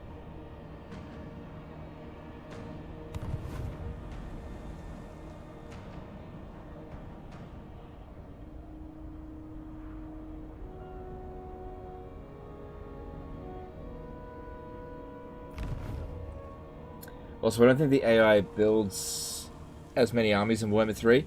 I agree, there just isn't enough targets unless you make it to the Old World Empire. Yeah, yeah. There's hardly any armies by comparison. Yeah, in Warhammer 2, do you remember what it would be like? Every single turn the AI would throw a full stack at you. Now it's like they throw a full stack at you and then that's it. You don't see them again for a long time. They just don't throw many armies at you.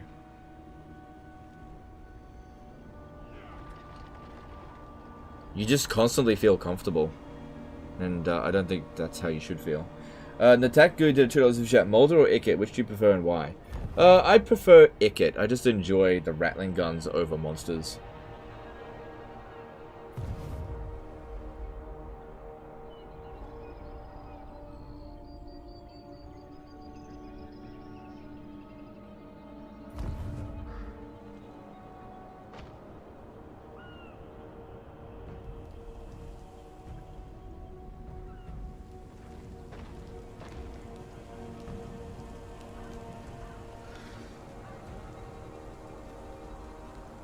As Archon, is it a good idea to subjugate Grimgor early on?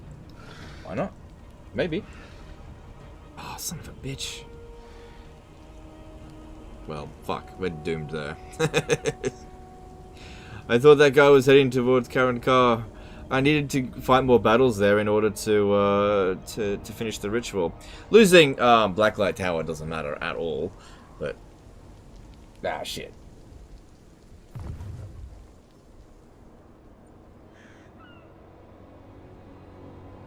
What do you mean you don't see them again? That one army keeps running away for 10 turns and then they have invade your lands?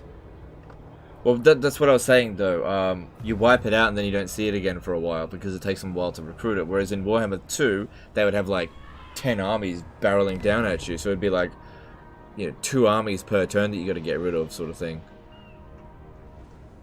Yeah, I know that's cowardly AI, but I know how to, you know, trick him and catch him. Alright.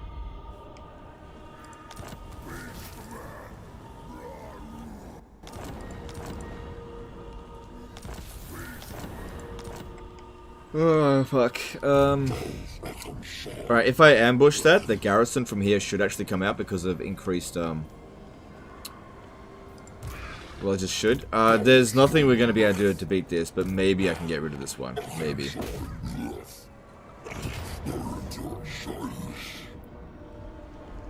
Yeah.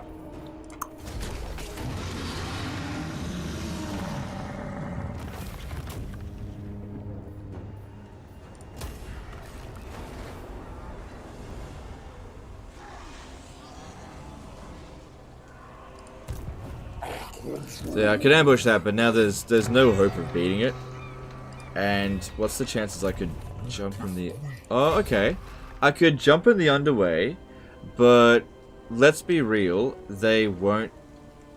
Oh, there's 2 armies here, though. This one here by force march apparently can only get to there. If I go here, that army might attack us. It might. It's probably going to attack Blacklight Tower instead. But you never know. So let's jump over here. And just hope he actually attacks Morghur.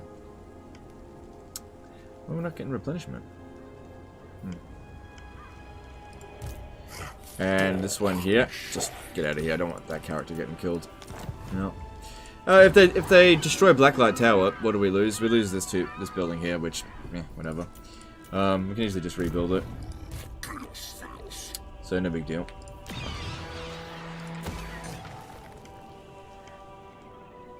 And over here, looks like we've caught them.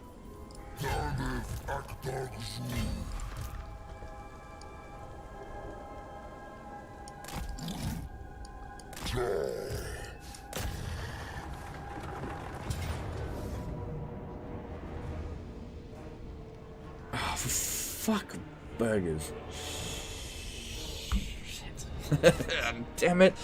Alright, what's the problems here? Let's have a look. It's just high tier stuff.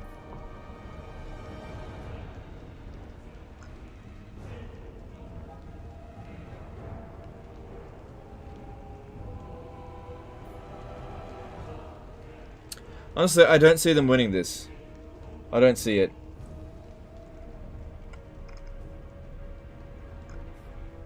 Yeah, I think I can handle this. I just have to fight it manually.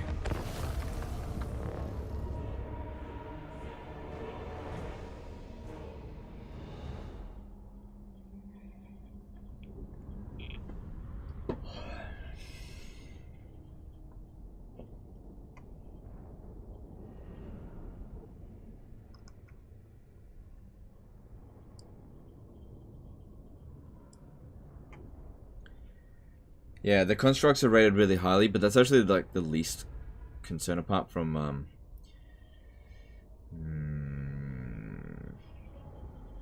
those could be a bit of a problem.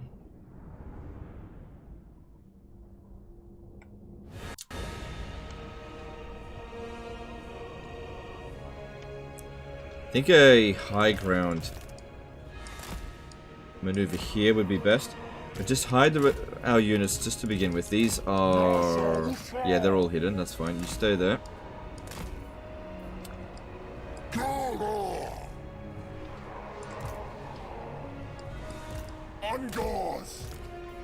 Just stay hidden for the time being. We gotta buy ourselves some time for the reinforcements to come in.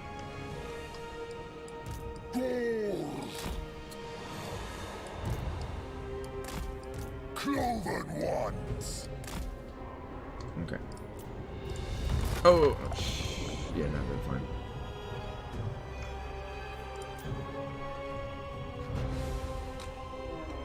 Yeah, I believe if I do this... Oh, yeah, get rid of the... Oh, yeah, let's do that. What's going on here? This shouldn't stop them from... What the fuck?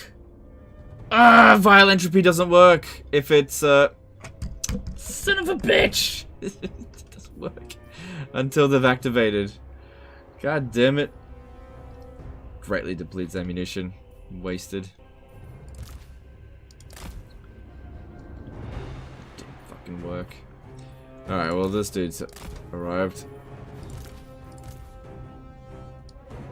That's a lot of wasted ability there.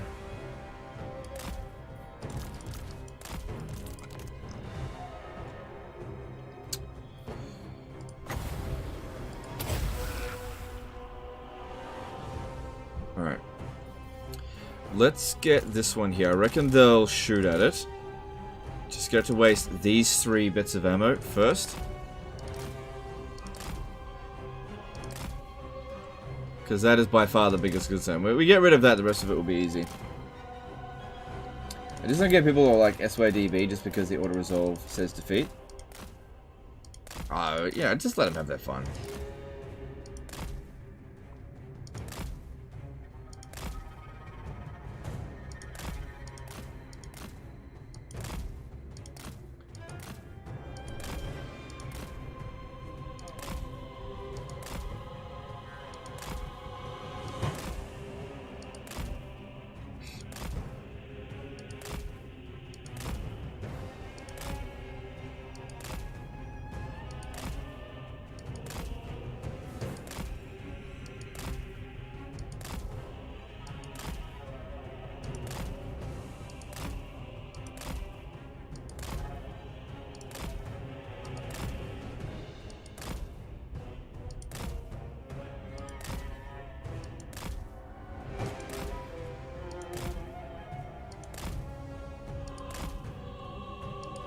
Alright, cool. We can get them to come at us by using... Oh shit, Sepulchral Stalkers. Shit! Fuck no! Oh, they got me. We haven't shattered, he might rally. Fucking Sepulchral Stalkers. He might still rally. Damn it. Come on, rally. Rally! It's my only wizard. Oh, thank fuck. Okay. Alright. I haven't used magic yet.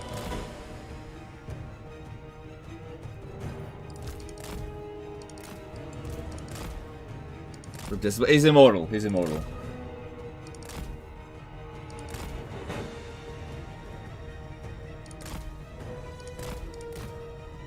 Ah, fuck you guys.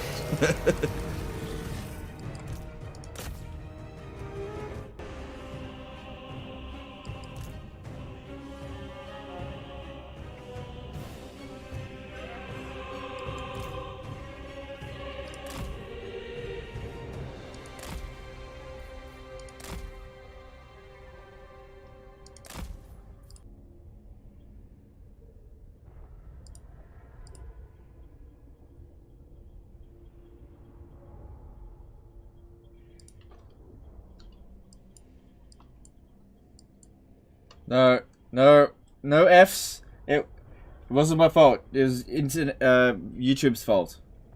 Okay? It's okay. It's the little hitch. It's nothing. Okay? It's nothing. We're all good.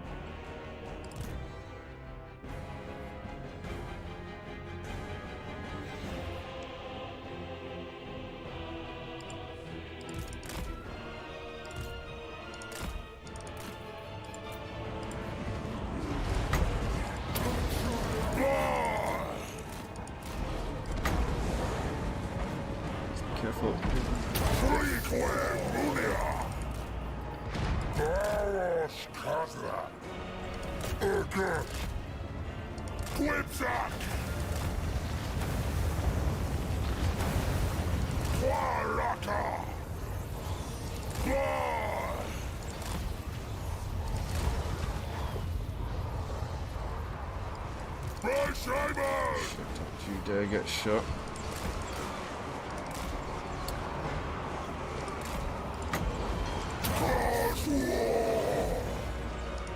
Whipsack! War!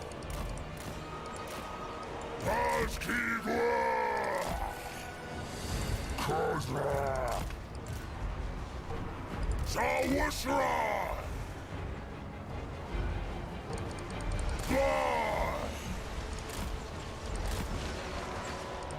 Yeah, this is gonna be fine. Like, they're sending all their guys over here now to get wrecked. And they got so many units in the rear here. This is... It's gonna be fine.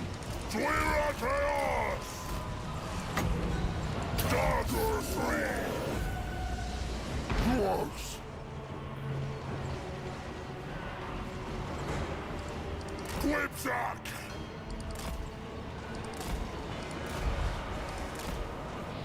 Morghur!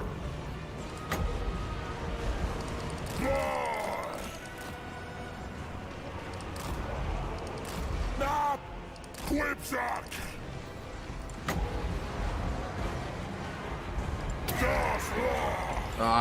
What happened there? His leadership didn't drop that low. Come on, rally. Come on, man. Come on. Come on. I'm not done with you yet. Son of a bitch. Oh well. We'll be fine.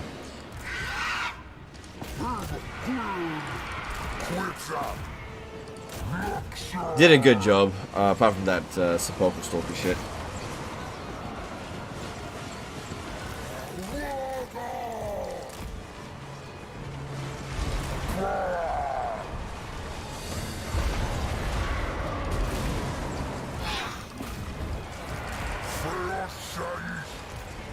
Careful with that friendly fire. Nah, it's fine. Who cares? Our army is shit. Easily replaceable shit.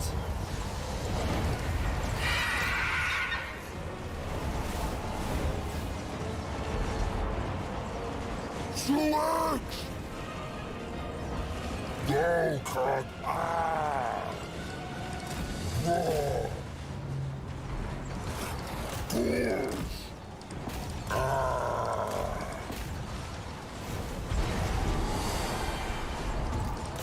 Morghur! Slaw! Wusha!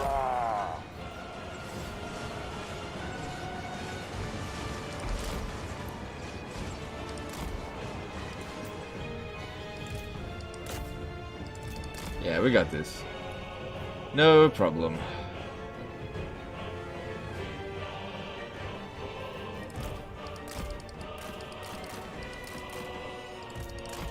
Pretty much don't need to do anything else, just wait for the actual victory. There it is.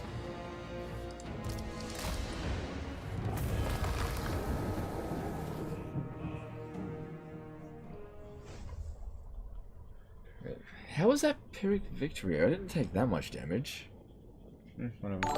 Marcus Wolfart became a member for 13 months. Hey Legend, thanks for all the laughs and entertaining content, even though the views are lower than what you'd like. I appreciate you. Alright, thanks dude. I'm glad you're enjoying it.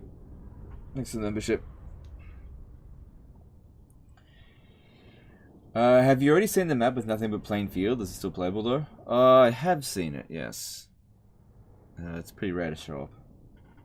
All that ammo used? No, that doesn't factor in for Pyrrhic victory. Yeah, it must have been because of the hero damage, right? But we'll be fine. I can just heal him instantly. Too comfortable. How about Marcus Wolfart? This is a Total War No Defeats campaign. I've already done a Marcus Wolfart. This is a Total War campaign. I'm never going to do that again.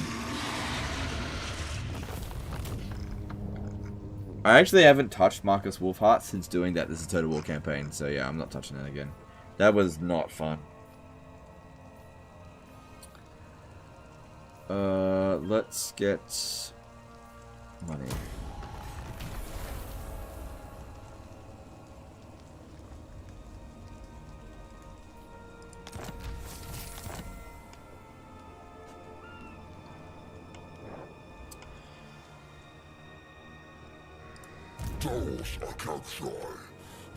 Okay, cool. Well, he's done for now.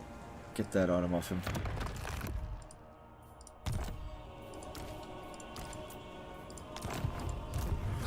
Okay, Khazrak, what are we doing with you?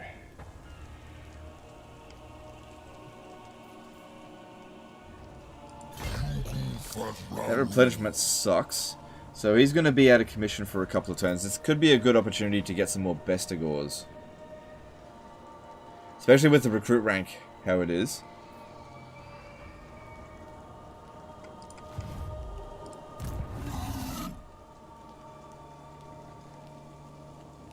Brendan O did a $10 super chat. Quick idea, have an adventure campaign that follows the end times. Tyrion becomes an insane Archaon, actually invades, and the Order gathers to kill him. Thoughts? Sure, go do that. Thanks for the chat. I'm not going to do that. I'm not playing Tyrion. I don't know how many times I gotta say it, but I'm not touching Tyrion. Not in Warhammer 3. I'll play him in Warhammer 2 for sure. But yeah, those kind of roleplay campaigns, they get very boring very quickly. But thanks Super Chat anyway. Yeah, get back over here. We gotta recruit those Bestigors, so let's merge these. Let us.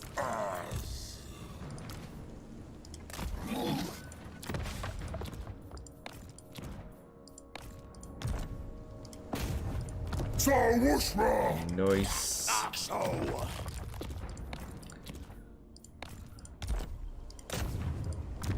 Blood Represent did a £5 super chat. I heard Marcus Wolfhard is actually easier starting IE, not suggesting anything, but maybe a decent way to play Empire without the drawbacks.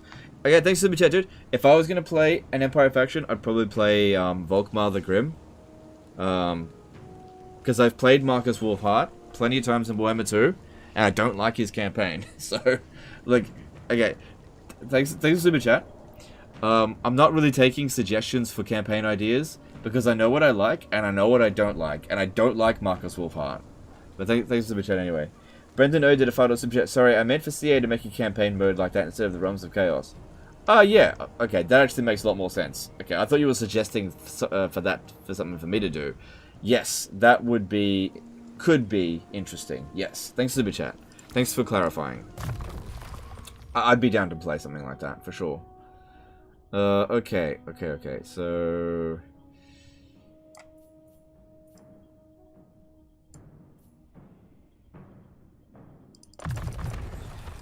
Cool, at least Khazrak got a bit stronger, so that's good.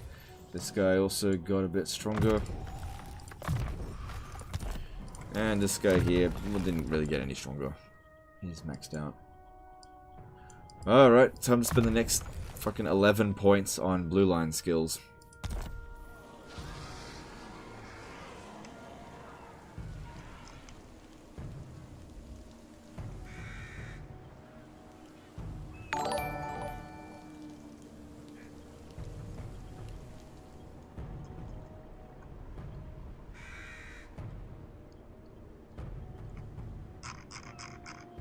Brave Sir Thomas became a new member. Alright, thanks, dude. Appreciate the support. Thanks, guys. Okay.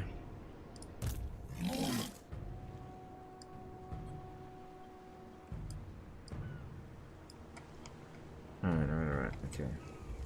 So yeah, we want to recruit those Bestigors.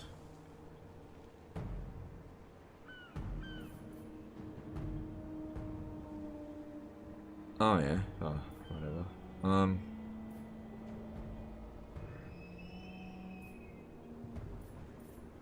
3 turns on that. If I was to increase my capacity for Bestigors, 575. However, if I purchase another army,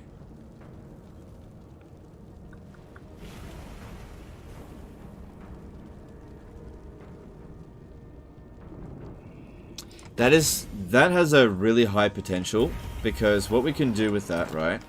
We recruit a permanent standing army. So I think I got 3 army capacity now. Yeah, so I can recruit 3 more armies, right? And we recruit an army that maybe just follows Khazrak around. Just try to keep it alive. And we actually develop it up. And eventually, it starts producing quite a lot of dread. So I usually have a Great Bray Shaman do this. It's just a matter of which Law of Magic should we go with.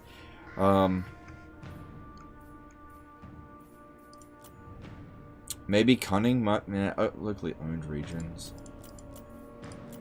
Yeah, alright, we'll go with this one. Whoops!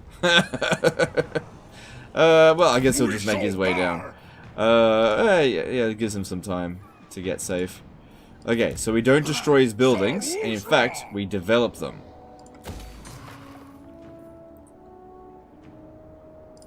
So his horde growth is at 12. Okay, yeah. So it'll grow fairly quickly. And yeah, we just make it an Ungor spam because I can't really do anything else with it. Yeah, it'll be fine. And yeah, we use these armies here to increase our dread passively. Because at the moment, how much are we gaining per turn? 300. Yeah, because we've got 3. Yeah, that's maxed out. He's getting 100. I don't think Khazrak is. Khazrak's only getting 50, and...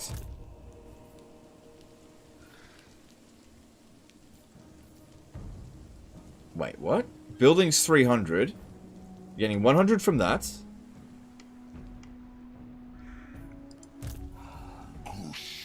$50 from this.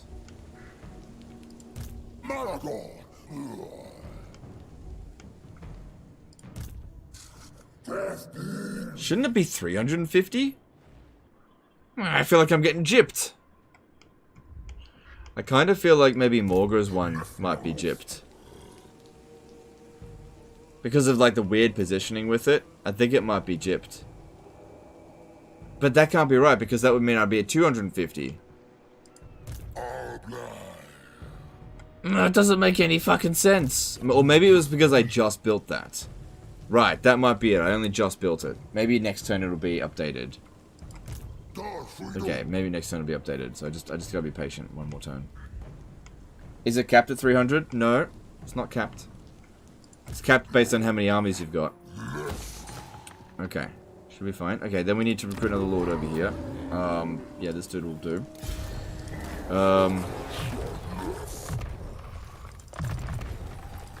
And we still need a lot of this shit. If I do it, I reckon this guy here is way more likely to attack Blacklight Tower than Morghur. I hope he goes for Morghur. I just don't think he's going to. So we'll do the other one at Karen Kar. Because I need a lot of favor in order to purchase these upgrades.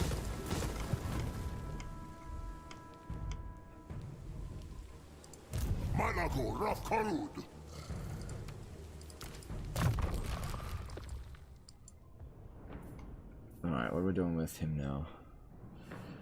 Might as well get the passives. It's not really anything. Let me look here. Yeah, go with that, I guess.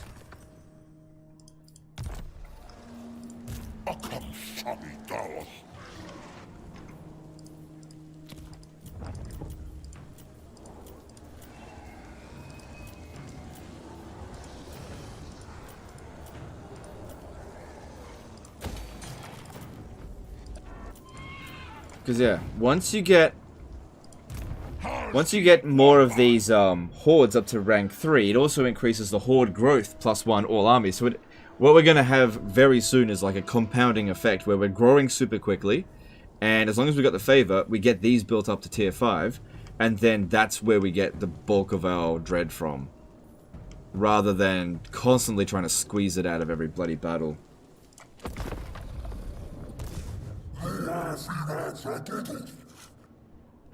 Oh, fuck! Ah, shit! No! I forgot to move Taurox. I can't believe I forgot to move fucking Taurox. And there's a fucking battle to be done there. How the fuck did I forget to move Taurox?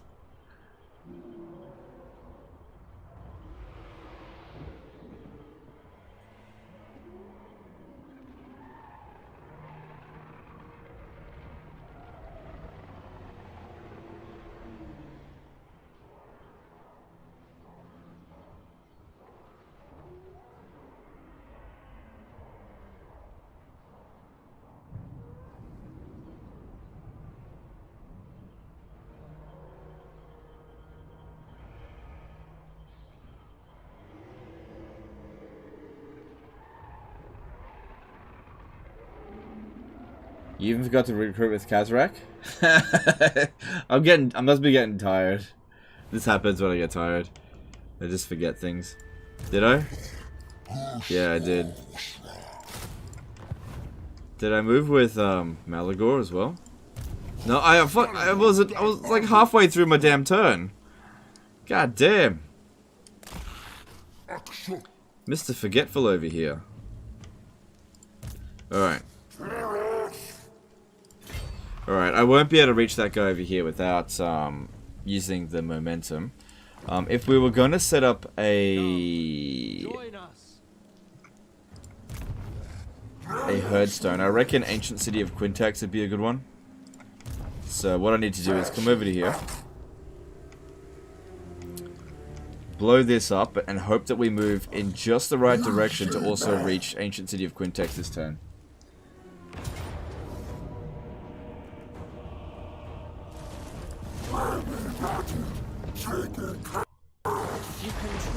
Oh, he didn't move.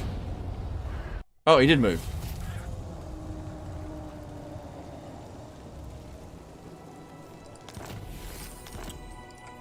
He moved a good amount. Okay, and then we set up shop over here. Looks like I might have to fight this manually.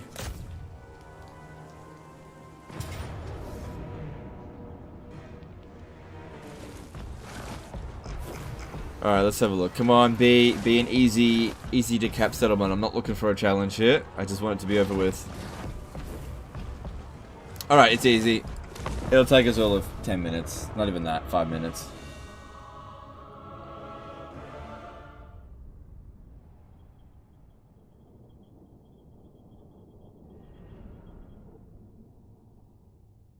I don't get these big lag spikes on destroying attacking a settlement. Is that a legend PC thing?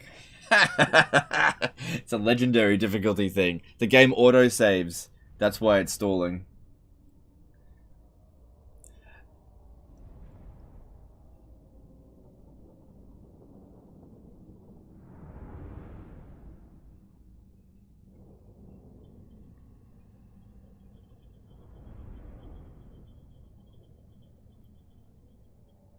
Yeah, on legendary difficulty, the game auto saves every time you attack something. That's what that stalling is. So you just admitted that you've never played legendary difficulty. You fucking noob!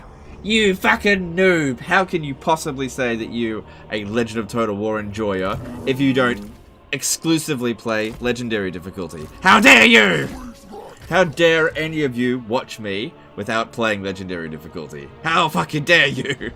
I'm of course joking, by the way. You must be intimately aware of every little quirk of legendary difficulty.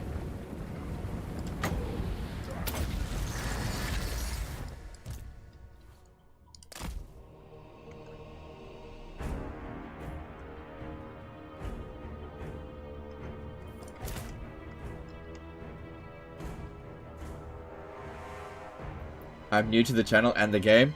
How? Nah, it's all good. Welcome to the channel, by the way, and the game. But, just to continue ripping on you, how dare you? How dare you? How dare you watch me and not fully understand every single mechanic in this game?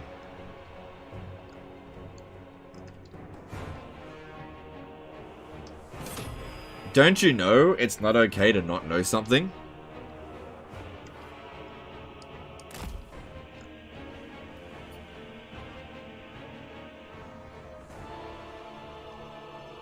Oh shit!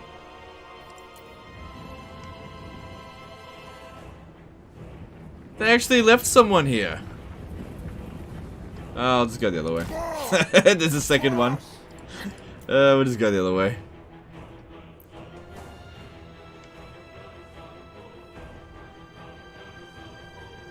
That's the first time they've left anyone there. I can handle legendary, but actually find very hard more fun. CBA with no manual save file. How dare you be able to handle legendary difficulty, but not play legendary difficulty? How dare you not play on the hardest difficulty that you can actually do? Don't you know that if you want internet winner points, you have to always play the most difficult thing ever? How dare you?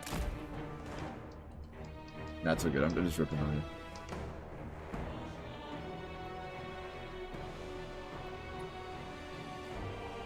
Real man play on easy because it's hard on legendary. Okay, that's just not true at all. Yeah, I remember when the Reddit was like, oh, normal difficulty is harder than legendary because I keep losing on normal difficulty, but I watch Legend of Total War and he wins on legendary, therefore normal difficulty must be more difficult than legendary.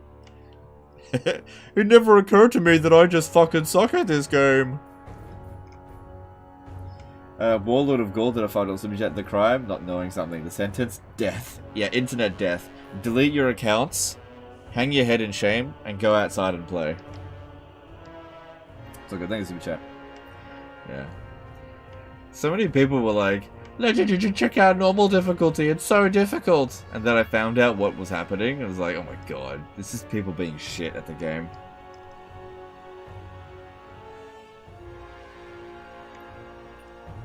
I play a normal difficulty. I've never fought a battle manually in my life. And suddenly, the AI keeps declaring war on me.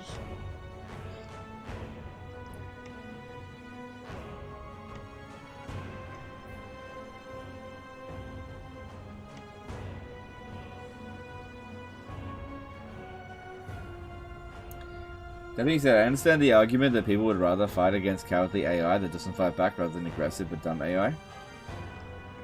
Yeah, I don't know. I don't. It's just not that rewarding when they just hide behind their walls every single time. You have to constantly move in ambush stance to trick them to come out because they're like a beat dog that is just like sniffing for a treat, and they're not even interested in attacking your walled settlements. They just go for your undefended settlements. So you have to put your armies in ambush stance near your completely undefended settlements because the AI is like, oh look, I can go and sack that and then raid for 20 turns. You know, it's not fun doing that.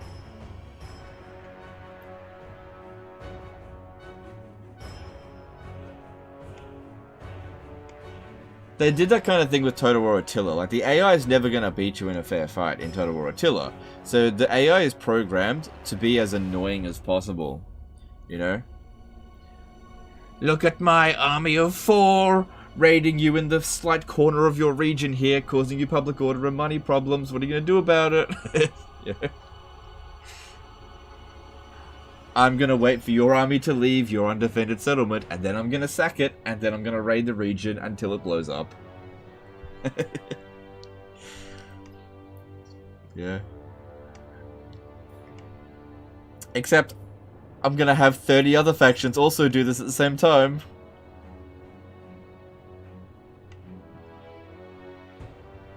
I'm Attila. I'm the only one that's going to be aggressive because I know I'm immortal. Every army that you kill, I get back for free. Yeah, the only faction that actually will go for your armies is Attila's, because he knows that even if he loses, he actually wins.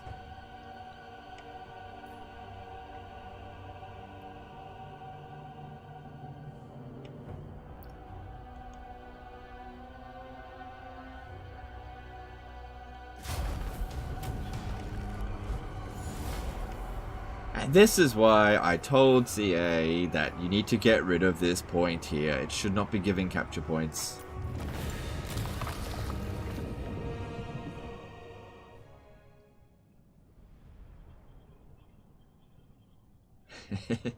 Creative Zilly doesn't understand the difference between annoying AI and fun AI or challenging AI.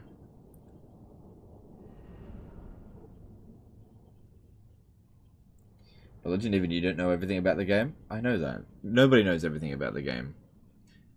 And I'm just making jokes. It's all good. Is Shogun ever going to get a 3, you think? Shogun will not get a 3 before Medieval 3. Or Empire 2. Okay, so things to keep in mind about Shogun. Shogun is a very well-liked Total War game, but I don't think it sold as well as other titles. I don't think it sold as well as Empire Total War, which is weird because Empire Total War is such trash. Napoleon Total War, Rome 2. It may have sold better than Attila. Attila apparently didn't sell very well at all. So The thing is with Shogun 2, well, with Shogun, I just don't think they're going to prioritize another sort of niche Total War game right now, unless it's a saga game. So maybe Shogun 3 would be like a 5 or 10 year down the track saga game. But I can't imagine it being like the next big thing, because I think Creative Assembly have learnt that trilogy games kind of do really well. So I think the next big historical game is going to be like Medieval 3, that'll come in 3 parts. That's what I think is going to happen, but again, I don't know.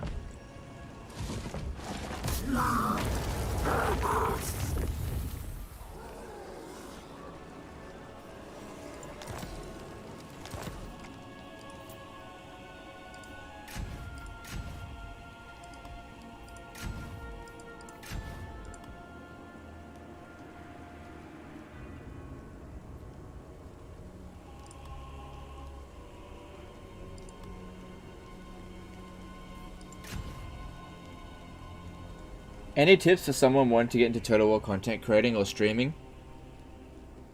Don't. Like, do it for fun. Do it for fun. But don't expect to make any money right now. Now's probably a bad time to grow.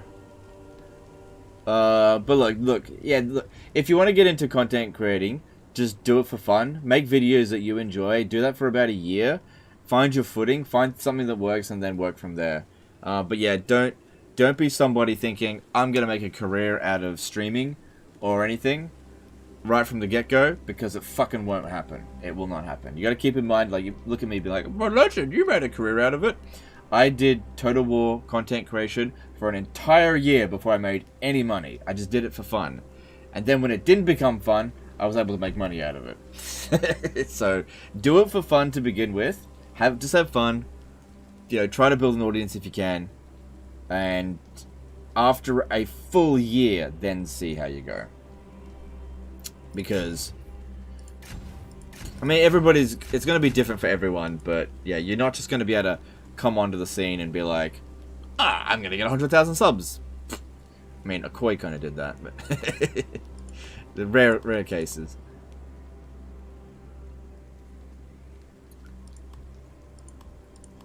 But yeah, it's kind of an oversaturated market. Look again, if you want to do it for fun, then do it. But usually when people are asking tips for this stuff, they want to know how to like grow their channels and stuff like that. The best thing I could advise you with is just make content you enjoy.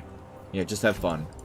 You know, maybe start by doing shit Let's Plays, because they're easy to produce and you just sort of get your footing. You need to get your charisma up, right? And like, I didn't have any charisma when I started. Go look at my first fucking video. It's shit. Okay? So you just start making some Let's Plays. You get a bit more comfortable with it. And then a year down the track, you'll feel more comfortable talking to a computer. And then just see how you go from there. It evolves. What am I doing here?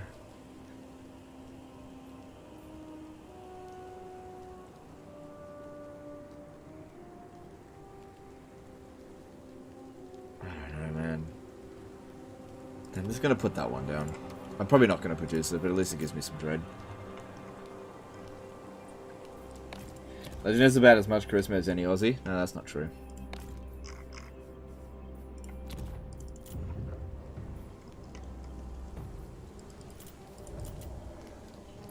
Let me tell you another thing, that the road to success is paved with failure. Okay? Just keep that in mind. The road to success is paved in failure. I have failed more times than I can care to count.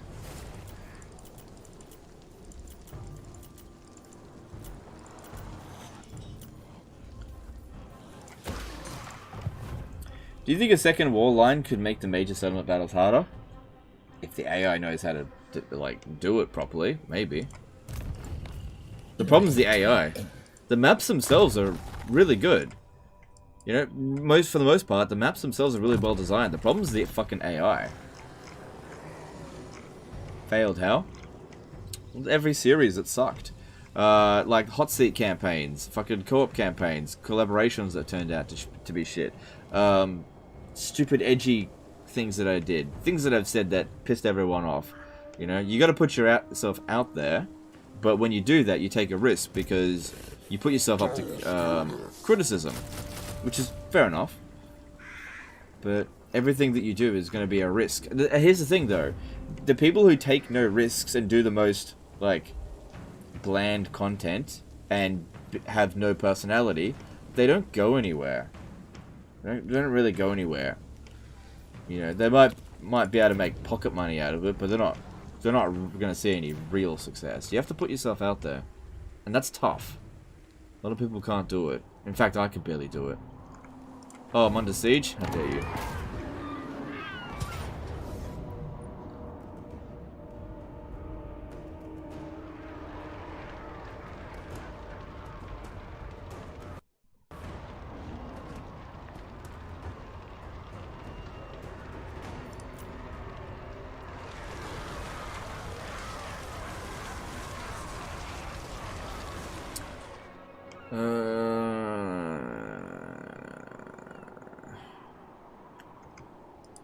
Spread ruin on them.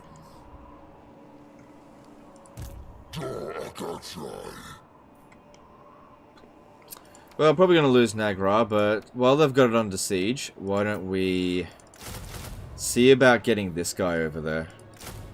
I don't have so many harpies.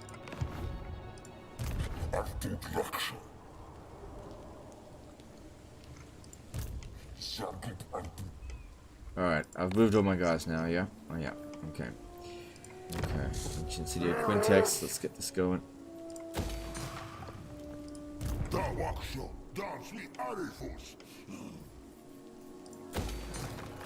Alright, and let's move on.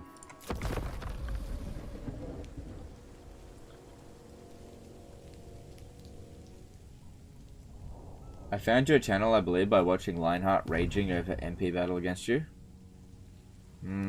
If I recall, Lionheart never raged against me. I don't think that ever happened. Lionheart's the most chill person in the community.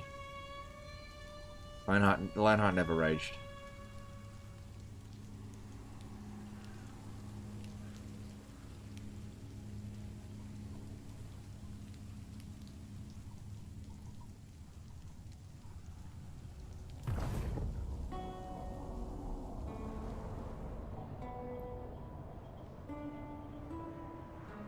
What is Legends go to for Hearthstone buildings? Just go for the campaign line of sight. Yeah, campaign. Sorry, the blood ground line of sight.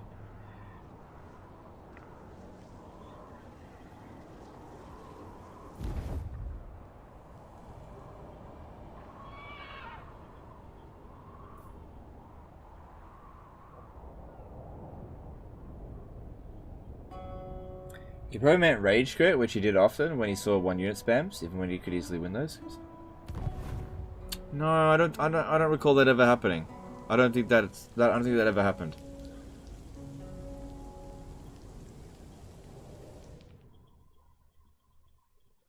No, I don't think that ever happened.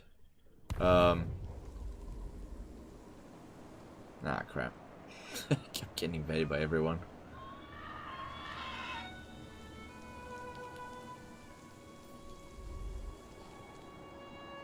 Right, I was thinking to myself, why didn't Musalon attack? It's because they're a minor faction. I keep forgetting that. Hey Legend, I actually love the way you record the first videos.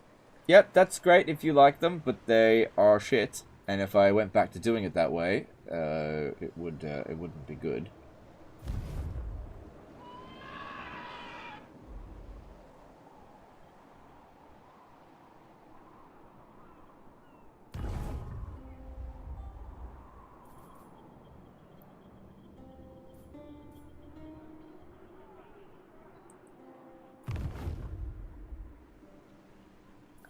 Lionheart liked to quit if he saw a 4 mana spam, even though he had enough anti-large to win. I used to watch his streams before yours. He didn't say much, he just started a new match. Yeah, okay, fair enough. I never saw that happen.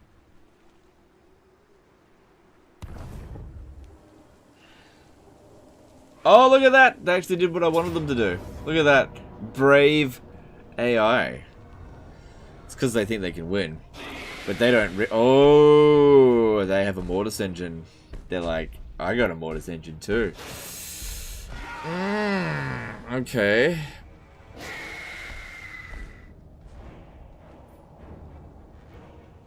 Well, fuck you, I can still win.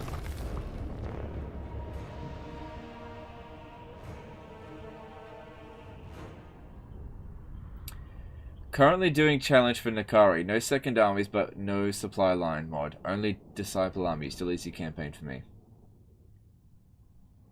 Okay.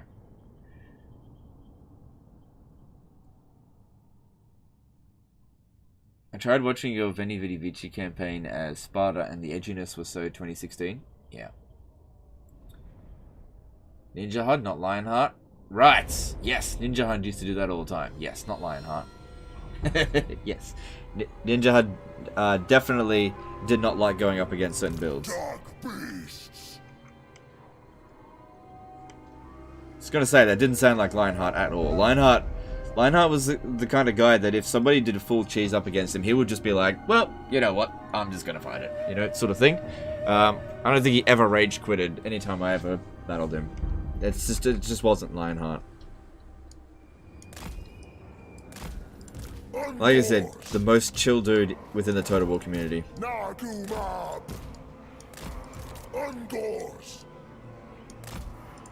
Cloven ones. Just minds his own business and does his thing. Ungors. Greyhound. Angle.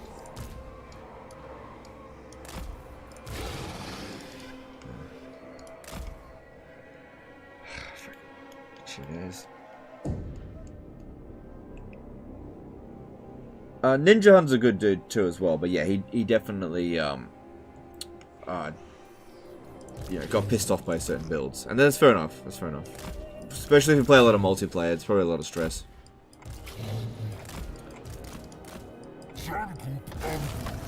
Fortunately, there's no forest here. Death now. Sawashra. No, actually, I got a better idea with you. I need you to go and get their attention. Morghur. Are you expecting Warhammer 4, or do you know what's next in the series? I don't know what's next in the series, but no, there will not be a Total War Warhammer 4, but I do expect that there'll be a Total War Warhammer 40k. I think it'll be 5 years away, so I expect it 2027. That's when I think, Total War Warhammer 40k will be released in 2027. Of course, it's just a guess.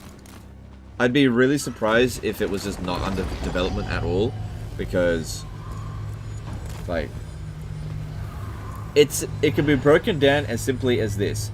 Hey, Creative Assembly, do you like money?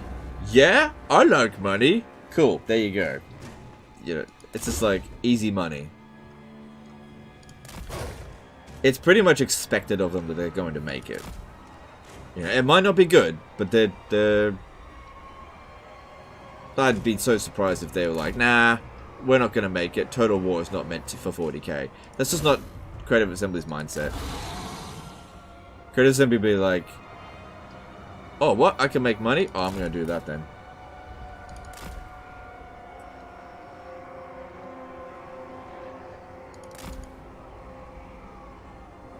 Alright, they're coming over here.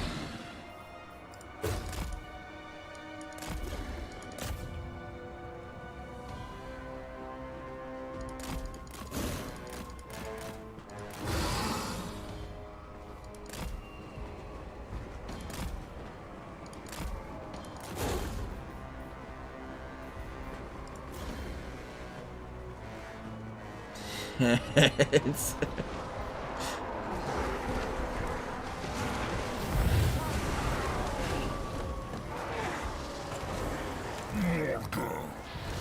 nah, we don't need to do it on that one if it's fucked.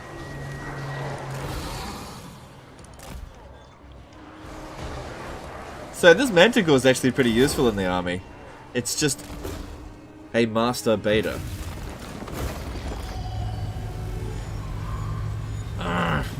Damn it, it spawns too early.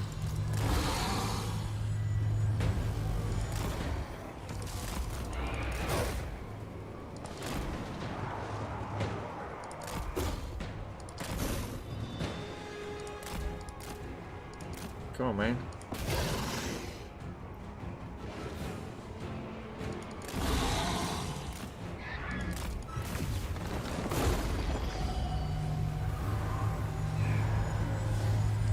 Yeah, there we go. Stop bouncing. There we go. Fucking land. There we go.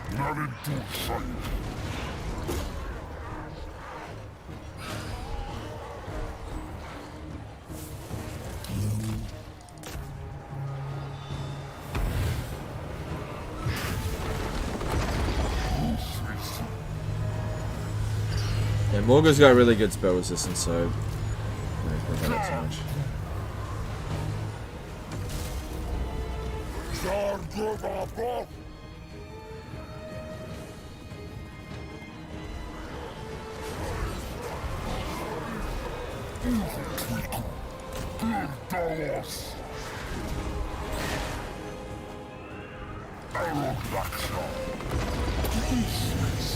Alright, those mortis engines are going to cause me problems. Yeah, there's no two ways about it, they're going to cause me problems.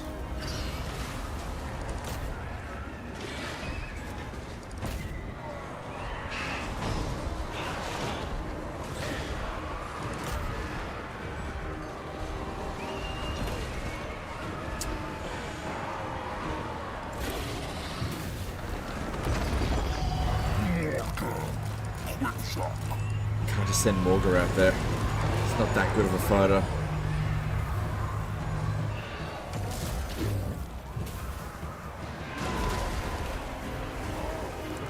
Just send one unit out there. That way we're not getting totally fucked by it. Fucking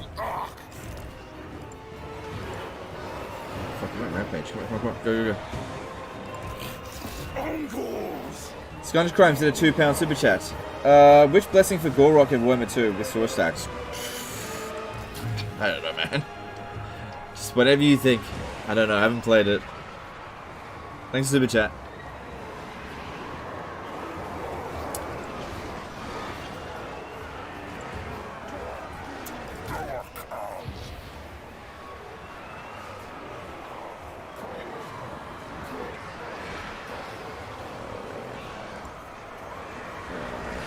Engines are gonna fuck me. I was hoping to kill this dude by then.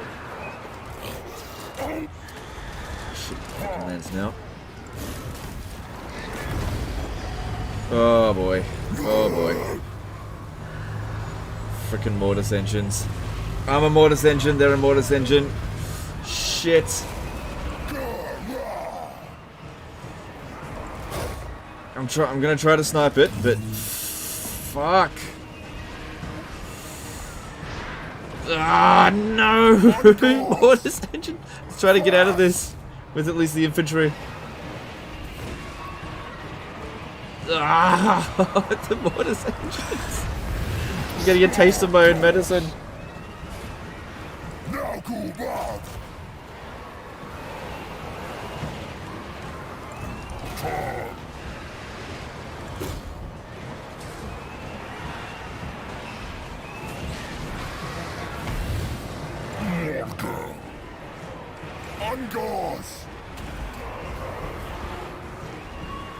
Okay, pull these back, come over here a little bit. They need some time to regenerate. We've almost gotten rid of him. I need to get Morghur up this way. Start dishing, start counteracting their fucking mortis engine with some of my own. See whose mortis engine's stronger, bitch. Oh god. I don't think we're gonna win this one. It's just because of the mortis engines. They just do so much damage. But we'll see. We'll see. We'll see. I may need to withdraw a lot of my units. Okay, at least he's gone. Just keep my guys in the fight as long as I possibly can. You're getting out mortis engine. Yeah, I know, I know. I know. It's not gonna do anything.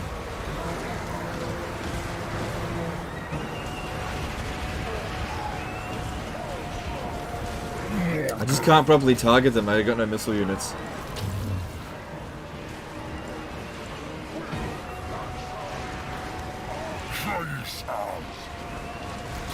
I'll need to pull these guys out of combat soon.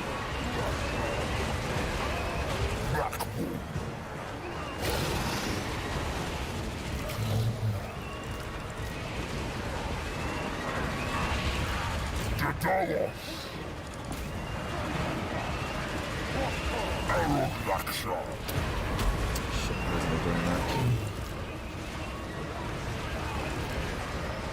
Look at this one here.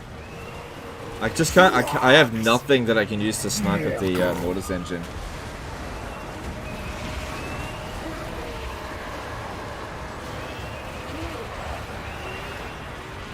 Actually, you said you haven't played it, so I'm thinking you might not have noticed it. But the Superchat asked about Gorok in 2, not 3. Sorry, dude. I don't know what you should do. You should pick whatever you want. Yeah, look, it's not a clear-cut answer which one to pick. Okay, withdraw these ones here. It's okay if we lose the battle, but it's not okay to lose all these guys. Get them out of here. Come on, it's not okay to lose these guys. Get out of here. Come on, get out, get out, get out, get out, get out. Leave Morghur in here. That's fine. Okay, look. Just to go back onto that. First thing, I'm in a tough fight, okay? Not thinking about Gorok right now. The other thing is that you pick the blessing of whatever army you're going to build. So I can't answer that for you, because if I tell you which one to build, I'm telling you which army to build. Okay? So you can see what the bonuses are. It's pretty straightforward. Whatever your army is, build the required blessing. It's pretty simple. That's why I don't know what you should choose. Okay, now we just have to see if Morghur can actually manage to take this out all on his own. Oh, do you know what? I just realized I've got a better mortis engine than them. All I have to do is not go into melee with their mortis engine. And then their mortis engine can't hit us. The reliquary corruption.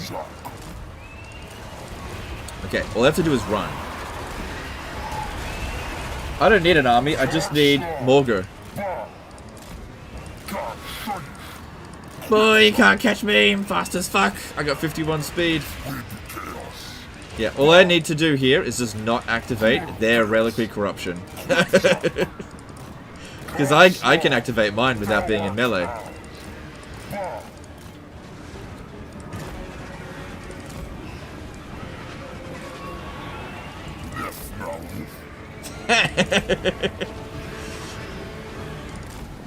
Look. Yeah, mine's active.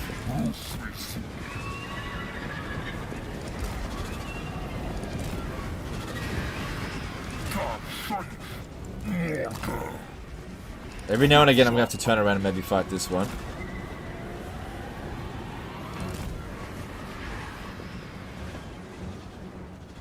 Does he have perfect vigor? He doesn't have perfect vigor.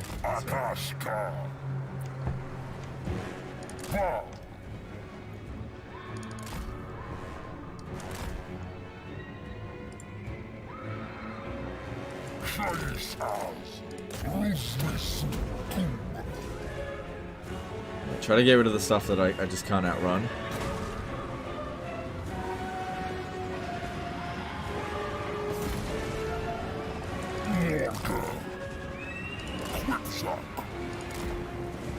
Don't touch the mortis engine. How fast are they? Oh yeah, I can outrun it. I can outrun it. Yeah, that's it. Give me a lift. Push me down the hill. Let's go, go, go. Just don't touch the mortis engine. This fucking army lost it or something.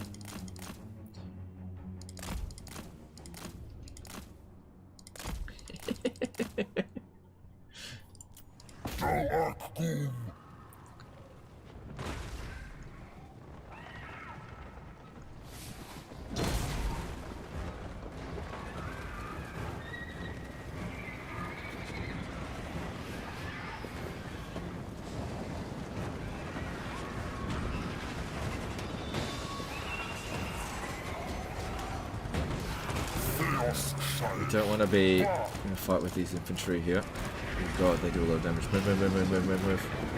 Frostbite, move. Don't get touched by mortis engine. How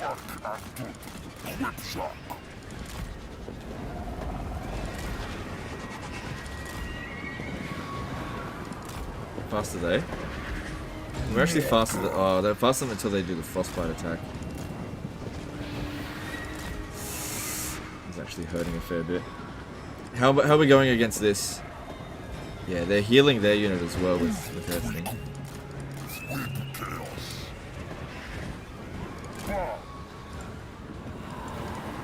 Yeah, Morghur's tired. But we are killing it. We are killing it. The biggest problem here is actually the black coach, because it's the only thing that's actually faster than us in this army. Look, that one mortis engine lag behind.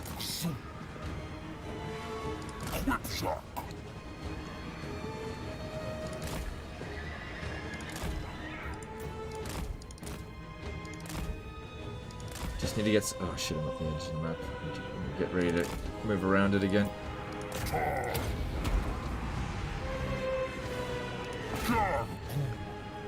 For a melee lord, Morghur doesn't really do much damage in melee. Yeah,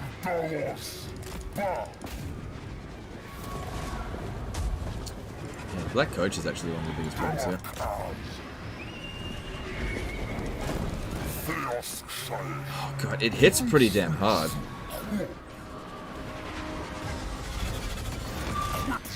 I don't know, man. I don't know if I'm gonna be able to manage this. I can't be near that fucking mortis engine. Look how much damage it does to us. Yeah, I'm not sure. I may have to actually pull out.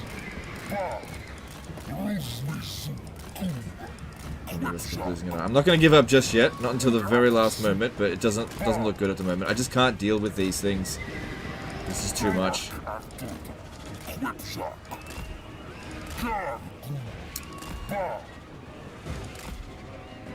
Just can't deal with them.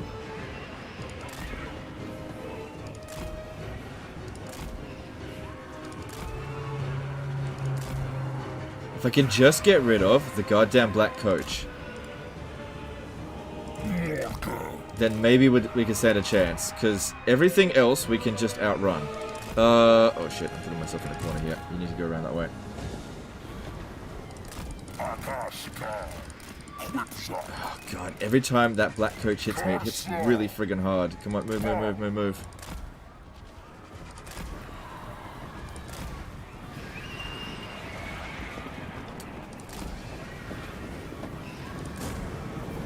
Yeah, I don't know how we're gonna manage this. It's that goddamn Black Coach. You need to run through this. How fast are they? 53, okay. I can't turn around and fight it while there's so many other units here. It just won't work.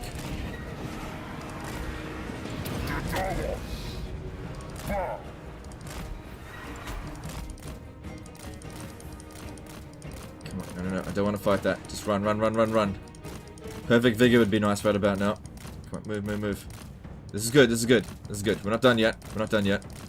And that Black Coach... Okay. Attack it a little bit. We got a bit of time here. Couple more hits and it's gone. We get rid of that Black Coach and there's actually hope. It's the only thing that's faster than me.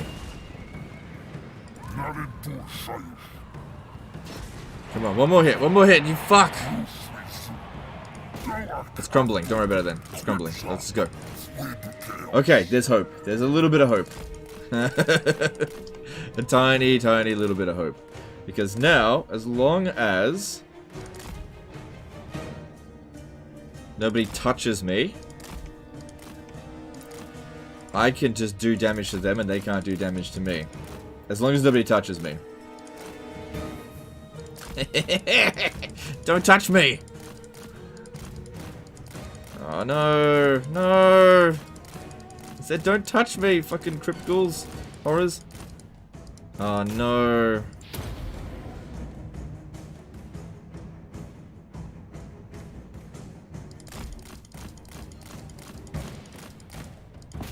Nah, we're fucked. They just bogged me down. We're gone. I did the best I could. Unfortunately, the mortis... Oh, hang on. Not out yet. Unfortunately, the mortis engine is just too strong for Morghur. Come on. Nah, I can't outrun this one. Alright, withdraw. I did the best I could. But unfortunately, the mortis engines were by far the biggest problem. I just couldn't deal with them at all. Their mortis engines were kind of better than ours. Because, I had nothing I could do to kill it. Now it just depends on what they steal from us. Yeah, those mortis engines are tough.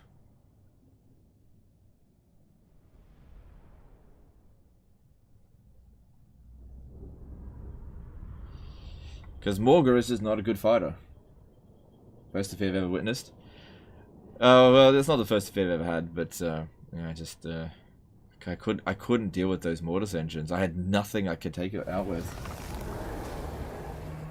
What did they steal?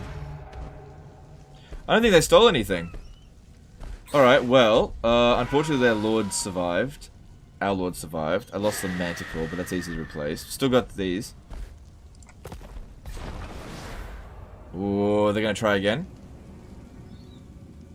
Are they gonna try again? Second chance! Second chance. Ah, shit. There's no running away this time. Or is there? Oh no, but I need that. I need that unbreakable. I can't. If I put this on here, I won't have unbreakable. Now it's decisive defeat. And look how much health he fucking gained. How am I supposed to kill these goddamn mortis engines? They're by far the biggest problem. Well, I have no choice. I have to fight it.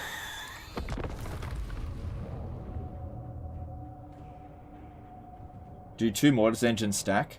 No, but the problem there is if I had killed one, the other one would still be there. So getting rid of 2 of these mortis engines is just really difficult. We need archers to take that out. You know, sending any infantry in to fight a mortis engine is pointless. And the Chaos Spawn, they're not good at dealing with that either.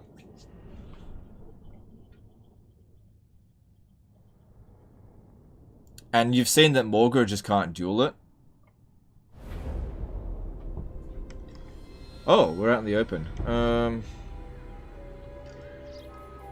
If I had a full stack of Chaos Spawn, it'd be fine, but, you know, it's not what we got. Okay, well, this might work a little bit better because of this terrain here. Maybe.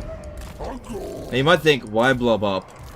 You know, they've got a mortis engine. If we go wide against them, we have no chance. No chance at all. At least this way, we have kind of a chance. But, I don't know what I can do, to be honest. You can't win this battle? Probably not. Probably not. The problem is that if it wasn't for the mortis engine, I think we'd be okay. It gets rid of all of our infantry, which we need to hold the enemy back, giving Morghur time for healing. That's the problem. And well, then again, the black coach is gone, and that was... If we could get rid of the crypt horrors... Oh god, their lords are like full strength. Morghur's regenerating slowly.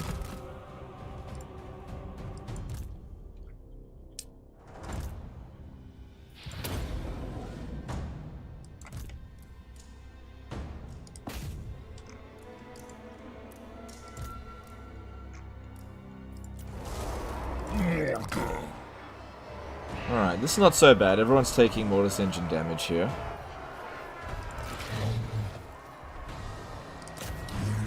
Oh god, try to send someone up there early to just keep it pinned down. I just don't know what I can do against these mortis engines. Because yeah, Chaos Spawns are not good for dishing out damage. Not really. Just try to keep it away.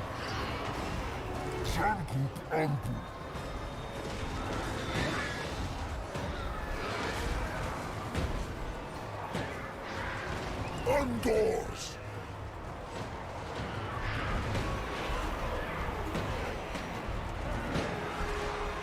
Try to send units in a little bit at a time, just so they don't do massive amounts of damage to us.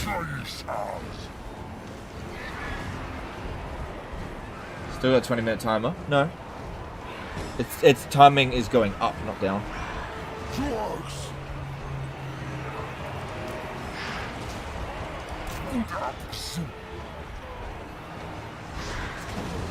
Mortis engines.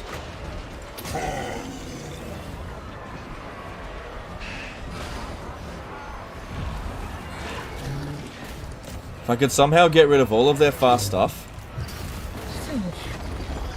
How fast are Mortis engines? Yeah, if I could get rid of the Mortis engines. And also the Cryptos, because that's what caught me in the end of in that previous battle. Gotta find a way to get rid of the Crypt Horrors.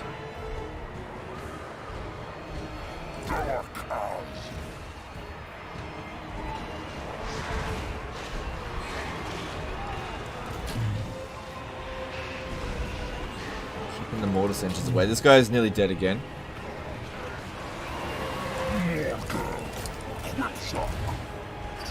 Alright, try to get all of these infantry away from the Mortis engine. Just use these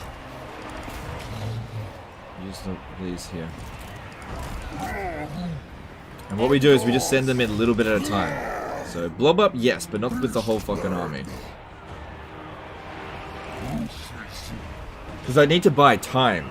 That's the big thing here. The longer the battle goes on, the better for us. So it's the better for them too. Come on, we've almost killed him. One more hit. He's out of here. Good. All right, now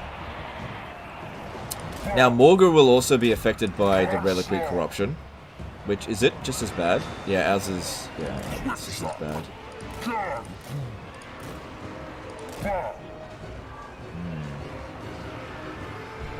So the problem here is I need to get rid of the bloody Crypt Horrors.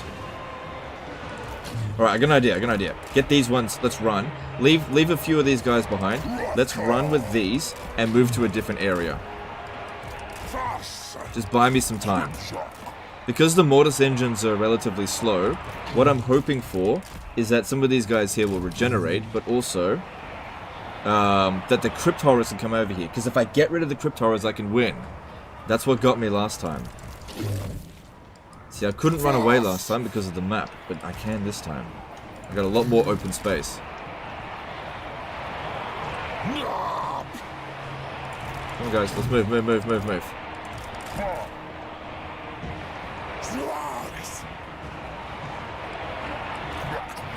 Would you say Total War is in a lull right now? Yes. Yes, it is. It's not peak Total War right now. Okay, now, we want to fight Crypt Horrors. Get rid of them. If we get rid of the Crypt Horrors, then I can win. But we need to get them away from the damn infantry and the mortis engines, because they fight well together.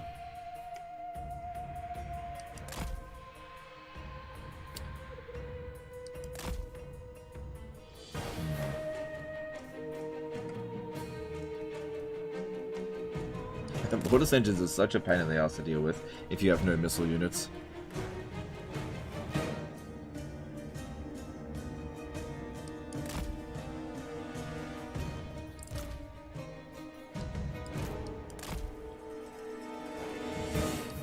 Them keeping their army together is not what we want to see. Alright, I got an idea. I'm going to use Morghur as bait. Just have this army just keep running around. But have Morghur go around the side.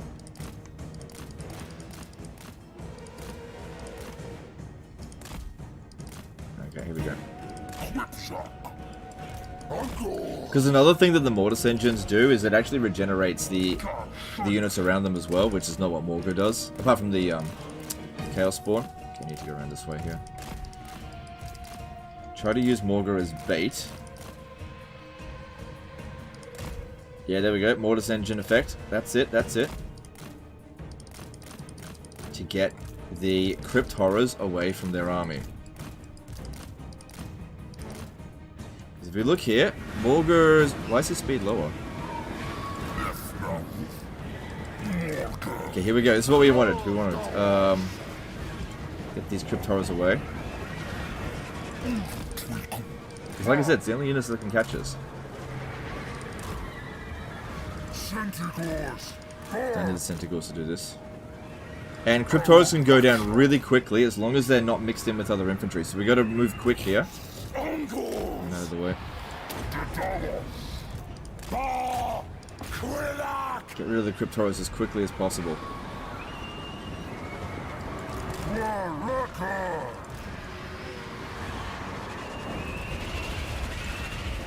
Just not killing them quickly enough. I don't think we can win. We just don't have enough damage dealing if it's not the Mortis engine. We just don't have enough. I just don't think we can win. Doesn't matter what we do. Doesn't matter what we do. Nothing will work. They have too much regeneration. And we're just too weak. Their army is just vastly stronger than ours. I can't do anything about it.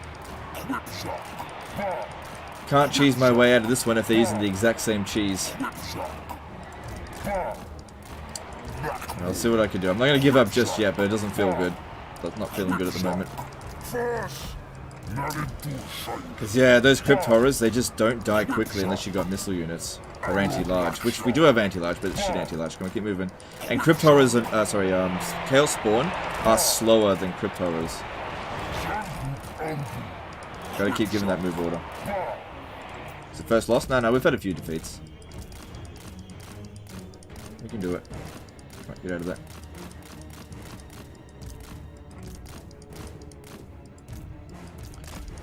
Alright, that's all the infantry gone. Useless idiots.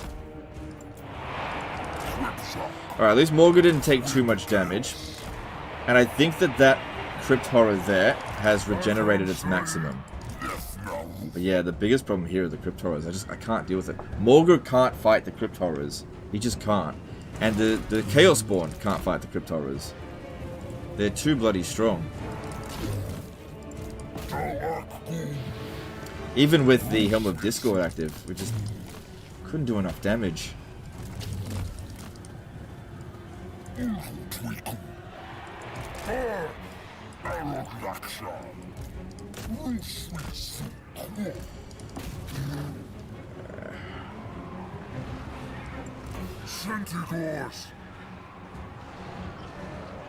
Vampire count OP?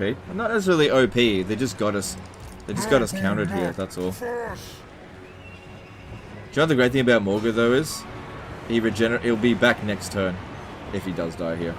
Which it does look like that's going to be the case.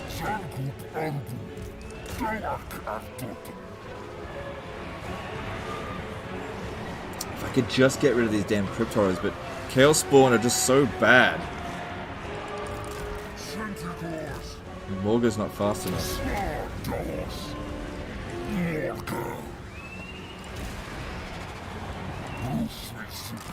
Get moving. Oh man, I don't know how we're gonna overcome this. All of their infantry is just nothing if we could get rid of the Crypt Horrors. There's another one over there as well. Okay, I'm gonna send Morghur around a different way.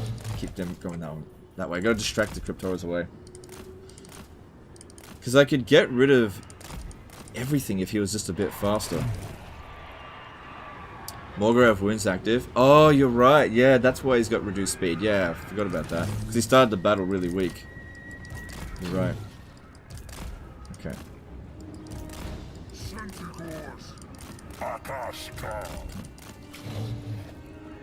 Right, you're dead anyway, so buy them some time to get away.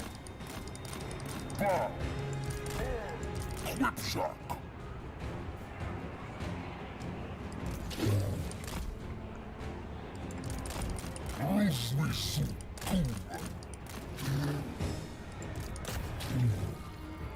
they're just not fast enough. Come on, Morghur. You gotta be running circles around them.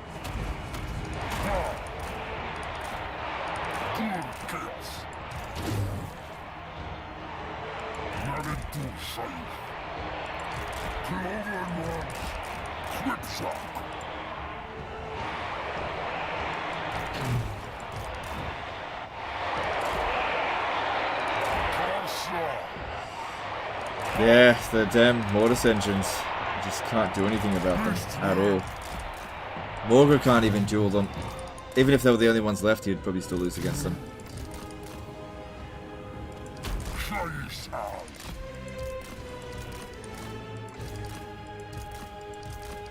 gotta keep doing this. Mortis engineering there. Oh, oops, get that one out of there.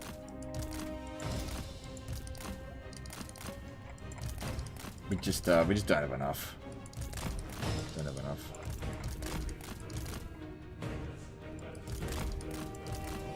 What makes Chaos Spawn so bad? The lack of AP. Okay, so they're not necessarily bad. It's just bad in this situation here because they've got a unit that is of the same type and has everything that they can do except better. So Crypt Horrors are just stronger than Chaos Spawn.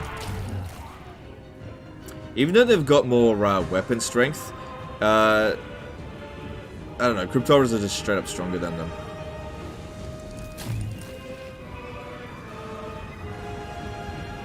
I don't know. Just my guys just can't overcome theirs.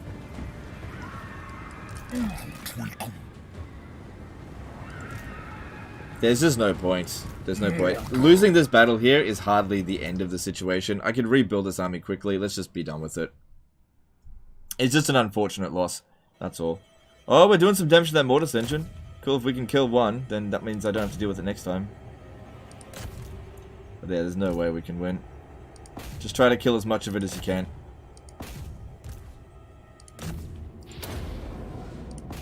Hopefully it doesn't steal an item. Come on, destroy it. Destroy it. No, he won't do it. And Morghur, it all comes down to the mortis engine effect with Morghur. If he can't win with that, he's not a great fighter. Ah. Oh well. What's the ability to the right of the screen? It reduces ammunition, which is useless here. Yeah, that army was just too strong. Couldn't overcome it. Hopefully this guy remains dead now.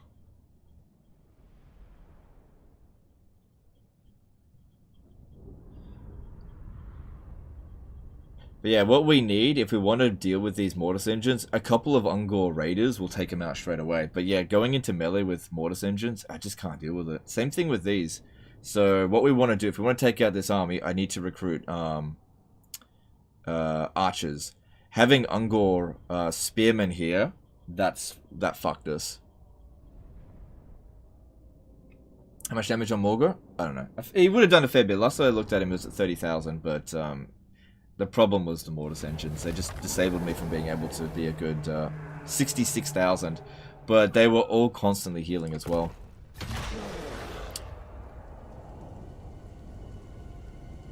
Okay, at least that guy got wounded, so no experience on him. Now, if I recruit an army over here, if I recruit Morghur over here, I'm not sure if I'm going to have a whole lot of time before they come back. Especially with two armies.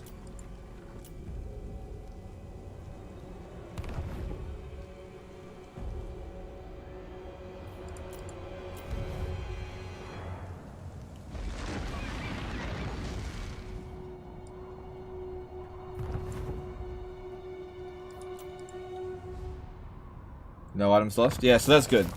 That's good.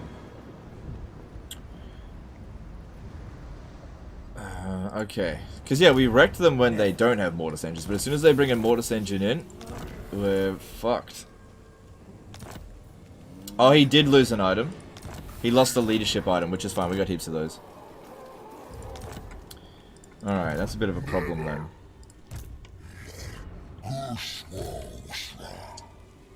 Well, Blacklight Tower's gone. There's nothing we can do to save that now. Oh, hang on. No, the garrison's really badly damaged. I'd wither first.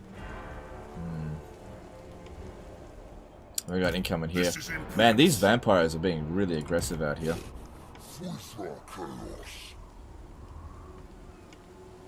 Well, it doesn't look like we're going to save Nagrar.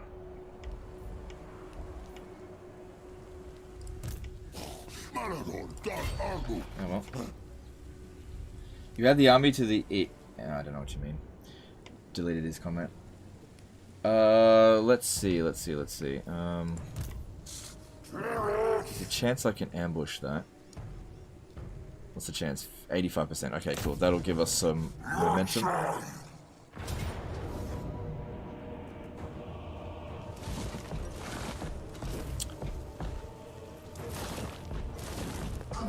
Okay, what we should do here is fight it manually. That way it doesn't get wiped out. That way I can justify restoring my movement, fight it again to get more momentum.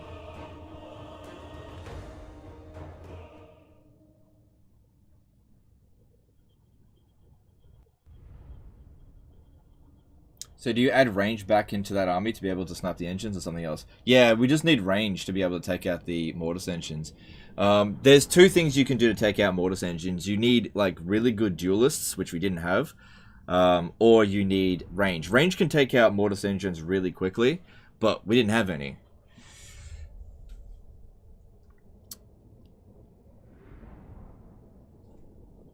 Yeah, sending in like shitloads of Ungol spearmen, that's like the easiest thing for mortis engines to deal with, which is why we had such a hard time with it. Alright, just send him in, just let take him out.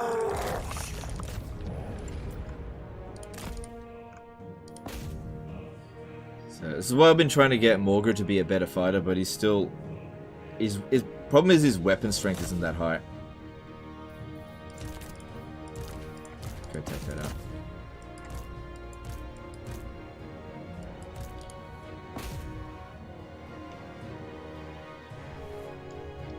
A Gorbul for Morghur's army. Yeah, that'd be good, but I think I'm at my capacity for more Gorbuls at the moment. But that would be good. Yeah, that could take him out. $3 Superchat, live stream every day. Most days, not every day.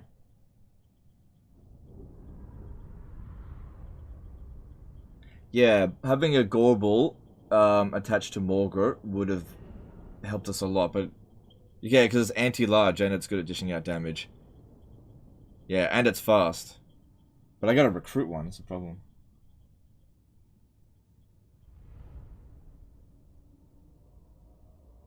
Sword of Cain for Morghur. That would be more difficult than just recruiting him some basic units to go and get. I gotta go all the way to Ulthuan for that.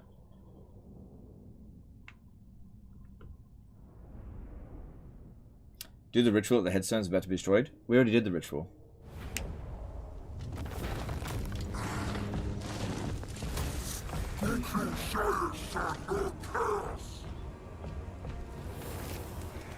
Like, Taurox would have absolutely destroyed that army, but Taurox is all the way down here. Okay, can we get another... No, I need to use this. Hang on, what we do here, little trick. Go to there. Then do that, and then reset his movement. Okay, cool.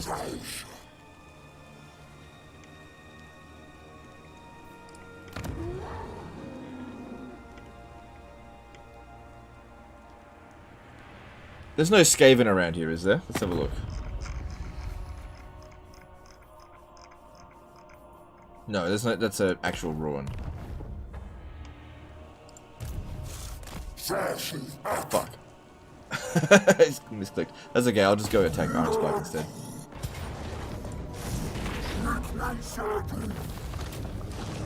Cool.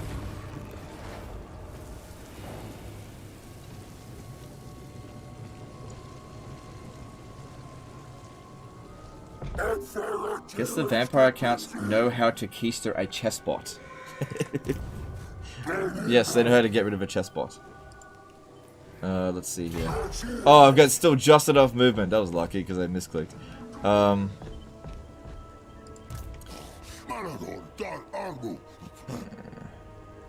This is part of a...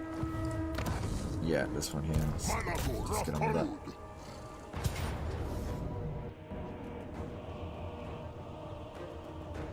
Don't Wargors grant campaign movement range? No, they provide replenishment. Casualty replenishment rate. Oh god, that wasn't very good.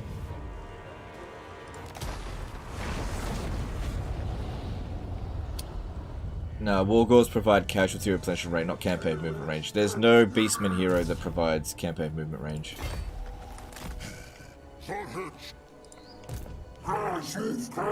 So if I'm not mistaken, that'll eliminate Marathi.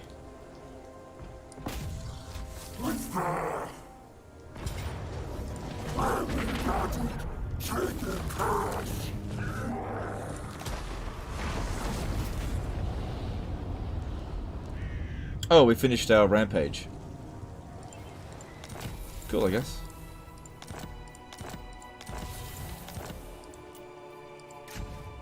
Cool. Does he need to encamp this turn? No, not really.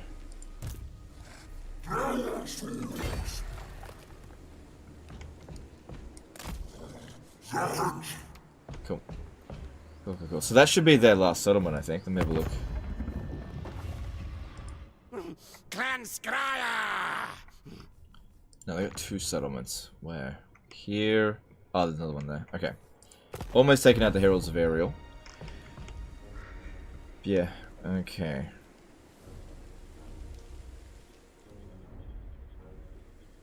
Getting overrun by fucking vampires here.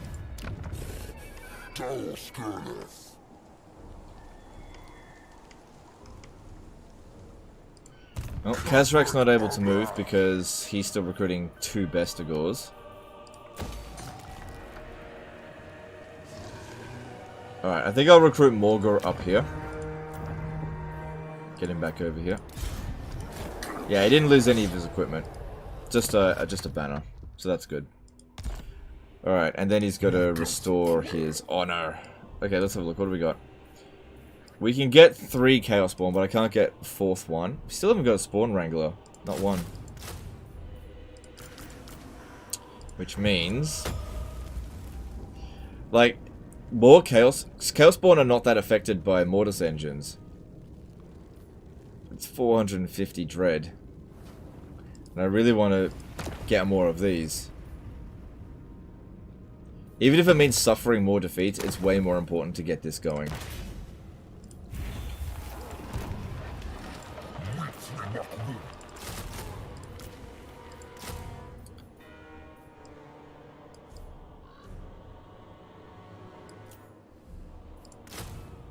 Yeah, that was actually quite useful. And then we'll get a mix. We'll get some Ungor Raiders and some Ungors. Until we can actually get the things that we need.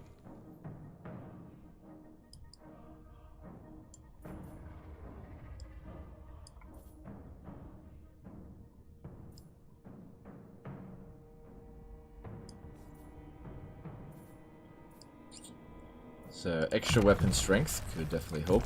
Dish out more damage.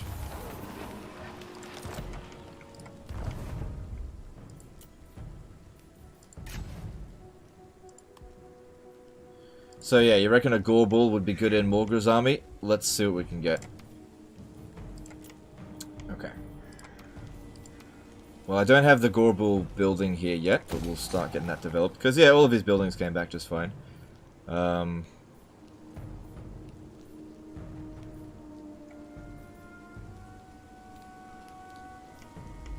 Okay. You have 1 capacity for a Jabba thing? Right, yeah, but I gotta... okay, yeah. You're right, I should get a Jabba Scythe in his army. You're right. I'll get that going.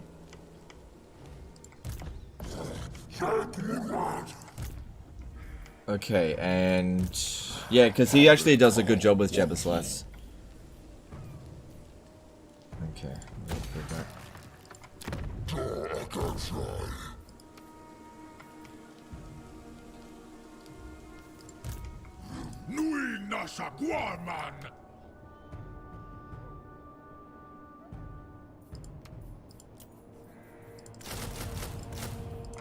So that one here is a proper standing army that we're going to keep.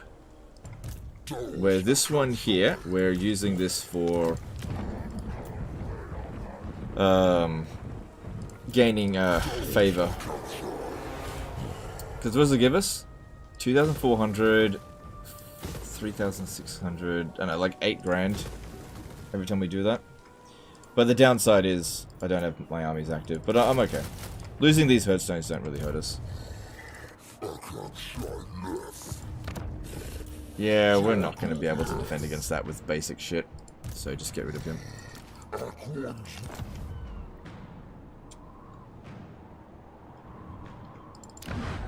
How vexing. Yours. I believe Jabbas take 2 turns to recruit, unfortunately. Yeah, but it'd still be worth it. Jabba Slides are really bloody good.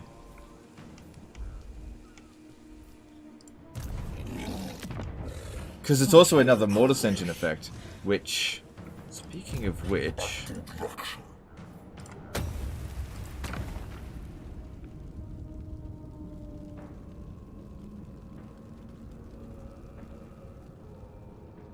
Or would that be better? Because extra speed, we might have actually won that other battle. Oh, I don't think I've got this one on him yet. Yeah, get this one first.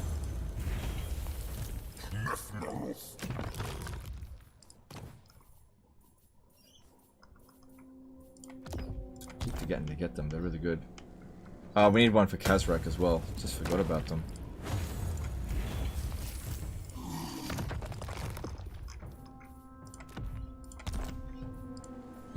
Lab Leopard did a 20 SCK Superchat. What's your opinion on Rome Remastered?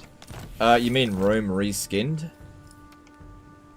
They did a bad job on it. Well, okay, thanks for Superchat. That's a bit of an oversimplification. So, Rome Remastered didn't remaster the game. They basically just released the same game, higher definition. The core problems that exist in Rome Total War, which were okay for 2004, but are not okay in 2022 or 2021, persisted. They absolutely had to address pathfinding. They just had to address it, and they didn't. And then there was just a bunch of wonky shit in it. It just... To say that it was remastered is just not... they did improve the camera controls or anything like that. I don't know, I think the expectations was that they would just do a better job, and they just didn't do enough, I think. Ooh, income from more buildings, that's useful. Oh look, this only provides melee attack for Khorne units, so even if we'd had full Khorne corruption, it won't do anything for us.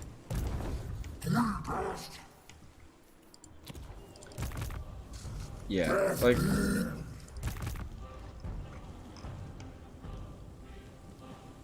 Is this a texture pack? Yeah, not... That's a bit of an oversimplification, but it did kind of fall flat. I think. Fell kind of flat. Oh, wait, I got another army I can recruit. Where?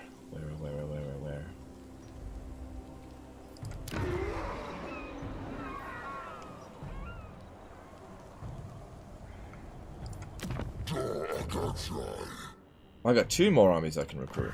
Right, because I got rid of this one. Okay.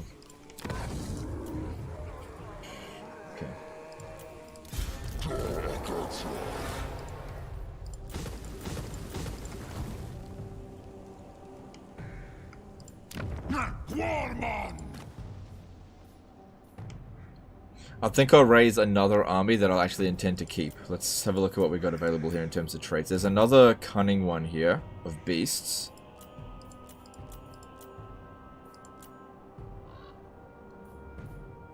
But I think I'll go with this disciplined Brave Shaman of Death.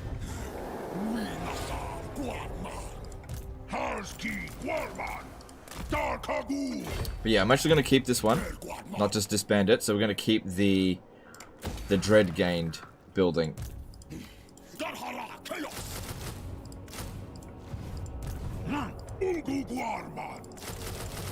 Cool. Blood Representative did a £5 super chat. Think for Spawn Wrangler, you need to rank up and have the ability to recruit Chaos Spawn, so just need more hordes with spawn building, right? Oh, right. That's why Taurox isn't getting them, because he's already maxed rank. But Malagor could potentially get it, but he hasn't been getting them. I think we've just been unlucky, just not getting them. Just takes time.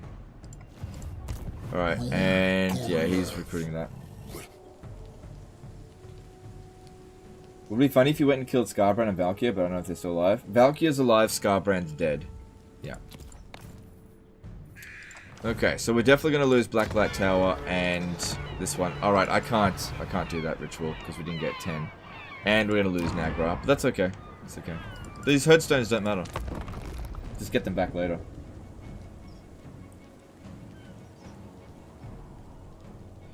But yeah, that was a bit of a devastating loss in the campaign. That's probably the actual worst defeat. Losing a Hearthstone here and there is no big deal. God damn, everyone's declaring war on me. This is why you shouldn't lower reliability. I don't think they'll be declaring war on me so much if it was the case. The thing is, the big thing to know with Beastmen is that you don't ever truly lose, like, ground. Losing a herdstone here and there, it doesn't really matter, as long as we don't get characters killed. Which, so far, I don't think any characters are getting killed. You know, losing Morghur's army is no big deal. He just comes back the next turn, just rebuild it.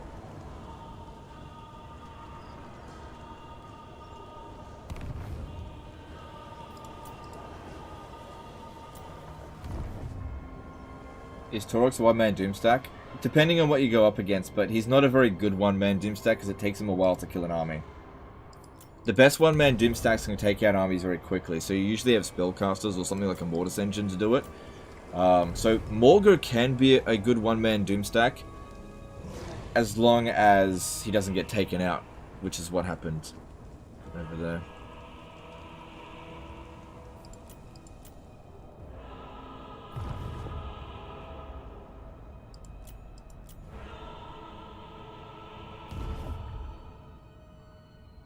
Iron Foothill recruitment slots not being used. That might be the ones that I'm going to disband anyway, so it doesn't matter. You actually hit it spot on with me. I felt like it was just a reskin because there are some glaring bug issues like pathfinding and sieges, and honestly it feels like it's worse than remastered. Yeah, I felt that as well. I was so sick of my units getting stuck. I just didn't have fun playing the remastered. I just don't think it was fun. Yeah, we don't stand a chance there.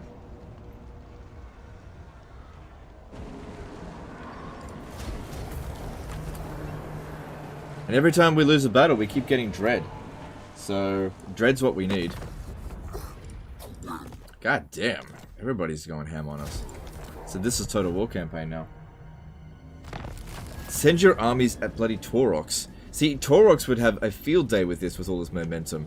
But he's on the opposite side of things.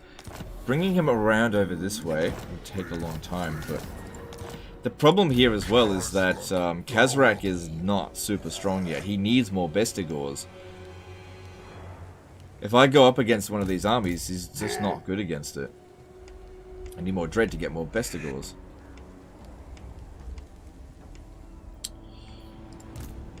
Oh my god, sending Taurox up this way would take fucking ages.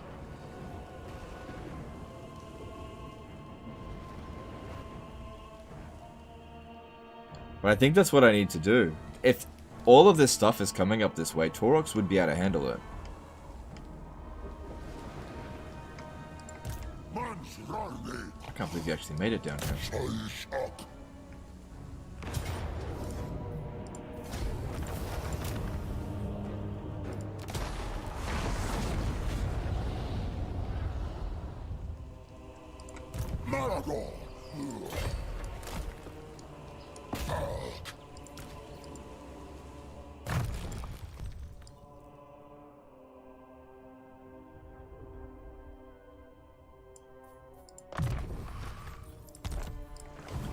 Okay.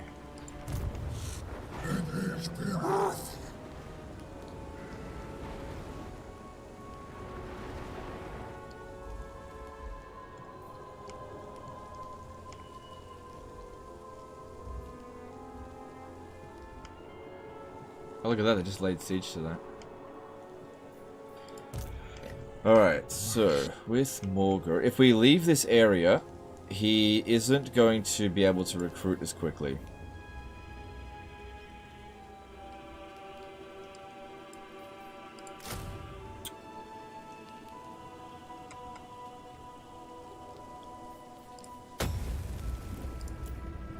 Ugh, expensive.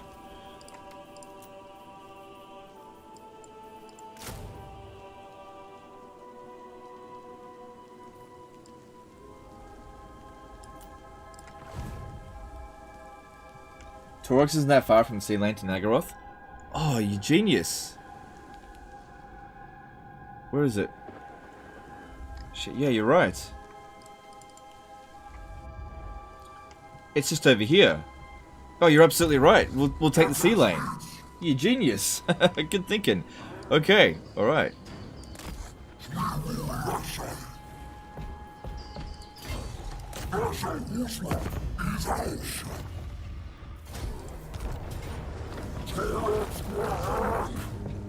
Do your worst.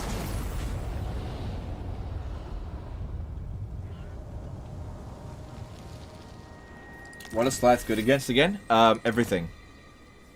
Yeah, they'll kill those mortis engines, no problem.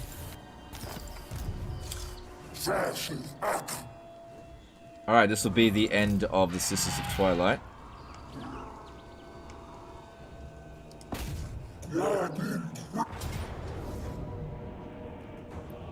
Since you're recruiting Jabba Slice for 2 turns, maybe recruit Giant 2? Oh yeah, that's a good idea. Yeah.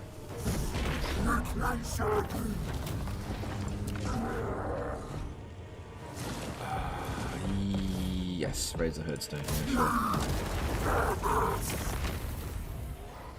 Alright, now I gotta somehow get onto the water. I can't do it from the cliffs.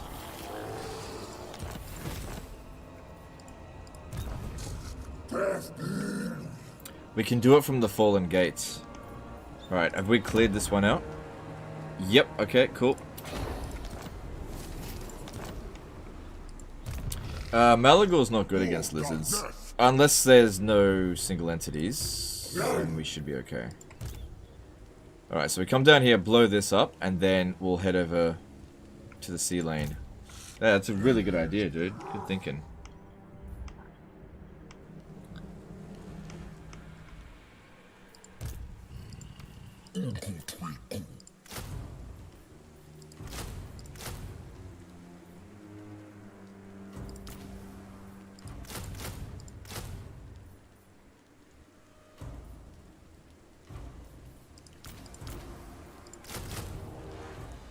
Okay, so 2 turns we should be at full strength. Now, what do we got in terms of Gorbles? What do we got available?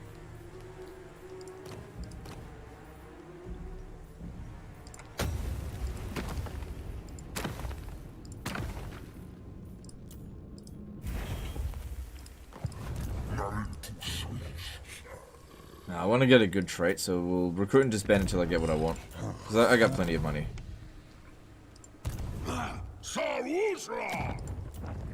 Okay. Chaos.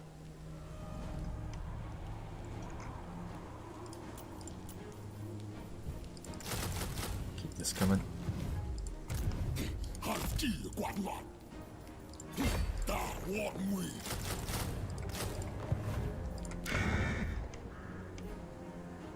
Alright, what are we doing with Khazrak? He can't just sit here. But at the same time, he also can't really beat them. This army is just way too weak. Way too weak. He would need a second army to support him.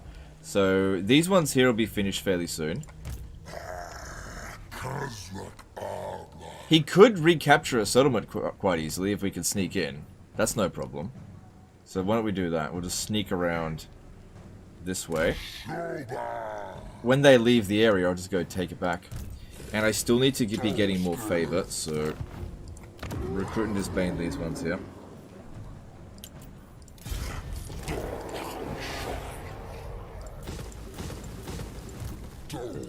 Yep.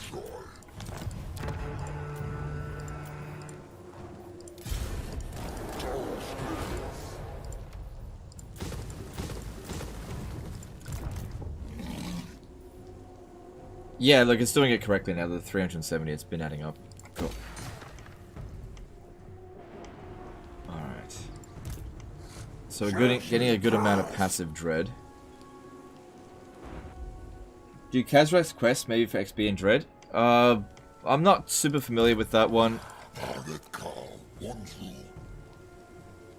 Yeah, not right now. Not right now. You're a pretender. No, stop.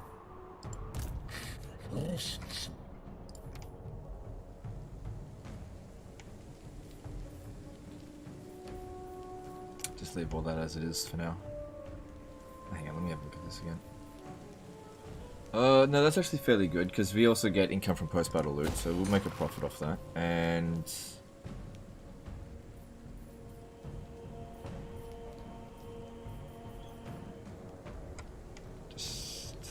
What about a wizard? I haven't got a wizard for you.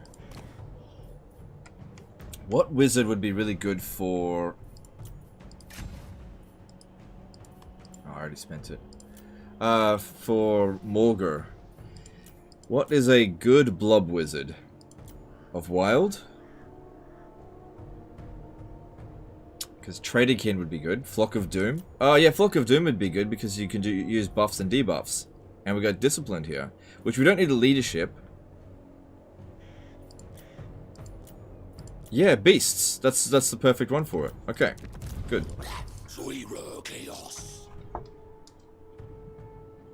Beast wizard for Morghur.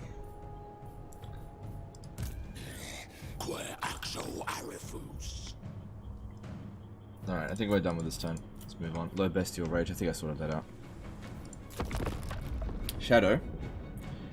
No, because I was thinking more about the buffs and debuffs for the... If we're running a single entity spam with,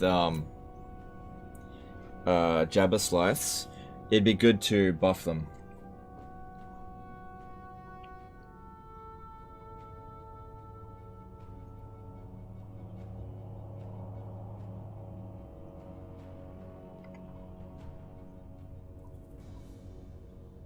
Looks like you got a few items worth using any. Maybe, but most of the items that we got in this campaign are a bit on the trash side.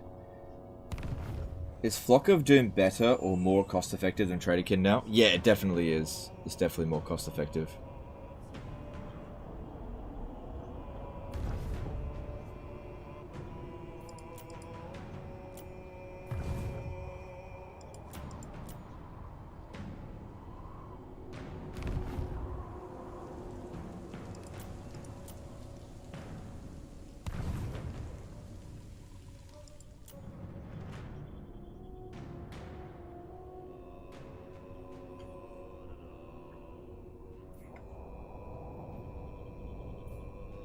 Yeah, don't get me wrong, Shadow Magic is good. Yeah, we can't win that. Shadow Magic's good, but I just think Beast Magic would be better for what we're trying to do. Those are my Herdstones. That's okay. As long as we keep getting Dread. Yeah, give me campaign movement range. So our current Dread gain rate is at 390, but I'm pretty sure we just gained an extra... Oh, here we go. Oh, are we even going to be able to win that? I could probably win against this one. That one's not too bad. Do not mistake me for the fool. Ooh, -1 leadership. Okay. That one's not too bad. I could probably take that out fairly easily. But then this one here is the strong one. Should be 100% ambush success chance.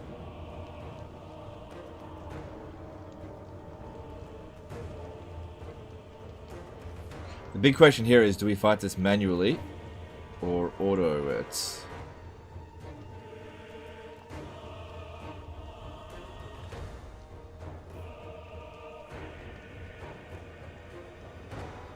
Just auto it.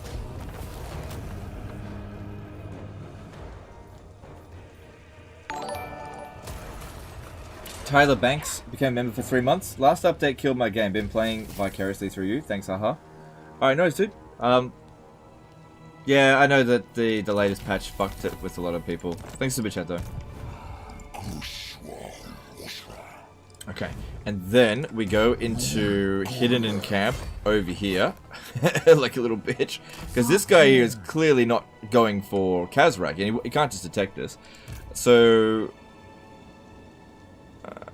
hopefully he just walks right past us. Hopefully, because otherwise this Morghur here is going to die. Well, what I could do is just detach it, because everyone else in the army is immortal. And just replace the units that got killed.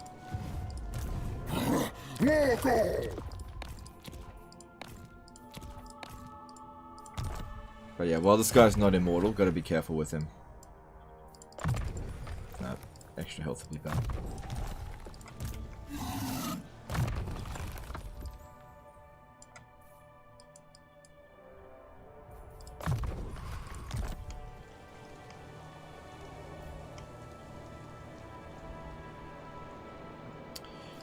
Okay, so you get attached. Our mills are ruined. And Nah, just wait. Next turn. Alright.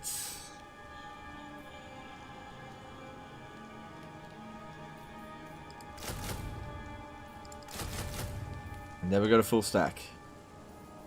Arguably better than the previous stack that we had. Yeah, arguably better.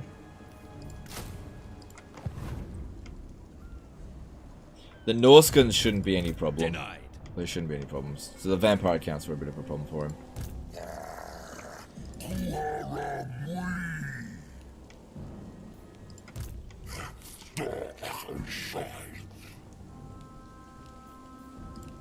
Okay, I got an idea. Oh, you know what? I think this guy might be swinging around this way. Well, what I could do is if we do ambush him, just not activate it. Here, you go.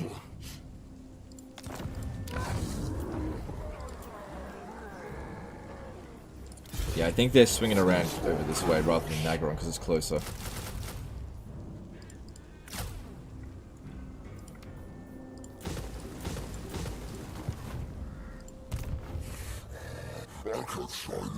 But yeah, there is a chance that Kazrak will be detected.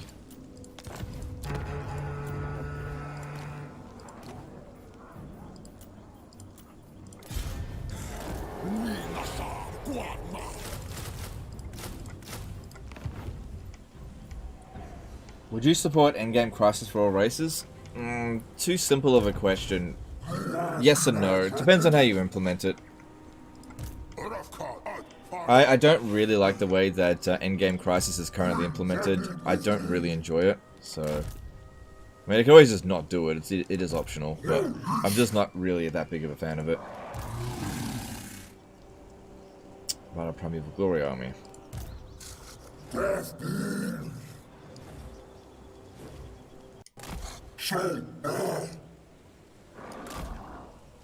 Oh, hang on. I can do this.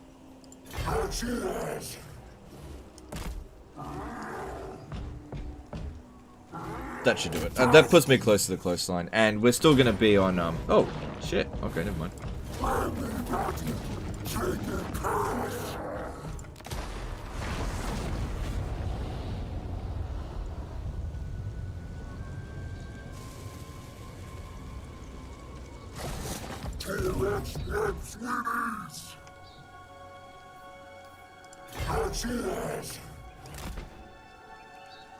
Oh, I'm taking attrition. Why? Oh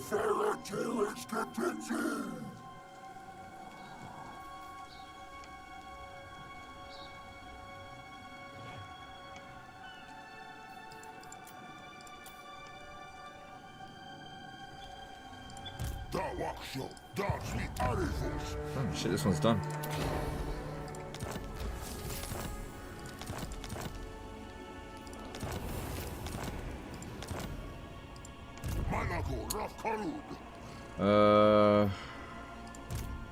Kinda, yeah, shit's hitting the fan out here. Taurox needs to head back. It's just that he'll be gone for such a long time. Well, you know, a few turns. So this momentum will probably expire. Morghur should be fine to continue the fight against the Lizardman just on his own. He's strong enough.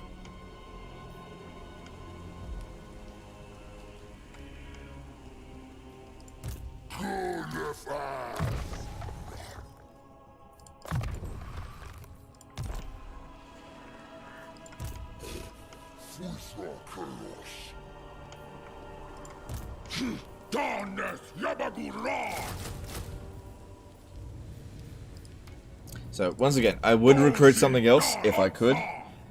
we just can't.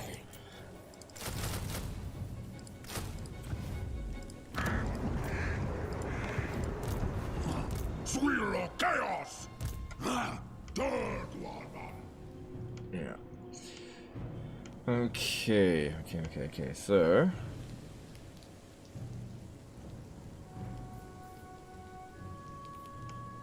Yeah, that's all fine. It's just a matter of whether or not Kazrak's going to get wrecked over this turn here. I'm just not sure. Hard to say. But I kind of feel like these guys are coming over this way. Hopefully, he just ignores us, keeps on going down here. We recruit a whole bunch of units and then we gangbang him next turn. Should be fine. I kind of wish they would ruin dwell some of these settlements, because if I take this back, there's not enough destruction to be done here to get another ritual done. It's not a big of a deal though. Okay, moving on.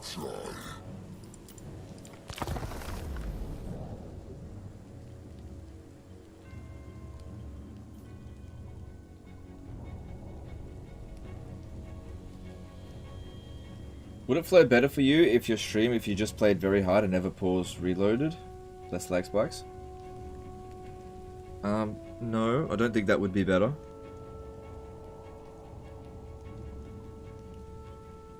Honestly, the lag spikes are not a big deal.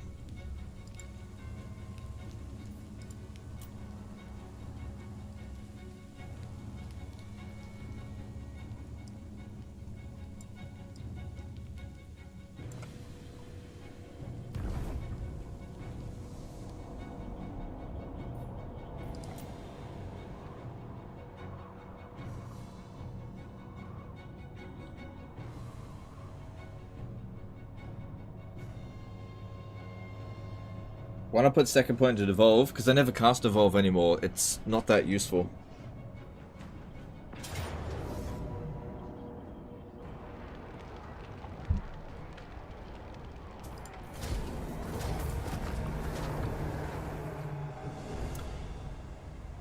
Oh, they just sacked it. Oh, sacked and occupied it. That's fine. That lowers the settlement level down for them. Oh, what's this? Oh, I probably ambushed that dude. Yeah. So just decline the attack. Valiant defeat.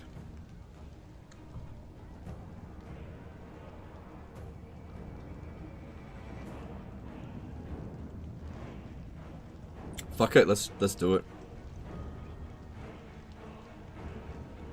Because we could use this ambush here to get rid of the mortis engines. He's on forced march. Our guys here are faster than everything, except for these three, and that one, and these two. No, I think I can win this. I think I can win it. I'm gonna do it. I wasn't gonna fight it, but I didn't realize the odds were gonna be like kind of okay there. So what we want to do here is use the Ungor Raiders at the beginning and just get rid of the back line of their army. Once we get rid of that, we get rid of all their speed, we just, we got them.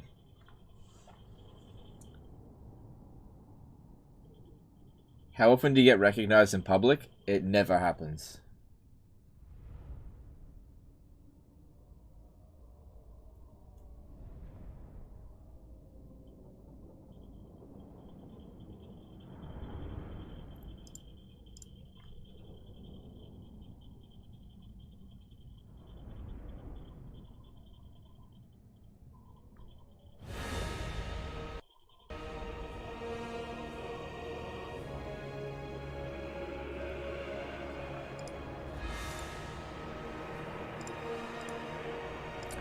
Can you let them pass the ambush with Stalk?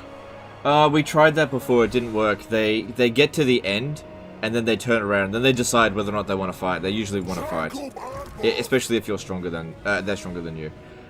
Okay, so... problem here... Okay, well we've got Stalk, so we just need to get in range. This is not the best map. Oh, hang on, look at this.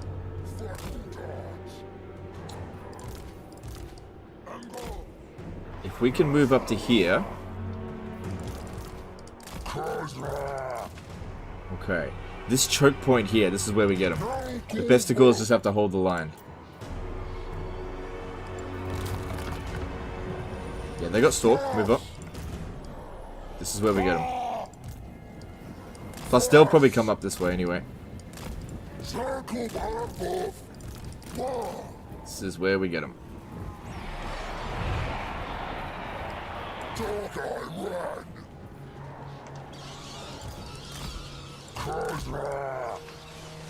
Okay, now like I said, we need to be aiming for the mortis engines. We're a bit cramped up though, which isn't ideal.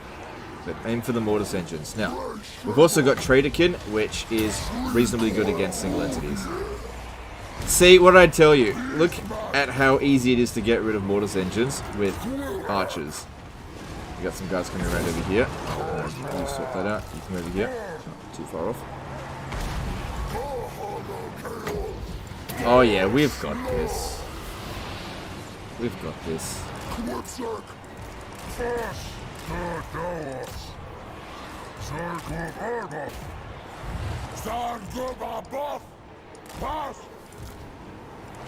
at this shit.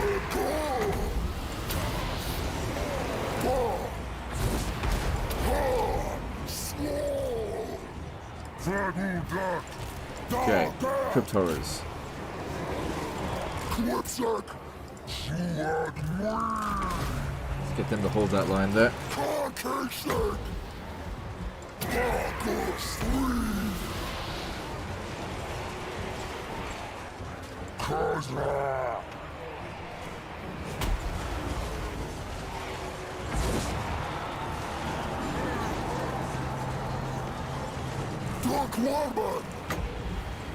So, just so you guys know, this is the army that defeated Morghur.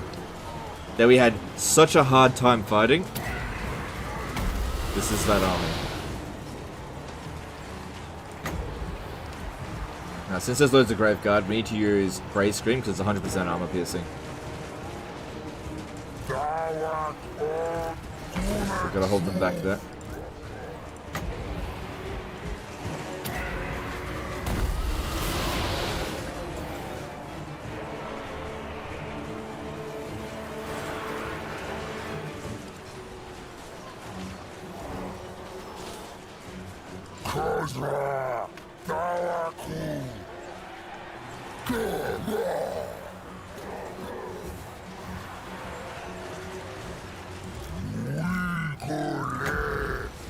So yeah, sometimes your army just isn't capable of handling the enemy army. And sometimes the enemy army is just not capable of handling yours. Yeah, the positioning here, everything just went really well. Make sure we get rid of this dude.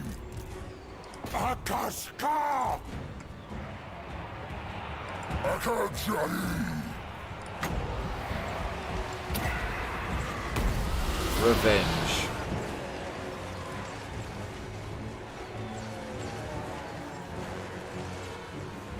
Kind of looks like, if I'm not mistaken, our guys are mostly missing. It's fucking, they're fucking shooting at his toes. You dipshits. I'm about to get ready to get it up.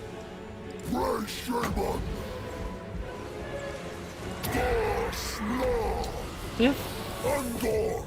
The ones over here are shooting really badly into him. Bestigor's holding well. Yeah, they're only going up against Graveguard. It's not that big of a deal. Hey, there we go, got him. Army lost.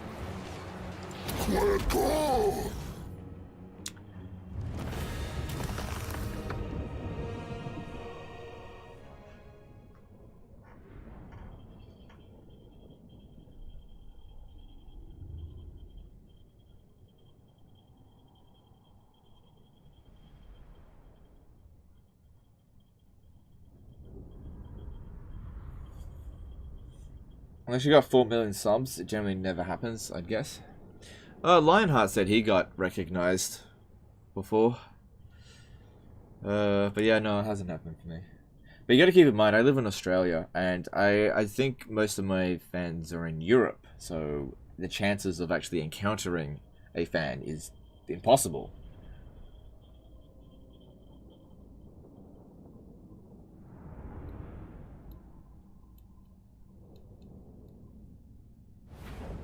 Just don't live in the same bloody continent.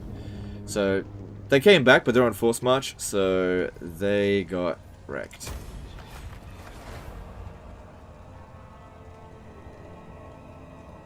I'm curious, did you give Kazrak Mortis Engine banner for 10% physical resistance? I've got one of those, but it's on what's his face? I should give more of them out. It's just they cost 10 grand each.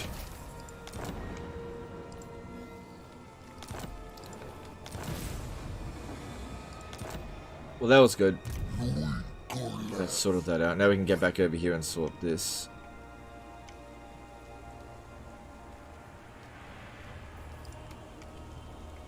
You know what's a shame? This one here could have got a fair bit of experience out of that. Oh well, you win some, you lose some. Now they're gonna build defenses, but I'm fairly sure we could just sneak into that sort of. Oh, actually, I'm not sure.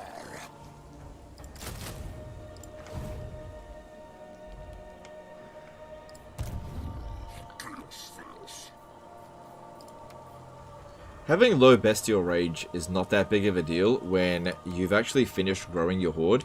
The main thing we're losing here is just leadership, so it's not a big deal. So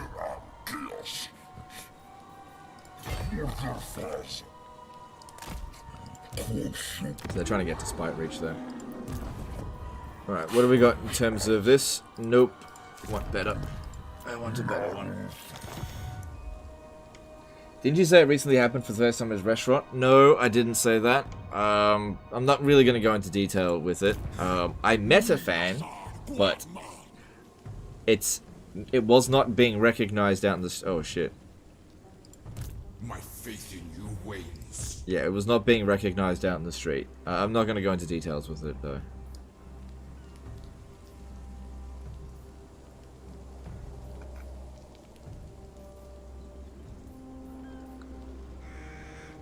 Well, maybe I'll go into a little bit of details. So, I was going to an event. Okay? And somebody that I know, who knew this person, knew that I knew them. And they knew that I was going to be there.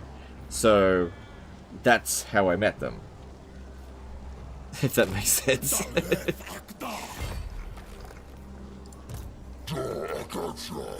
I didn't explain that very well, but anyway.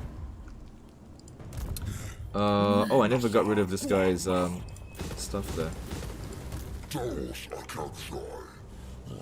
I didn't explain it very well. How do I explain it in the least amount of detail possible? Okay, so I know person A. Person A is not a fan. Person B is a fan. I'm Legend, right? I know person A. Person A is not a fan. They know person B. Person B is a fan. Person B speaks to person A. Person A lets them know that they're going to that I'm going to be at a certain location at a certain time. Person B goes with person A, meets me. So it wasn't a random encounter. Friend of a friend, basically, yeah.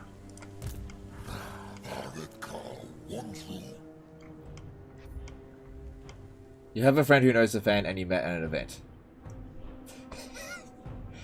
You make it sound so simple, but yeah, that's exactly what it was like. So you were pimps? Not really. No, not really. What's his name? I'm not gonna give details. Okay, so... Do I even need to send Taurox out that way? Well, yeah, whatever, just go.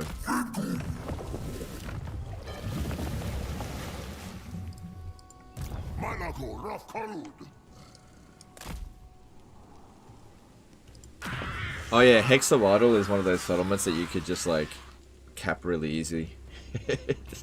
Did we get rid of their only army? No, no. They're actually fairly strong. We got rid of the Sisters of Twilight, didn't we? Yeah. Oh, they're coming to Arnheim, are they? Well, I never invested any money into it. God, how strong are these fucking turds? Grimgor's number 1, Sentinel's number 2.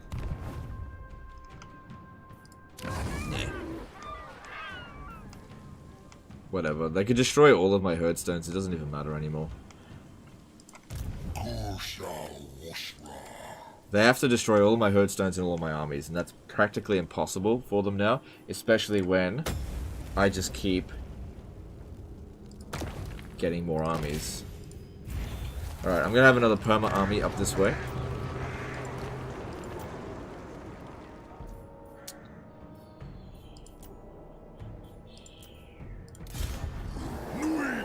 And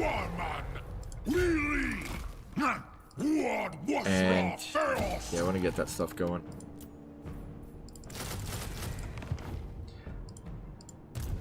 Yeah, I reckon next turn we'll start sending these guys somewhere so they can go and fight. But they need to stick together because we don't want any of these getting destroyed. So we just send like big blobs of hordes around. Because this here is just dread generation. It's just that we don't want them sitting around doing nothing. So just send them to go do something easy. Relatively easy. Send Taurox to do the hard stuff. Same thing with Morghur. And yeah, the Legendary Lords do the hard stuff while the Shit Lords do the weak stuff. Because the first Doom stacks we should be focusing on are our Legendary Lords. And we're not even close to finishing with them. Not even close. Especially considering when it comes to army upgrades, you can get 30 of them. At least that's how it was like in Warhammer 2. So I think we're at 9 at the moment. So there's still a lot more we could get. But it starts to compound on itself really quickly. Because each one of them is providing 20. Eventually they'll be providing 100. As long as they don't get wiped out.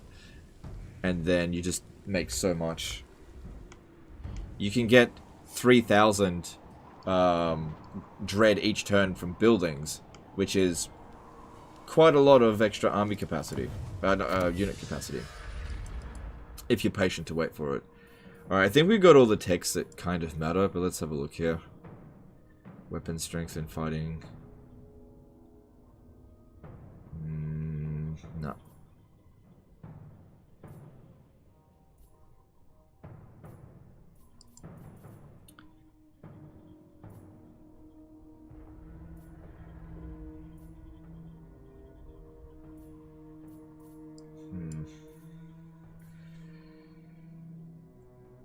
A lot of stuff is shit. I guess I'll research that. Did you get regen for jabbers? No, I didn't. But doesn't, hang on, doesn't he provide that to jabbers? Let me just check. Oh no, he provides horrible regeneration. Alright, yeah. Yeah, that's a good point. We should get Gaze of the Dark Gods for Jabba Slice units. Yeah. Okay, and...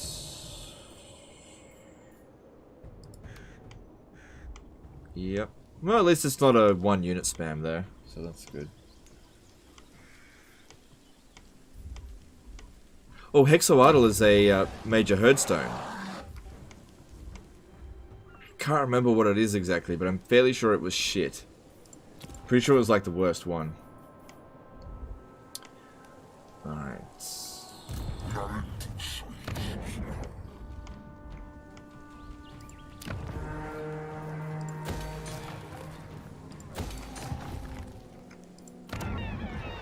Yeah, that's a goner.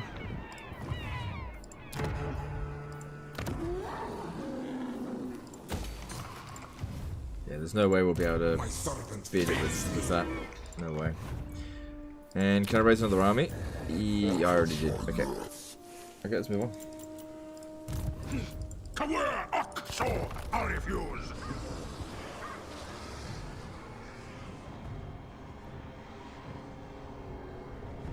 Why'd you delete the buildings from your lords? There's a favor cheese that you can do as beastmen. What you do is you recruit a new lord, and then you destroy all their buildings, and then you disband them the next turn, and then you just re-recruit another lord, and you get those buildings back. So those are the buildings that they start off with as a new horde.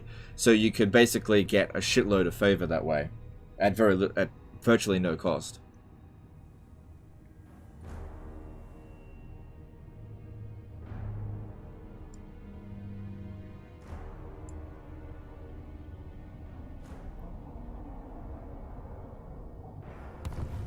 I think Hexoidal was Winds of Magic bonus, so probably percentage when increasing now. Oh god. Wins plus 2% extra Winds of Magic when increasing.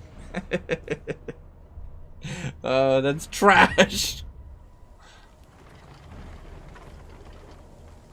Alright, we go for Wolfric there.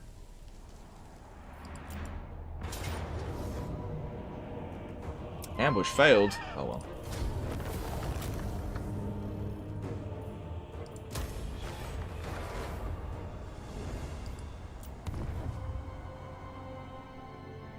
ML did a $5 super chat. I wanted to send you a Doomstack for Wood Elves. I don't want to reveal it here, but it's really good and beats anything. Love the stream. Stay healthy. Okay, dude. Everyone always says that their Doomstack is awesome. I'll cover it if I see it in the emails. Thanks, super chat. Oh god, dang gummit. Shit.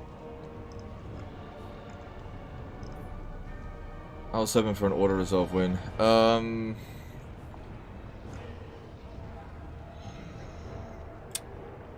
I don't really see a problem here.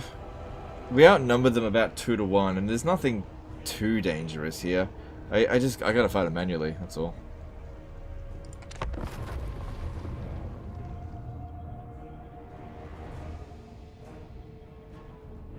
How can you know when a hurt zone is normal or a special one like Nagaroth? Racial capitals. So, racial capitals... Okay, so I'll tell you the ones that I know of. So Naggarond, Hexawaddle, Lothern.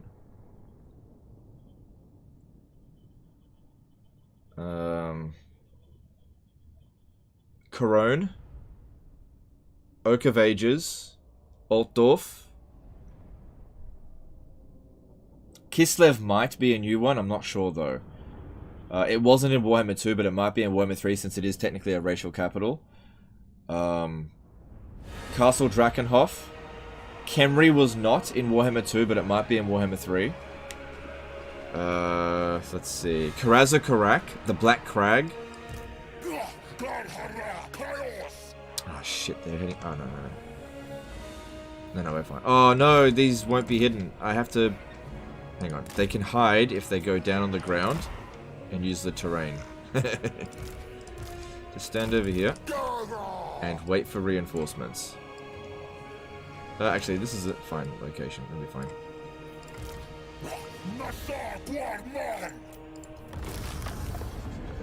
Maragliano. It wasn't in Warhammer 2.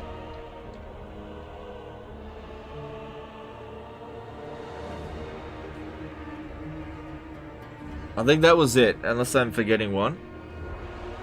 So maybe Wei Jin would be in Warhammer for Cathay. Maybe, I don't know. I don't think there's no racial capitals for the Chaos faction, so I don't think there would be any for that.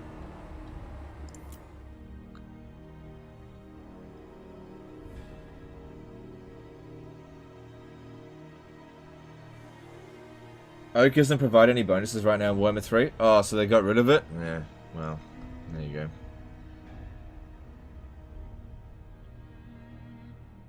You got this, just gonna be a hassle? Yeah, look, as long as we win, that's the main thing. There's nothing in here that's like...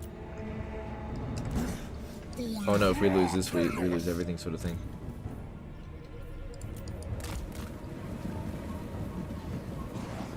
At least their army is sort of spread out. Oh god, it's gonna be a fucking mess. Dark beasts. Pass. Greyhound. Clovenwood. Sam Mushra. Frost. And Centaurs.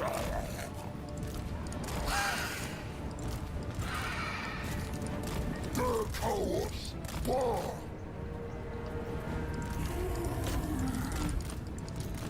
Bar. Undoors.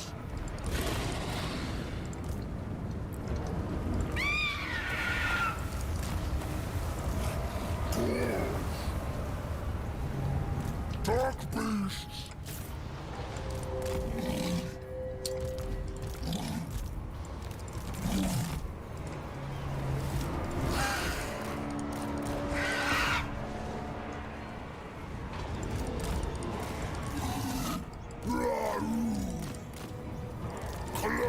Okay, I think the most disorganized part of that is over.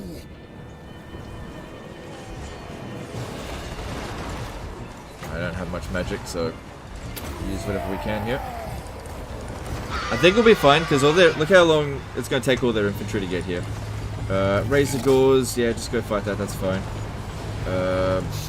You guys, do they have any archers? No, they do.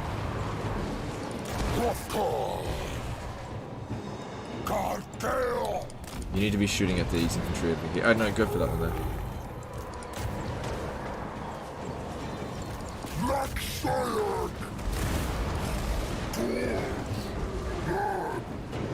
Dark beasts.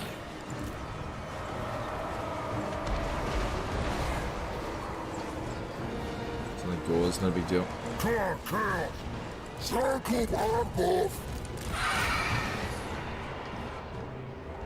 Centaurs. Oh, they're trying really hard to get rid of my freaking Cygor. Makes sense. Doors.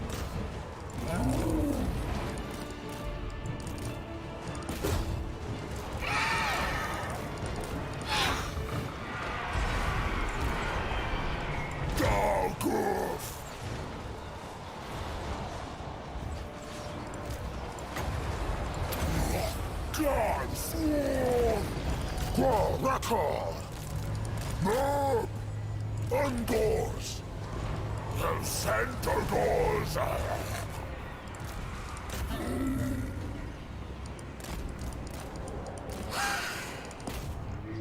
Dark Earth! Sworn! Chaos! Nagumab! So far so good, I think. Alright, all the actual difficult units have been pretty much defeated because this guy didn't rout.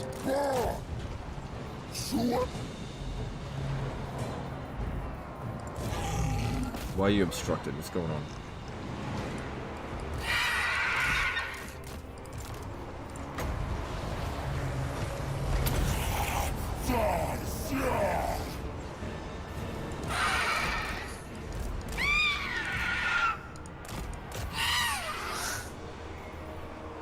Still got a decent amount of ammo. All of their fast units are just about gone.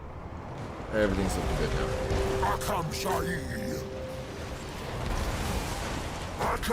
Still playing Tomb King's music, but I think we got this.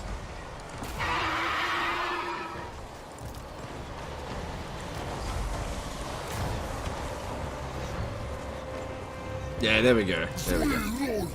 Playing our music.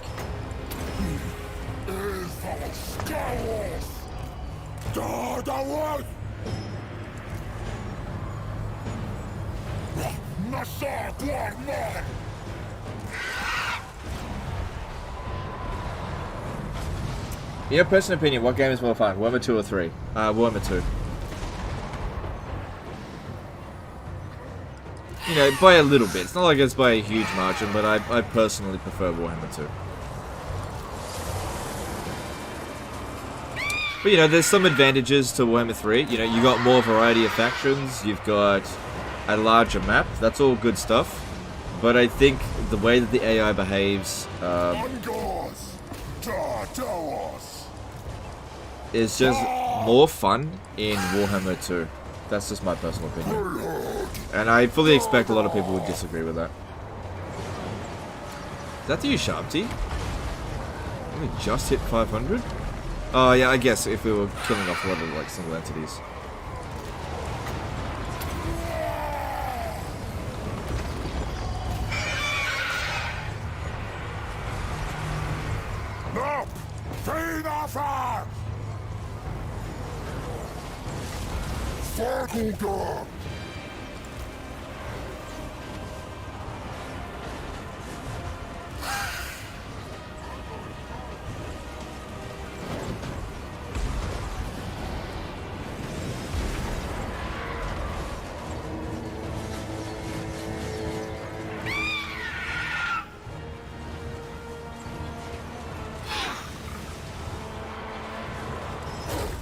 There we go. Armor losses.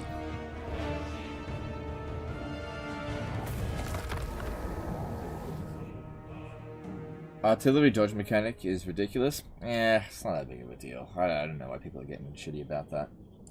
It's just anti-cheese, that's all.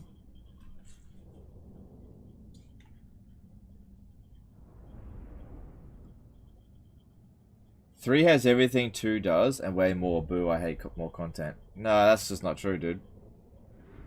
That's just not true. 3 has all the units and all the lords that 2 does, but like I said, the way that the AI behaves in 3 is not as good as in 2. And I did say that there is more stuff in 3, but the problem is like, it's not just about content. You got to make sure that content actually works well. There's way more bugs in Warhammer 3 than there is in Warhammer 2. Way more. And it's not a case of boo-hoo. You know, it's just personal opinion. You know, some people are just not gonna like 3 as much as 2. And that's just where I'm at the moment. Doesn't mean I don't like 3.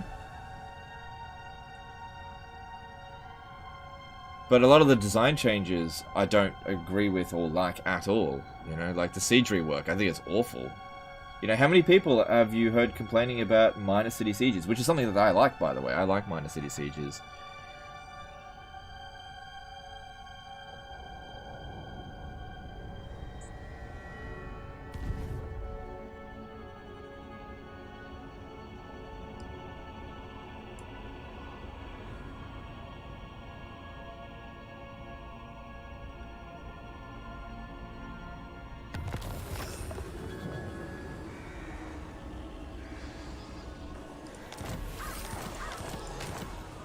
Oh, we got a talisman of preservation, nice.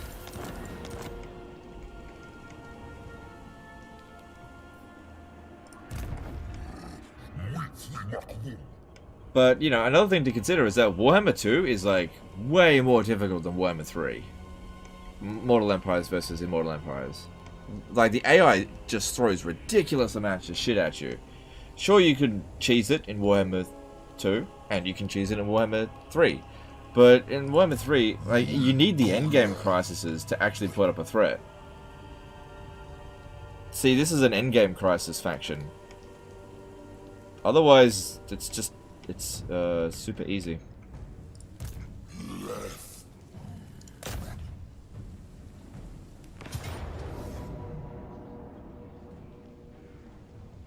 And yeah, some stuff from Warhammer 2 has been cut. Some stuff, not units or anything, but like abilities, and it's definitely got a bit more watered down in terms of overall strategy.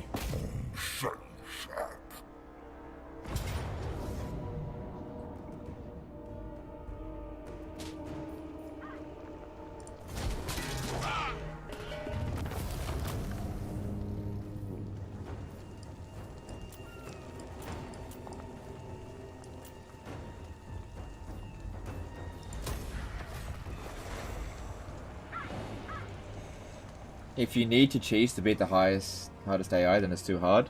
But you don't need to cheese. You don't need to cheese to beat the hardest AI. You just need to not be completely garbage at the game. Okay, so that was a big argument with Warhammer 2, especially from the Reddit. They'd be like, oh, you have to cheese Legendary in order to beat it. No, you don't. No, you don't. I would cheese on easy difficulty as I would on Legendary. You absolutely do not need to cheese. But the thing is, recruiting nothing but melee infantry and then just like hitting attack order and then losing the battle and then being like, I can't win without cheesing. I was like, talking about 2? Ah, I know you're talking about 2. Oh, so am I. And then going, I can't win. It must be too difficult. I have to cheese. You know, people would blame it on the game that their tactics were terrible. I don't understand. I recruited 20 Grail relics and YOLO'd into the enemy army, and I somehow lost. Therefore, I get too many cheats. But you could, with every single faction, run balanced builds. You know, it's a little bit more difficult to begin to run balanced builds, but you could, with every faction, run a balanced build and win the campaign. You just have to be good.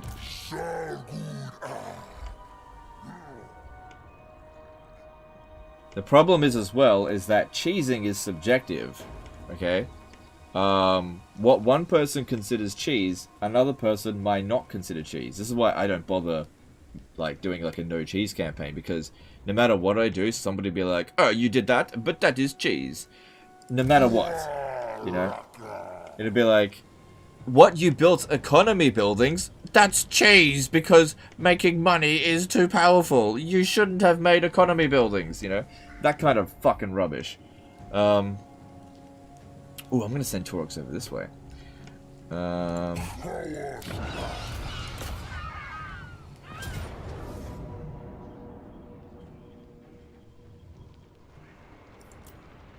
Let's have a look here.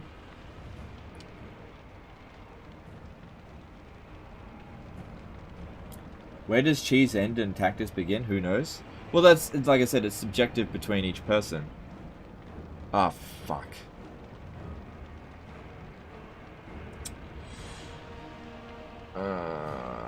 Oh, we don't have Shadowstone. Oh. Well, I can still get in. I can still get in. Fight with honor bullshit. Well, like I said, you know, you in Warhammer 2, you absolutely do not need to cheese to beat legendary difficulty. You do not need to. It's just that you get people from the Reddit with absolutely no skill that try legendary difficulty, get their ass handed to them, and then be like, you have to cheat to win. Nah, man, you just suck.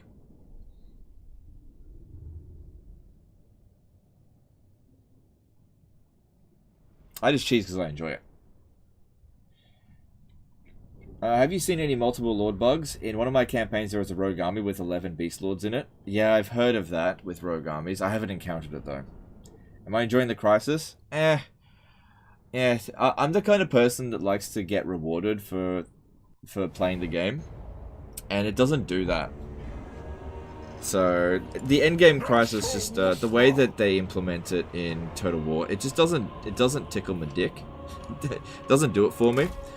You know, I like if the game throws challenge at me, and then once I've completed that challenge, it gives me something in return. It's like, here you go, have a biscuit. I like a fucking biscuit, please.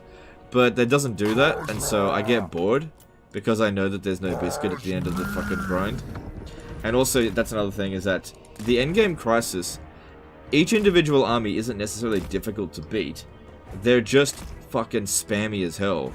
Oh, look, here's 40 armies for you to fight. Cool. Look, here's another 40 armies for you to fight. Whoa, so much challenge. I just don't dig that very much. Oh, I do have Shadowstone. Okay, never mind.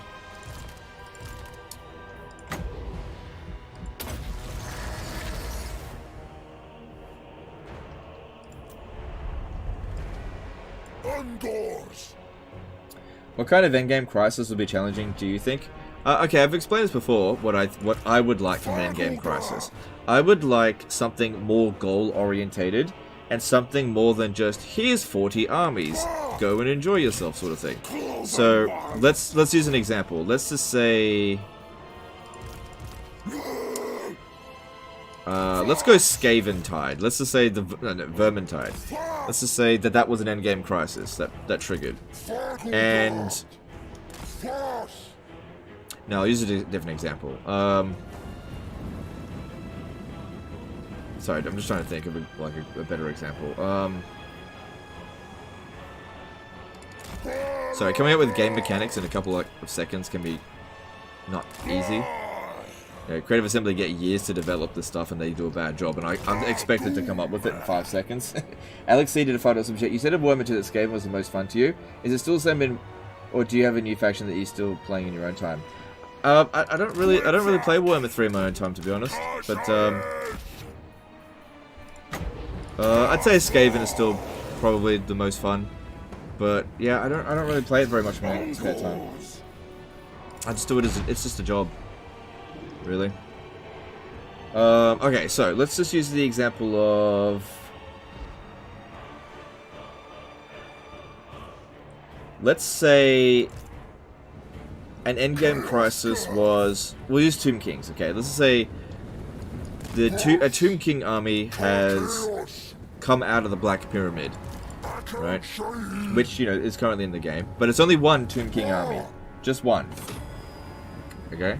One Tomb King army has come out from the Black Pyramid, and it's super fucking strong, right? You know, I'm talking like 40 to 60% ward save on all their units. It's all bloody constructs. It's really, really strong.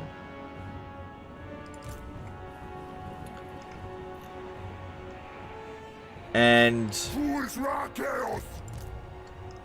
it gets stronger over time. Now, in order to defeat that, you could defeat it out in the field, but it'll be really difficult, right? Or you have to take the Black Pyramid of Nagash, which equally has another army in there that's just as strong and keeps getting stronger over time.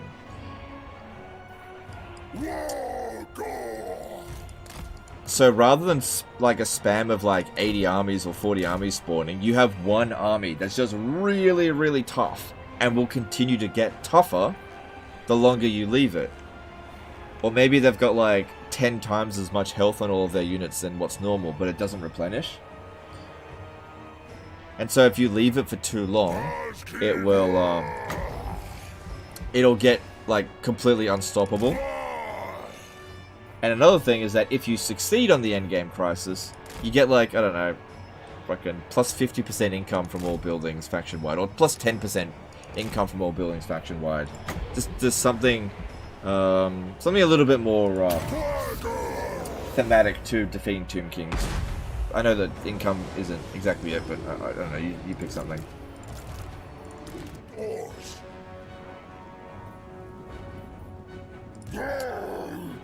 Or imagine, or what if this instead? What about this instead?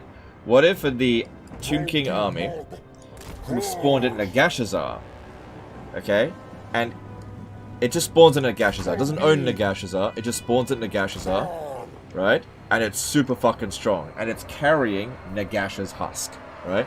This is carrying Nagash's husk. And it just beelines straight for the Black Pyramid. And if it captures the Black Pyramid, Nagash is revived. And is just... Then it just spews out armies like crazy and makes it super strong. So you're given an incentive to stop them in their track.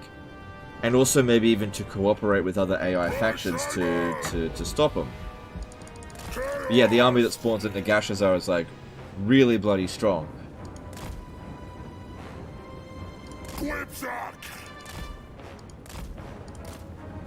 Again, just make it a bit more interesting than... Look, 40 armies. Go fight 40 armies. It's just not interesting. Or, you know, something along those lines. What if, you know, what if there was an actual sort of, end times one where Archaon spawns? He's got one army, right? But if he gets to Middenheim, he just beeline straight for Middenheim. He opens a Chaos Portal, and it just causes chaos invasions fucking everywhere if it happens.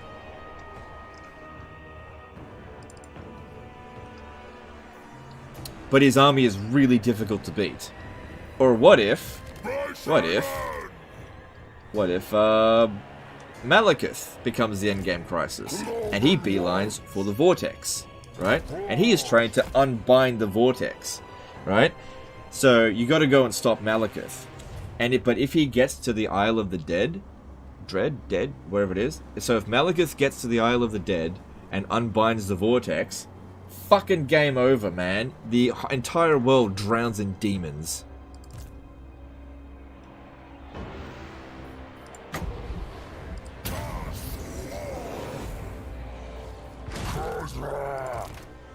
Rift PTSD? Yeah, but like on an absurd scale. But the thing is, you can stop it from happening. You just have to defeat that army, but it's like really friggin' hard to beat it. You might need multiple armies to take it out. You might need multiple tries to take it out. And you might need to coordinate with allies. You know, something interesting, and you're on like a timer and you just gotta stop him from doing it. And here's the thing, if you beat it, then you get a benefit. Like, okay, like let's just say you you defeat Malekith. Right, what should you get for beating the Malekith endgame crisis? I don't know, what if you got like plus 30, plus 100 extra Winds of Magic reserves faction-wide to all your armies. Maximum Winds of Magic reserves. I don't think we're doing a great amount of damage here with our spells. Oh no, it's not too bad. But anyway, I'm in position over there now, so now that we're in position, we lure them over this way. Oh, hang on, careful. Oh, here's how we do it. I go in this way.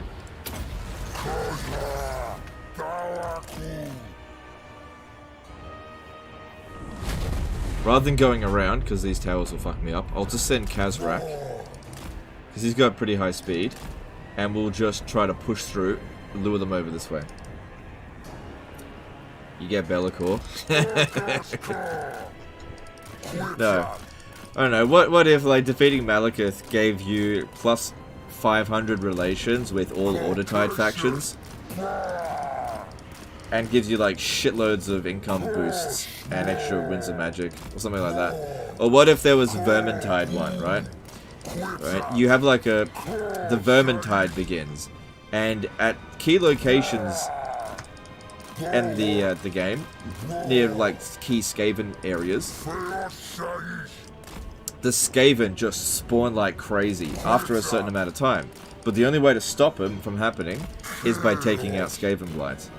You have to actually conquer Skaven Blight. That's probably not really a great example, but make them a bit more interesting than what the current version is. They're just not interesting. Yeah. Spawning 30 armies or whatever is something that Creative Assembly have done again and again and again. And it's not creative, and it's not interesting. Okay, send them in now. Oh, no, just leave that. Chris Zero did a £10 super chat. Crises are better when they happen naturally based on how the campaign is going. If random events were fun, then I'd be happy when beasts randomly showed up. Yeah, maybe. Yeah, the random events is... yeah, maybe.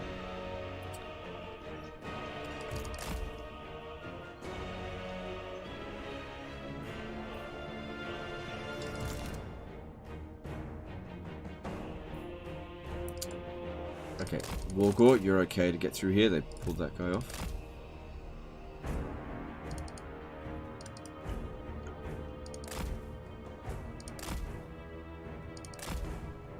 Oh wait, that was the Morghur.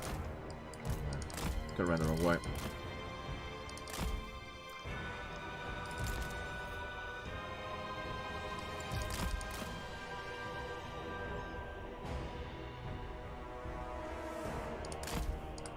They're not even trying to come over here.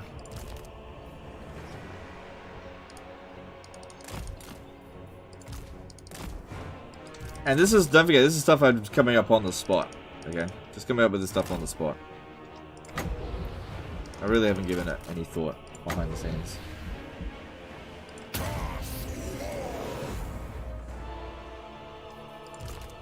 Ah, good, here we go, They're coming at us. This is what we want to see.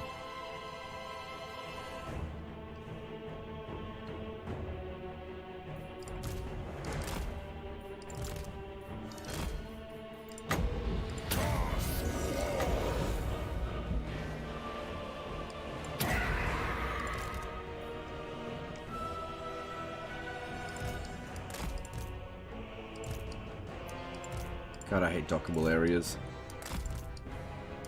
They've got such big click boxes.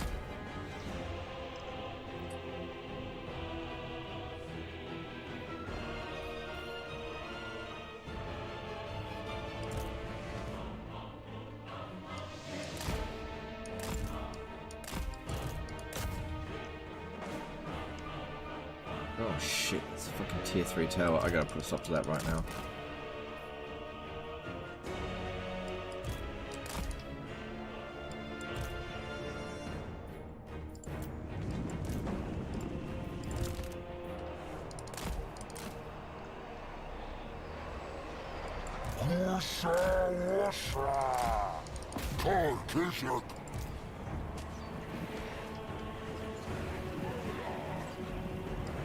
How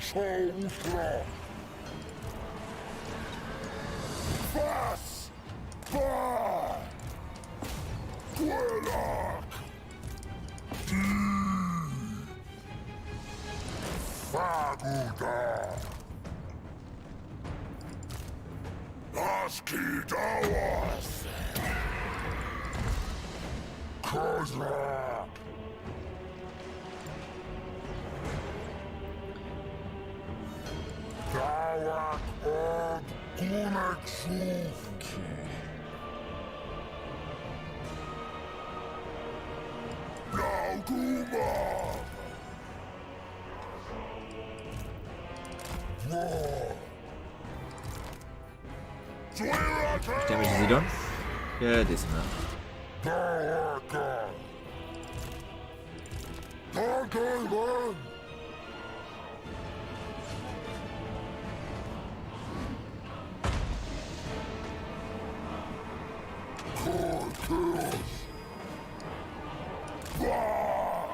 Also, like, you know the Vortex campaign, right?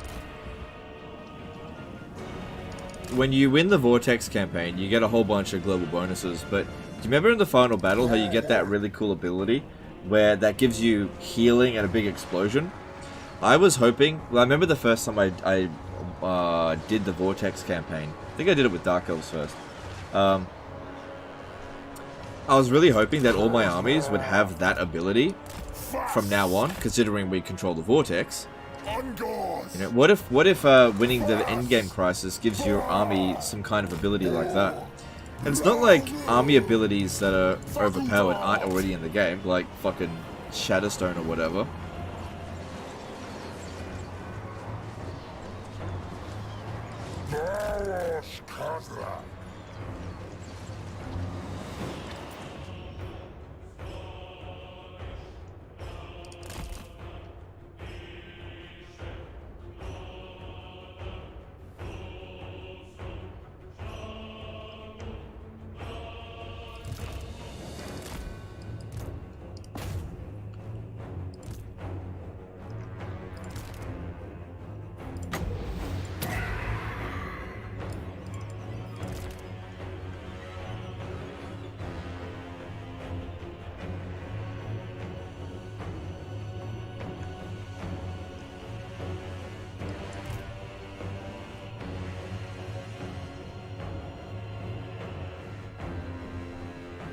Cheese is your term anywhere. I only ever say that stupid shit when I'm in here.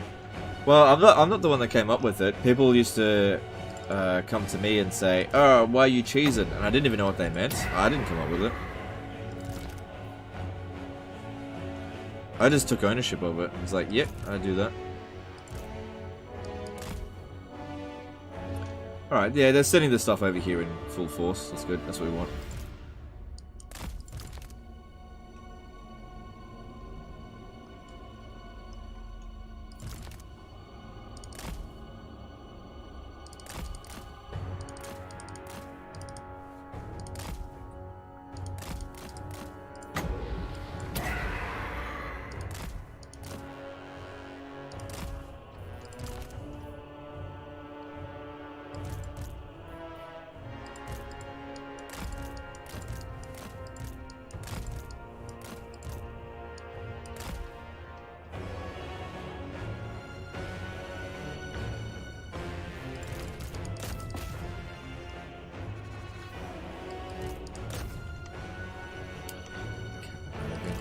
How are we going here? Good, capping that.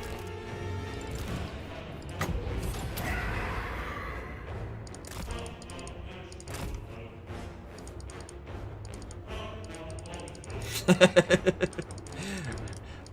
hell. Oh, it doesn't matter, there's the army losses. Oh, tier 4 tower. Holy shit.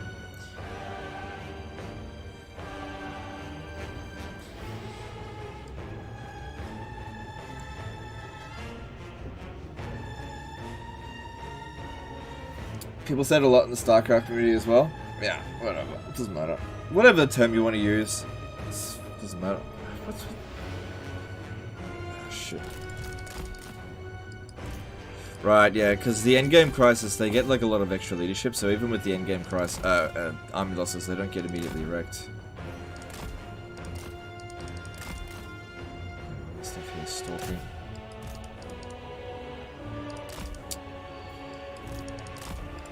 You know what would be a good idea? Why don't we put this big obstruction in front of the point here? We make it so the camera's restricted and then you can't click past it. Fucking so annoying.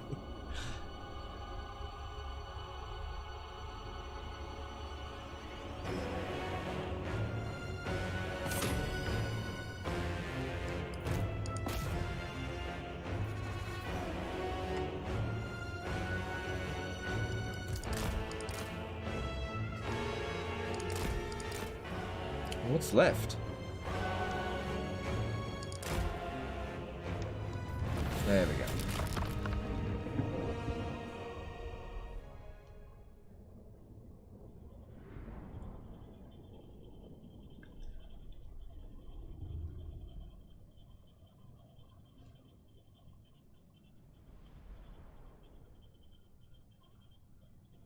I like the idea of one strong army with massive ward save that you can chip away at, or take key settlements that are powering the army to decrease their ward save. Yeah, that's a good idea. Yeah, like, okay, what if there was like a super powered high elf army, right? It's got like 90% ward save, but there's waystones, and if you capture the waystones, every time you capture a waystone, it loses 5% ward save. So you could throw all of your armies at that army and just try to grind it down, or you could go and capture all the waystones and weaken it that way. That's a good idea, dude. Or like chaos portals with Warriors of Chaos or something up in the Chaos Wastes, you know. And each time you close a portal, it's you have to fight a battle. That's, you know, just a standard battle, but you got to do it. You go around and do it.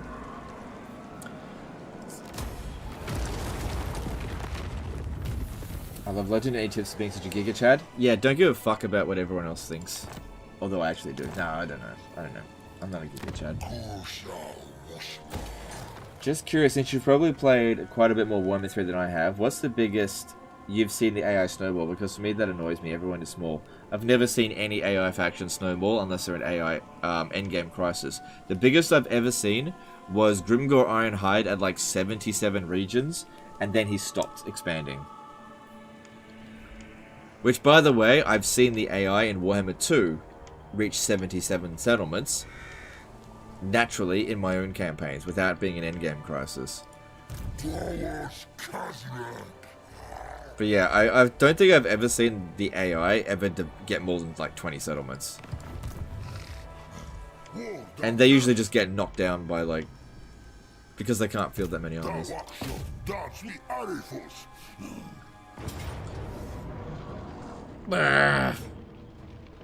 Okay, this should be easy to cheese, right?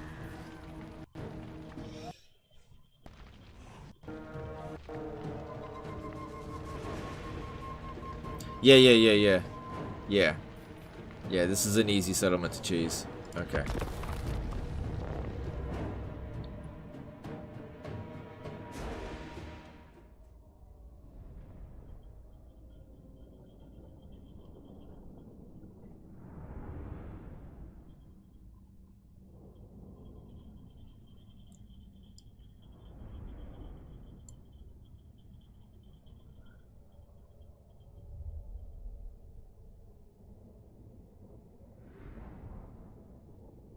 And the well-deserved defeat. Ungor Raiders are not ranked very highly in Auto Resolve. And Saurus Warriors are. Because they've got a lot of armor and shields, so the game just thinks that we can't beat them. But it doesn't it underestimates my ability to just sneak in and capture that point. If you go through here, you got like a straight line up to here. But what you do is you put your units that can't stalk over here, so that they try to spot you. Just have to hope that we don't get shot in the meantime, because yeah, it's going to be high power towers, but that's okay. We'll survive.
what stat does auto resolve favor most?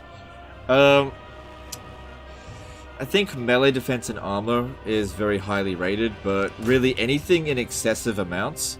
Also, heroes with very high level, that's, even if it's like a wizard at rank 50. Okay, let's use 2 examples, right? You take a wizard at rank 20 that's got all of its spells, right? And then you take a wizard at rank 50 that's still got all of its spells, but also has put all the points into blue line. The wizard at rank 50 is going to be higher rated just because it's higher rank. So hero spams tend to do very well in auto-resolve.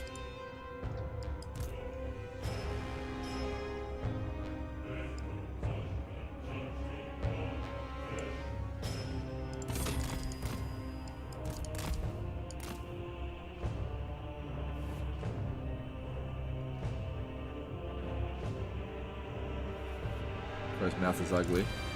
Oh yeah.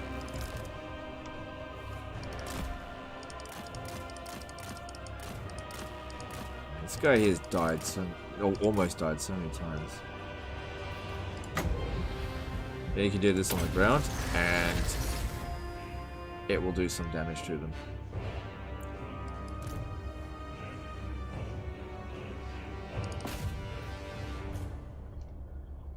Beating the endgame crisis could give your armies a few uses of those cataclysm spells from Realm of Chaos. Yeah! Yeah. Yeah, I think that's a good idea. Yeah, a unique army ability, depending on which one you defeat, rather than a global bonus. That's a good idea.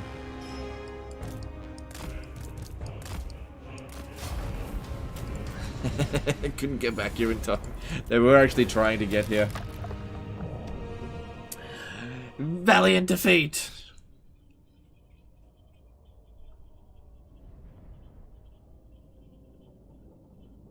Unarmored units perform poorly in auto-resolve, even with insane stats. Slaneshi units, for example. Yeah. Yeah. But also, Slaneshi units have very low melee defense as well.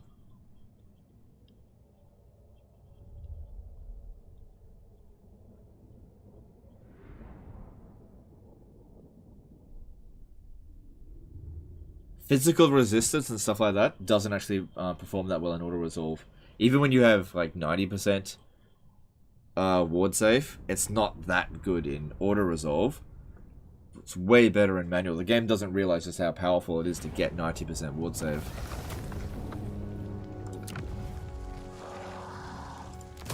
Alright, let's have a look at what Hexawaddle's thing is.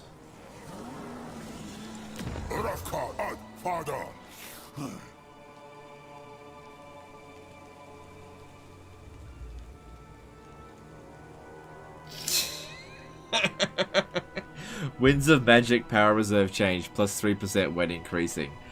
Wow! Wow! I can get that all the way up to plus 5. Wow, CA! That's so much! What an amazing global bonus! So, just so you know, if you were sitting in a region that had tempestuous winds of magic, that wouldn't provide you with a single point extra of winds of magic. Not one! What a pile of trash!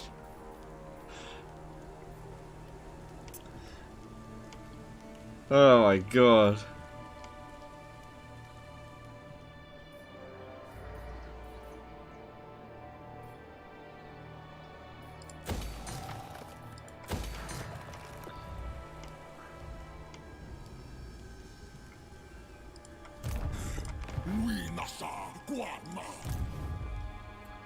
Alright, so these guys here in a camp stand, start making your way over here.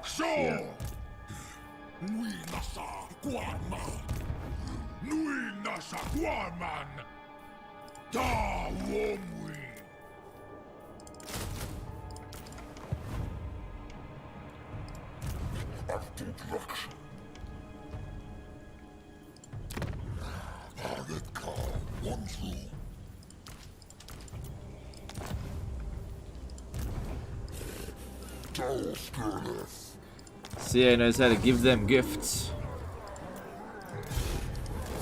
Go on, treat yourself. Plus 5% extra winds of magic when increasing. Whoa! That's so much. Especially given that our short campaign victory bonus is plus 30 winds of magic power reserve when increasing. No, sorry. Just per turn. So it always provides it.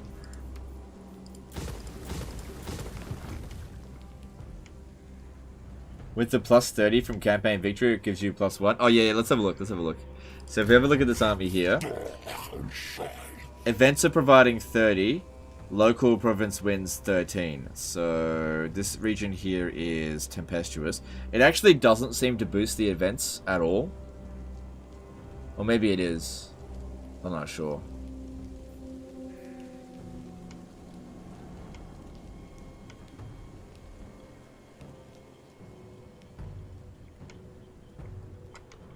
Alright, and I think Taurox comes back next turn. Yeah, he does. Yeah. Cool. So yeah, we suffered a few setbacks. Well, it's not really even setbacks. We lost a little bit of ground here, but we're taking it back. We're still taking ground here, and Taurox is about to come back. And we're gaining dread at a much faster rate. It's going to make a big difference. So it says here 340 gain from buildings, but I'm pretty sure we just built this. So... oh no, Taurox isn't being provided because he's absent, that's why. If you use a lot of magic in battle, do you lose your magic pool on your army? No.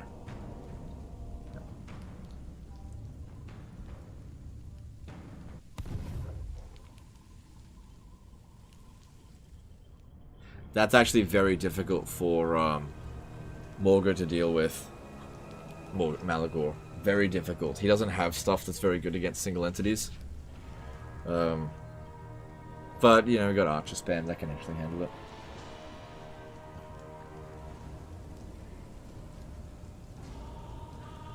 How did Taurox die? He's not dead. I used a sea lane to travel back to northern Nagaron.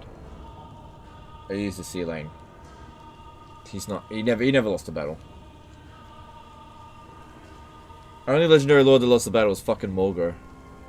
And we got our revenge for that.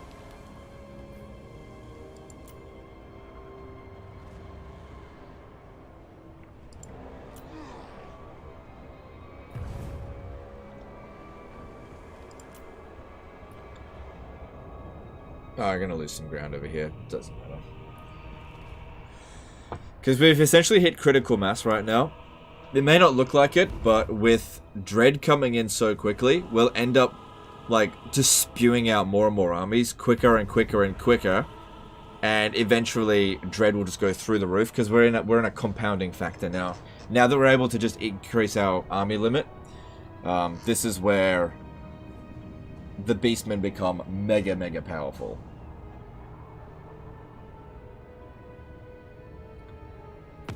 Because every time...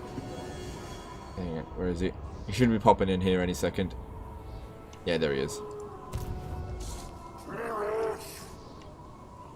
So yeah, every time we hit 1,500 Dread, we pop this down, which gives us another army, which just makes us... Even if we're only recruiting Ungor Raiders, the main thing here is that we build this building here, Dread gain plus 20, then Dread gain plus 50, and eventually, you know, if you get 30 of these, you know, 3,000 gain per turn, then you're able to, pretty much every single turn, get yourself like a good unit cap. So increasing Jabberslays, Gorgons, Cygors, you know, just get the whole lot, no problem, because eventually you just run out of these ones here that you need to do. Same thing with these. And then you just start increasing your unit caps. Time to call it a day. 7.5 hours is a long enough stream. Probably shouldn't have clapped so close to the microphone. Sorry if that hurt your ears. Time to call it a day. Alright, let's go chuck a host over to someone.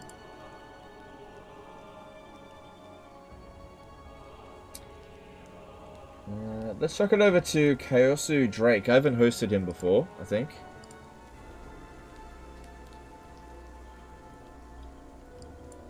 who's doing a Festus Without Borders, Legendary All Crisis Part 3. Okay, cool. Alright, we'll chuck the host over to him. I'm going to get some rest. I think that's where we're going to have to call it a day on this campaign. I would have liked to have continued it, but the viewership, I can't justify another one. I just can't. It's just too low. We got to start something new. And anyway, if I do another episode, I guarantee you it's just going to be spamming out these armies like crazy, and people probably aren't going to like to see that. But anyway, let me just get the host set up. See if it works. Sometimes it doesn't work. Oh yeah, it works. Okay, cool. Alright, that's the end of this one here, guys. Hope you've enjoyed it. Appreciate all the support. I'm gonna go, oops, I'm gonna get some rest. And I don't know if I'm gonna live stream tomorrow. I might. We'll see how we go. We'll just see. Anyway, that's the end of this one. Later, fuckers. Bye.